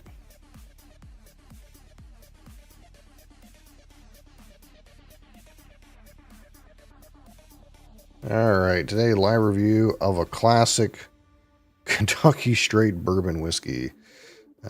Buffalo Trace. Plain Jane Buffalo from the Buffalo Trace Distillery, which is obviously owned by the Sazerac. 45% alcohol, 90 proof, chill filtered, yep. Roughly 7 to 9 years of age is what they tend to say. Who knows? It's non-age statement. It is straight bourbon whiskey, so it's at least 4 years old, but they tend to say 7 to 9 years, something like that. Mash bill number 1. So this is less than 10%, the less than 10% rye mash bill from Buffalo Trace. And it's their kind of just entry level old product. I guess it's maybe higher quality than Benchmark, which is the same mash bill. I guess it's maybe a higher shelf than Benchmark. I don't know. But here we go. Plain Jane Buffalo here.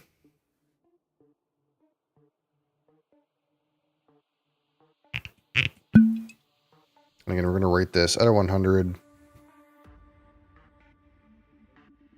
25 for aroma, 25 for palate, 25 for finish, 10 for texture, and 15 for my personal subjective opinion. Look at this. Synthetic fucking cork. Can you believe it?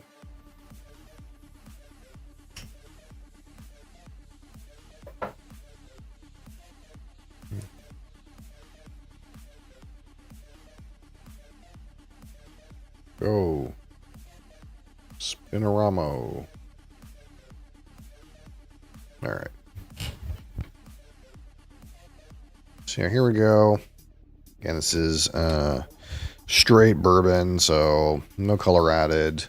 And this is roughly the color we're getting at supposedly 7 to 9 years.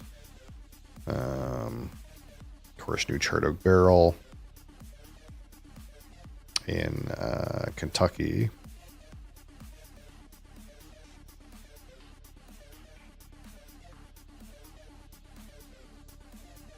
Now again, this is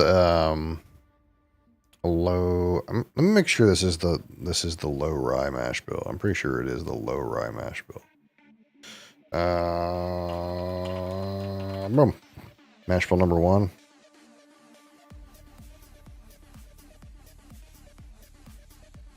Yeah. Yes, this is mash bill number 1, which is 10% rye or less. So this is the same mash bill again that they use for Old Charter, E.H. Taylor, George T. Stagg, Stagg Jr., Eagle Rare, Benchmark, which is different than mash bill number 2, which is the high rye mash bill, which is used in H&H, Elmer T. Lee, Rock Hill Farms, Blanton's, and this idea. And of course, different than the wheated mash bill that gets used for Weller and Pappy. So that's all we know really about the mash bill. Is this one in particular is the low rye variant, so less than 10% rye. So there won't be too many like rye spicy kind of notes in this. It's gonna be like softer than that, but it's not a weeder like Weller is. I'm just gonna give that a minute.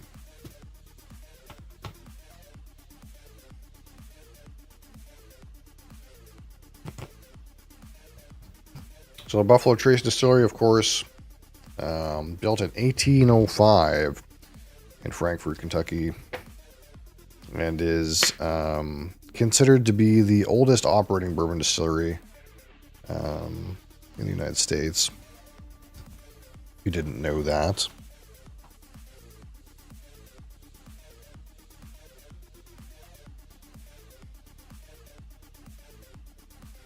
There's a little bit of cocoa kind of note coming off of that, so I'm going to give it a minute. Still. I don't know how to describe the ethanol note, but for me, there's like a note that kind of smells something like cocoa powder, which is ethanol. It's like not, it's just alcohol note. So I try to like get to the point where I'm not getting that anymore. I don't know if there's like a better way to describe it. For me, it kind of comes off as cocoa, like cocoa powder. And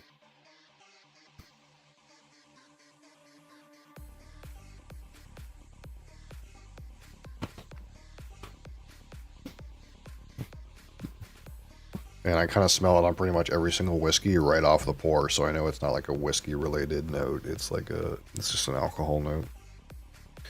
They got cigars too. Buffalo Trace has cigars. Surely they don't grow their own tobacco.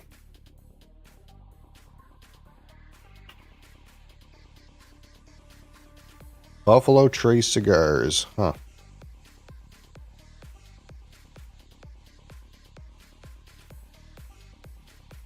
I wonder who makes these. I get the feeling they get made and then a Buffalo Trace label gets put on it.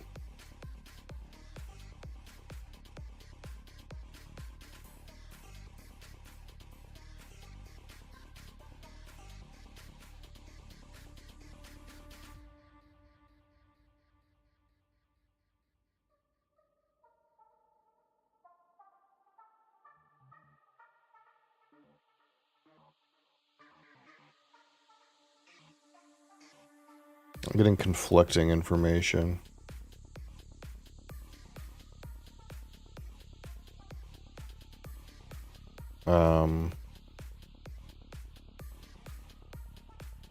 What it says here, it's produced by Meyer and Dutch, which I think is a subsidiary of Scandinavian Tobacco Group. Yeah.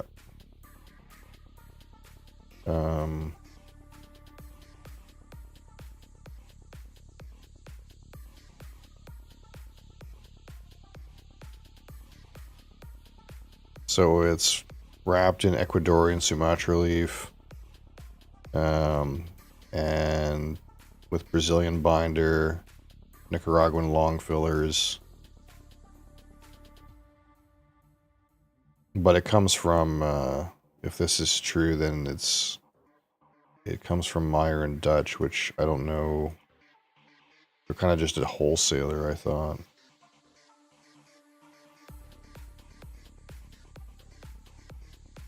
Factory Cigar, General Cigar Dominicana.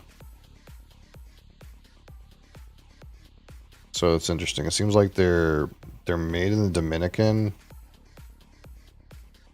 from with an Ecuadorian wrapper, Brazilian binder, and Nicaraguan filler. If that tells you anything. I'm not a smoker, but and I wouldn't be surprised if Four Roses was the same. That's literally the same cigar. But who knows?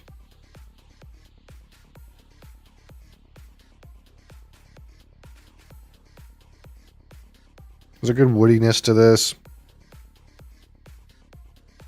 Again, some sweetness, some wood. A small amount of that kind of buttery note.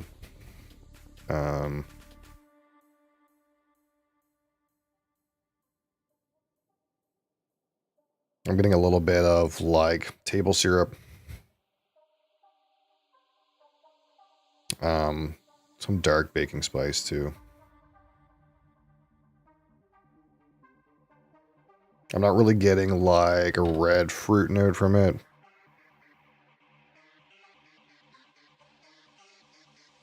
It's mostly like buttery, woody, spicy, with a little bit of like table syrup at the bottom.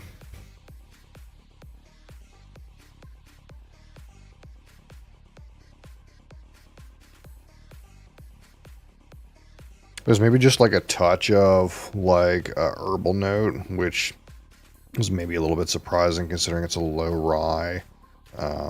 But for me, there's still a little bit of like something you would call pine. Like a fresh cut pine or something like that. It's not as sharp as dill. But it's almost like maybe like the sort of woody note is a little bit herbal. If you wanted to call that like a fresh cut pine tree, I'd be in for that. It's not like really super duper pine forest, but you do get a little bit of that. I feel like I smell a little bit of like corn grain too, but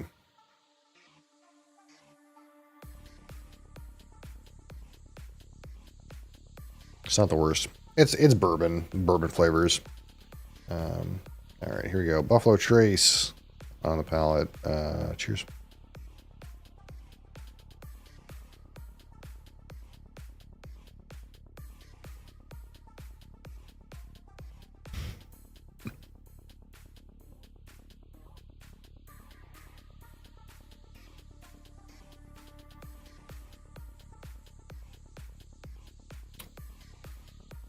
A bit light on the palate. You get some of that spice and wood. A little bit of sweetness. It's a little bit thin for me though. Again, some dark spices and woodiness on the back end. Kind of missing that real like kind of like slightly salty popcorn note, which I tend to enjoy in bourbon. Kind of missing that a little bit here.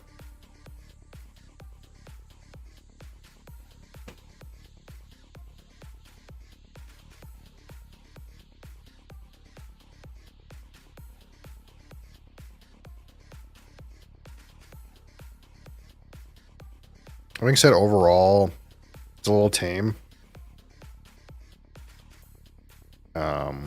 Of course, we're talking about bourbon whiskey at a lighter ABV. So, if you're used to taking your bourbon at like over 50% alcohol, like bottle and bond strength or higher, you're going to probably find that this is a little bit thin at 45. But that's maybe a bit expected. Just because it's 45 doesn't necessarily mean it should be thin, though. So to me, the thinness is like something to do with like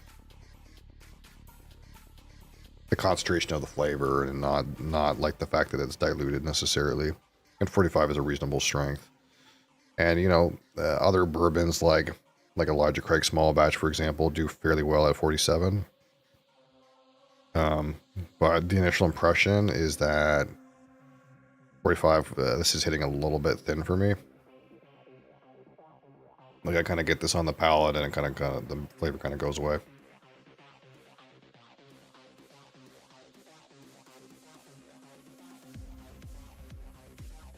Again, mostly like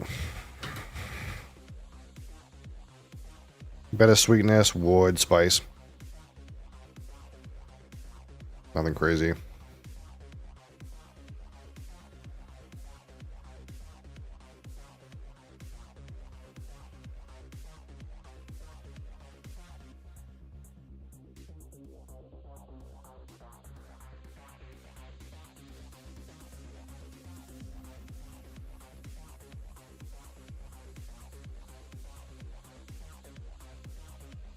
And again, kind of similar on the palate, like bit of sweetness, wood, spice.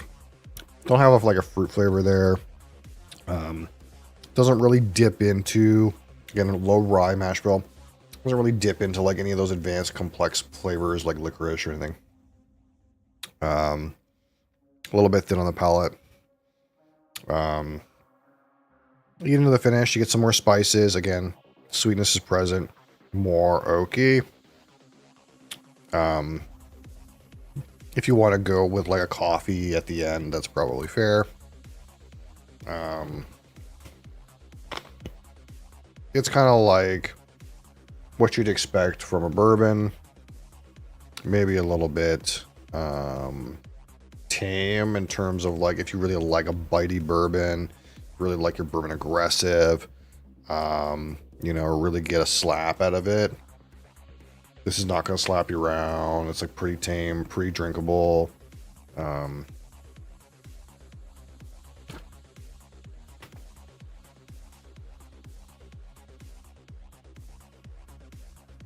Not too much complexity to it. Not too much bite to it.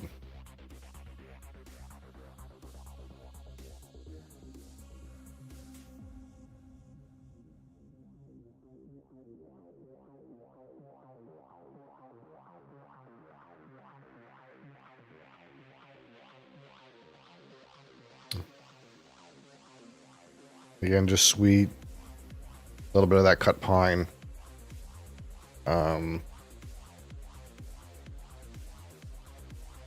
of that little bit of like corn grainy note. Spices.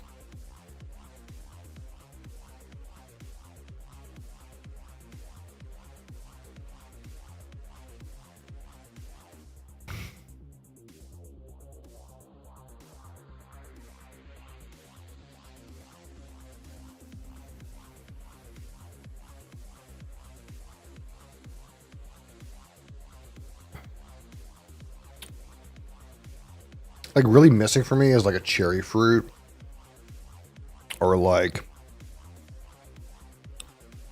a more robust sweetness with layers, like you kind of get from, say, Michter's Small Batch, or like even a Woodford Double Oaked. Like if it had like layered sweetnesses, I don't really get that. I kind of just get the woody note, the spicy note.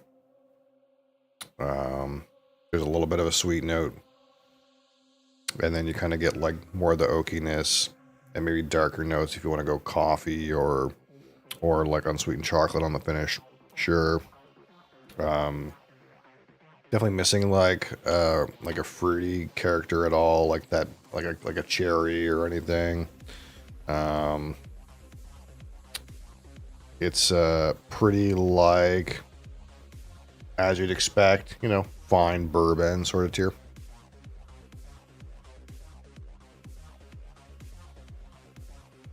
Intensity's mid-level. Maybe more intense than a really smooth drinking blended scotch or something like that, but For a bourbon, it's very tame. All right, so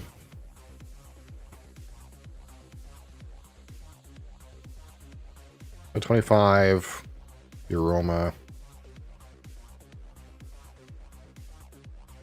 Again, not the strongest. A couple things going on.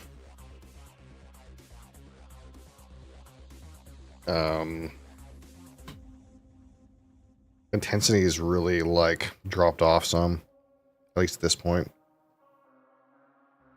I don't see aroma. We're gonna go 12. It's just not the best. Palate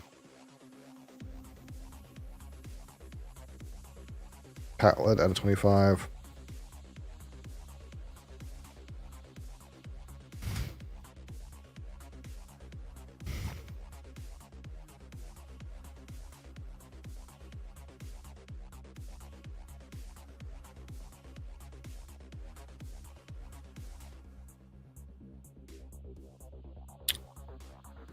Sweet, spicy, woody, a little bit thin. Nothing to write home about. I'm gonna go 13.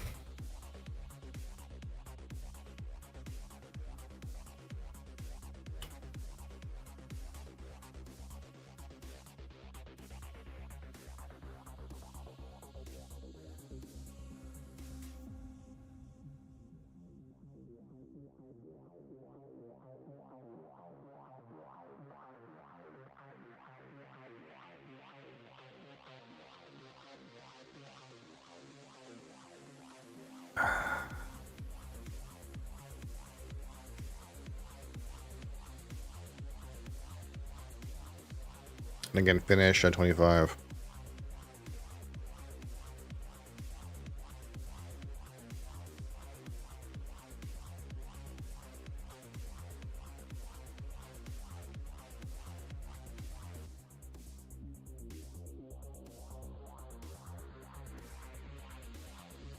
Start with some like bitterness, dark spices, slight sweetness. Oak kind of develops.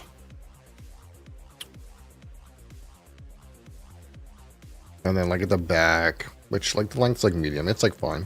Like it's not short or anything. In the back of the finish, you kind of get like a darker thing if you want to go coffee or like bitter chocolate or something like that.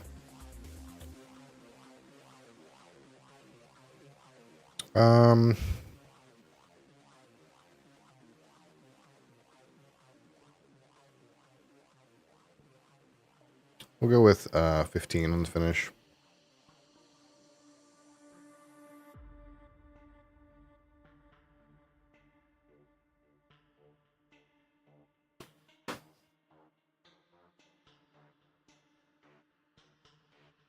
So texture, I guess texture out of 10, which is not the worst, but it's a little bit thin on flavor. The actual mouth feels maybe not so bad. It's like, okay, you know.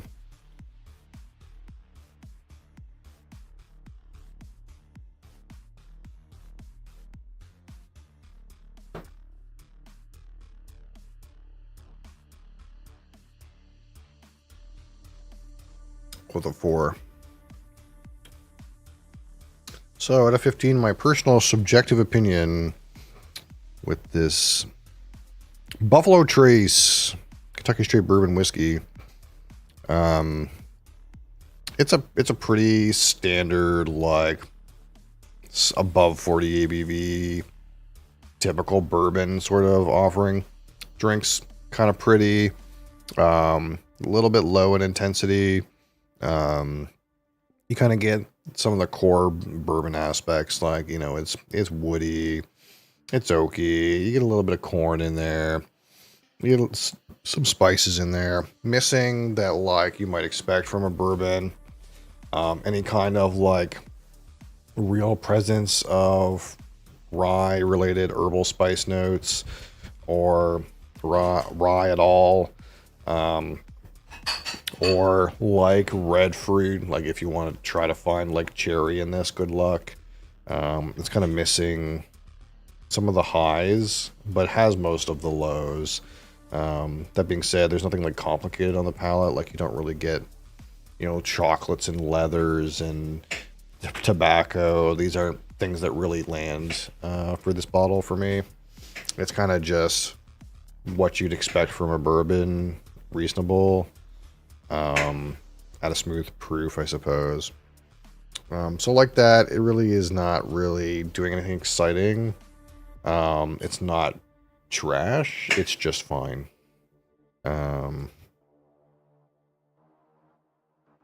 You know, among other like mid 40% bourbons, I feel like this has a hard time really standing out as anything other than run of the mill, at least in my personal opinion.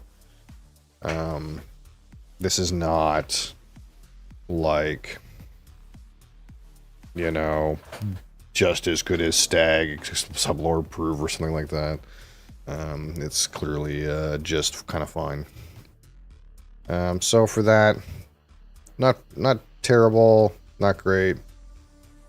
We'll give it a strong 5. I think 5's fair. 5 out of 15. So together, 25 and 40, 49. We call this. We'll give this a 49. It's good. It's just barely good. It's almost okay. It's fine. You know. It's fine. Out of curiosity, other bourbons. What did we call, if we look in our reserve here, what did we call similar bourbons? Like, okay, so we called Elijah Craig Small Batch 51.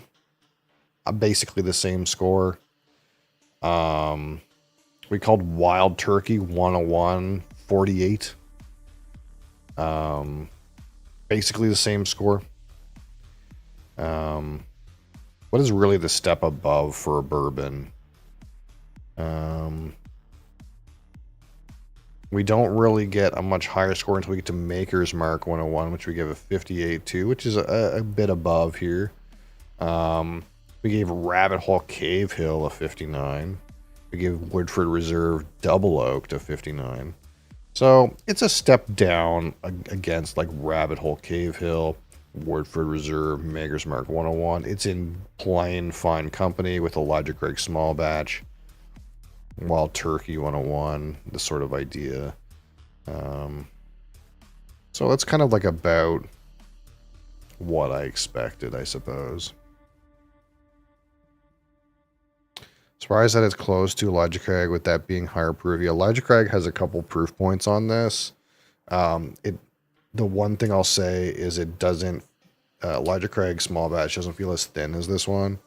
This one feels a little bit thinner. It could be down to proof, but I think the points that you get with Elijah Craig is it's a little bit spicier, so you kind of get more out of it. Not really the thinness, I suppose.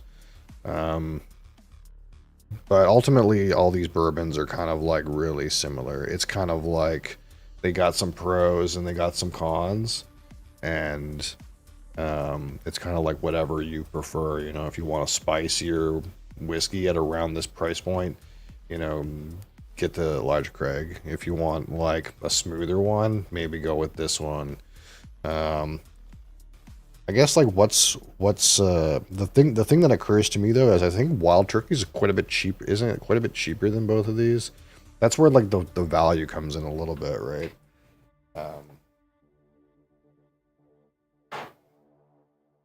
This is not like, again, this is not the turkey of yesteryear that was like insanely good value, but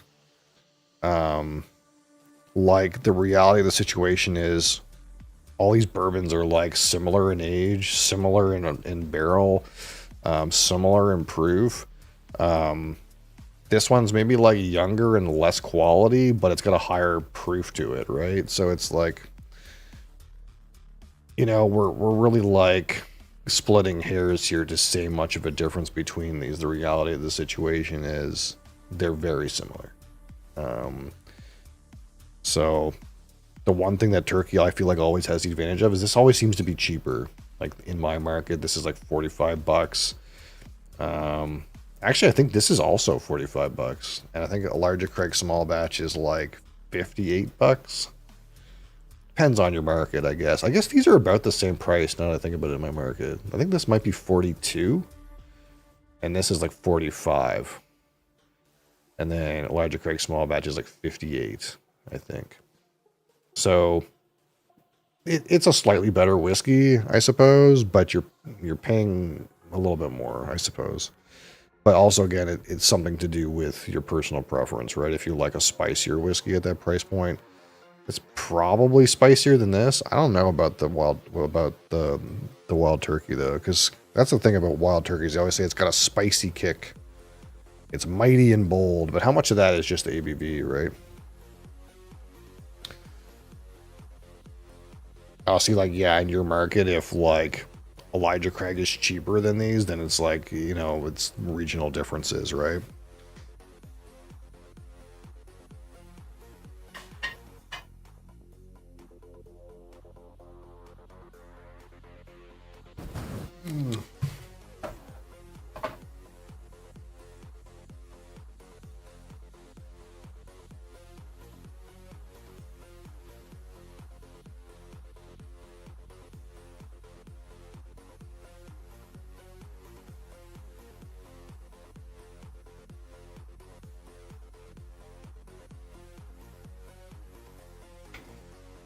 But these are all like,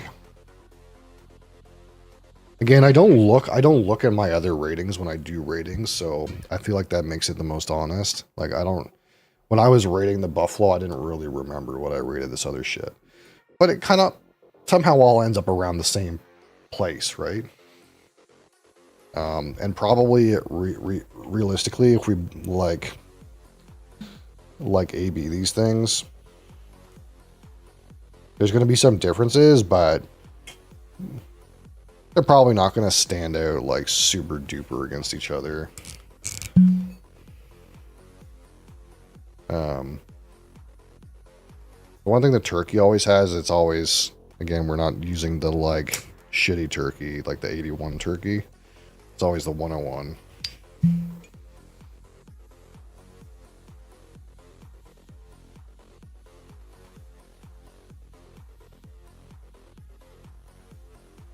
But I think the Heaven Hill product is actually more expensive in my market. Let me see.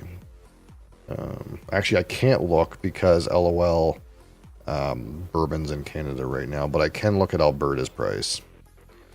And assuming they have this stuff in stock right now, I don't know how weird it is.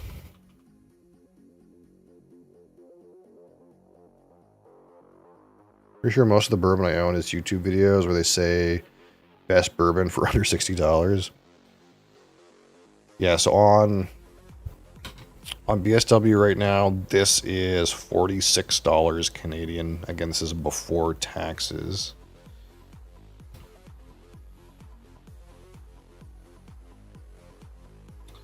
The Turkey 101 is sold out. If we go find it down here, this is $47. So this is actually $1 more expensive. The Turkey 81 they have in stock for $33.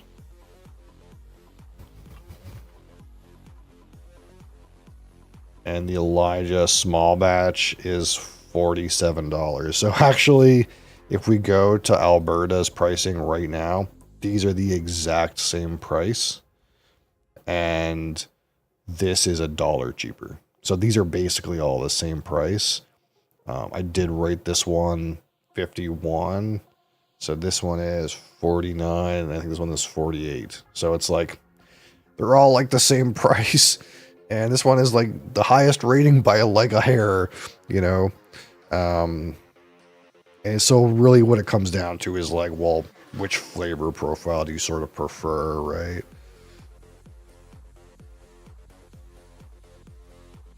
Again, this one like is like sweeter, woodier, spicier. Well, I don't want to say spicier quite yet. But right now it's like spicy, woody, sweet, no fruit note. This turkey is way more rye on this. You get like way more of a like rye thing.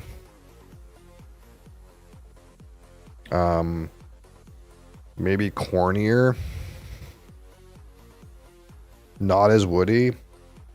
Not as sweet. Okay, so like if I like head to head these, like this is like the woody sweet one, and this is like the spicy one. And this one is like spicier than this one. I'm actually kind of close to the turkey. This one kind of feels like bready for some reason. These are really similar. Right now, these two are nosing really similar. Like they're both spicier and breadier than that one.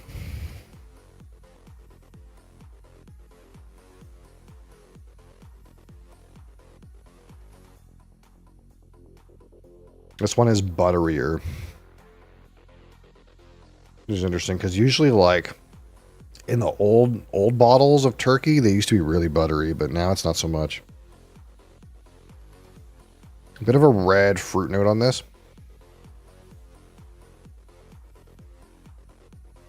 Really similar. On nosing, really, to be honest. This one is clearly like woodier and sweeter. And these two are clearly spicier, but their levels of spiciness are kind of comparable. This one seems like got maybe a tingle of fruit in it, and it kind of seems like a little grainier. But this also has that. This one kind of has more of like that weird butteriness, that like slightly saltiness, at least on the outset.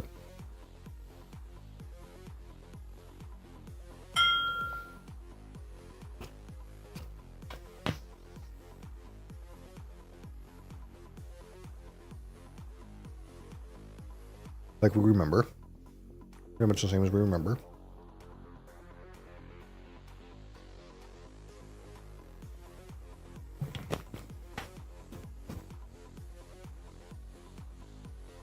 All right. So let's go for this turkey, which again is a little bit hotter, probably a little bit younger, and spicier.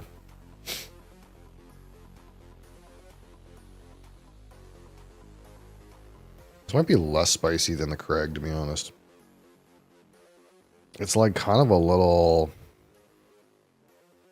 feels like bready, like almost like there's more like distillate kind of note, like it's younger.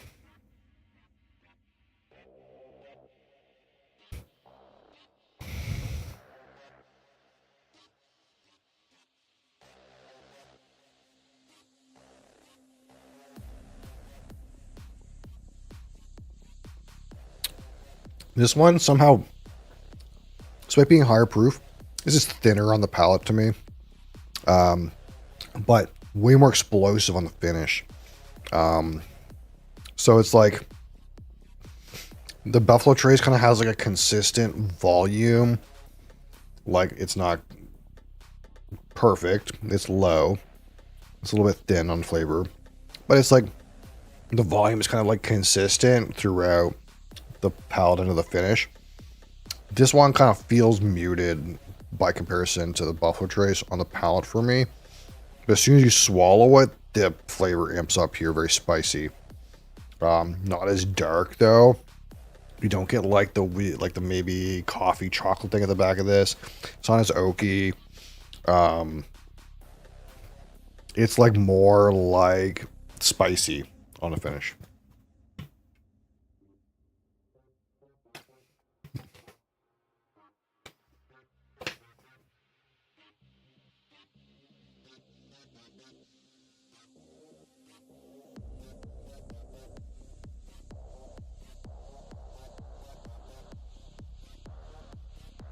Now this Elijah Craig small batch bottle has been open for like a year and a half, so take with that what you will, I suppose.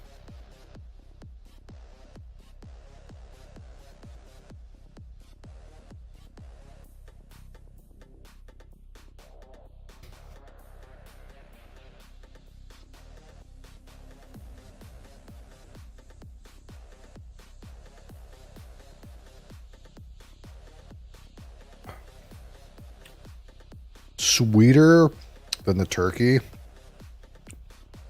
spicier than the buffalo, maybe sweeter than the buffalo too. Finish isn't as loud as the turkey. It's woodier than the turkey, but not as woody as the buffalo.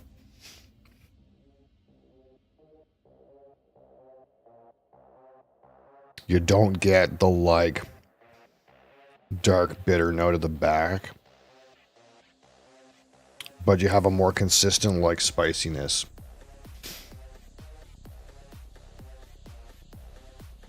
So they're like pretty close. These two are closer together than this one, but these ones have more rye in the mash bill than this one, so that makes some amount of sense. So this one is like, for the most part, it's probably the woodiest one, and it's maybe like tied for sweetness with Elijah Craig. And Elijah Craig is like tied for sweetness with this one, but it has probably like the best palate. And it has some sweetness to it. This doesn't really have so much sweetness, but this one is spicier. This one's like spicier. Loudest finish, spiciest finish, thinnest on the palate. And this one is like, got some wood to it, but not as wood as this one. Probably the same amount of sweetness as this one. And it's like, got like a consistent volume of spice. It's not a loud of a finish as this one, but it's probably a louder finish than the buffalo, but it's missing the like chocolate coffee thing at the back, which is maybe like mostly barrel related. Maybe the explosive finish here is due to the proof. I'm assuming that the reason the buffalo kind of has like more of the dark note at the back is because it doesn't have any rye, and this one does have some rye. So the rye is like being a little bit more active. This one feels younger. These ones feel like maybe about the same age. I think this is written 7 to 9, and I know this used to have an age statement now, but it doesn't. What do I have written for the age of this? Do I have anything written? This is written as 8 to 12, and this is written as 7 to 9. It's probably like the same. Based off my random anecdotal tasting, these seem about the same age. But it could be that this bottle is old. That could be something to do with it.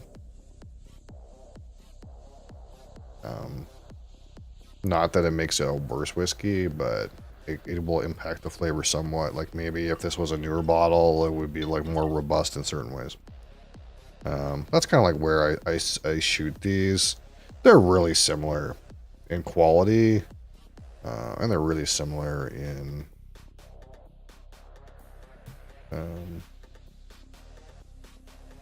oh, I gotta wait, was this Buddy? I didn't think he was gonna deliver me today. No, it wasn't Buddy. Or is Buddy?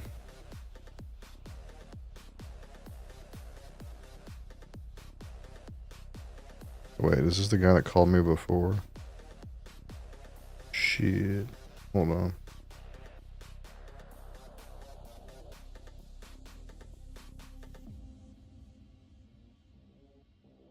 I just got some email about emergency travel assistance if I go to Mexico. I don't think that's happening anytime soon.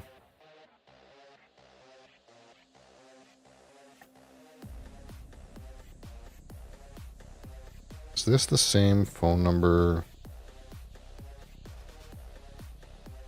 855.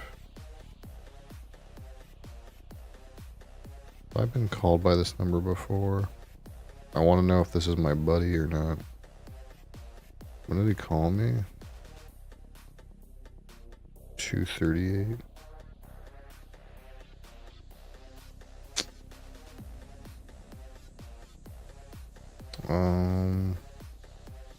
I don't think that's the right number. I'm trying to see if my liquor guy is trying to deliver to me or not. But I don't think that's the right number. It says it's out for delivery though. Maybe it was him. I don't know.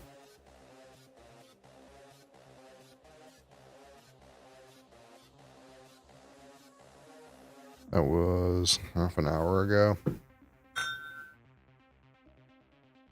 Let's look. I didn't expect it to be delivering today.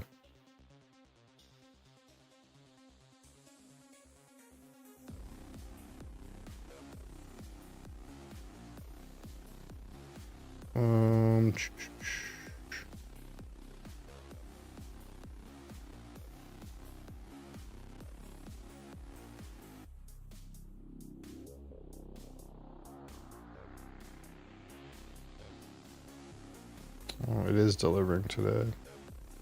Back. I get the feeling that was him that randomly called me. It's a weird phone number, but I get the feeling that's what it was.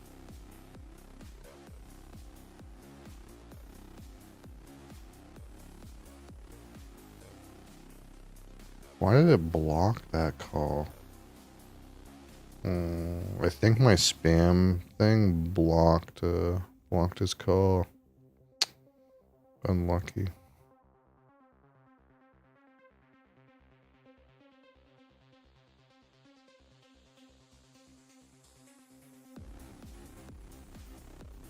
That's lame.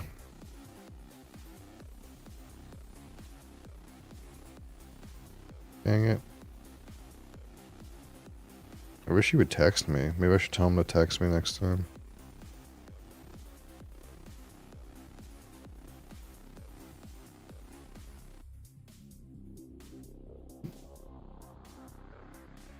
Lame. Oh.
Well, I guess we'll have to pay more attention to next time.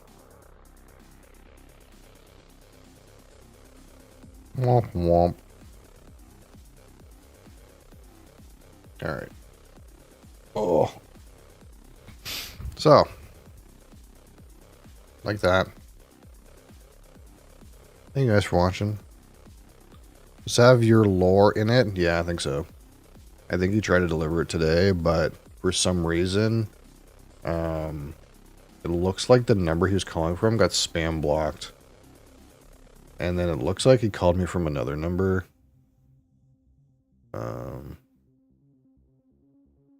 But I didn't catch it until just now. And that was like 40 minutes ago. So it's probably gone. But I wasn't expecting it to be here. I looked at it yesterday and it said It just left Toronto. And I was like, okay, well, it's not going to be here tomorrow. It seems like it was here. I don't know. Usually what happens is, like, they just try again on another day. So, that'll probably be what happens. Because I had this happen before with another one. So, anyway, I'm not in a rush to get it. But yeah, I'll be it. That's all I think for today. Thank you guys for being here. I appreciate you. Back tomorrow. I'm working now again. Sad, very sad. We're back to work again today. But I got a lot of stuff done, so that's good.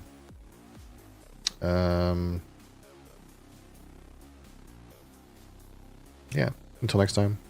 Appreciate you, and peace.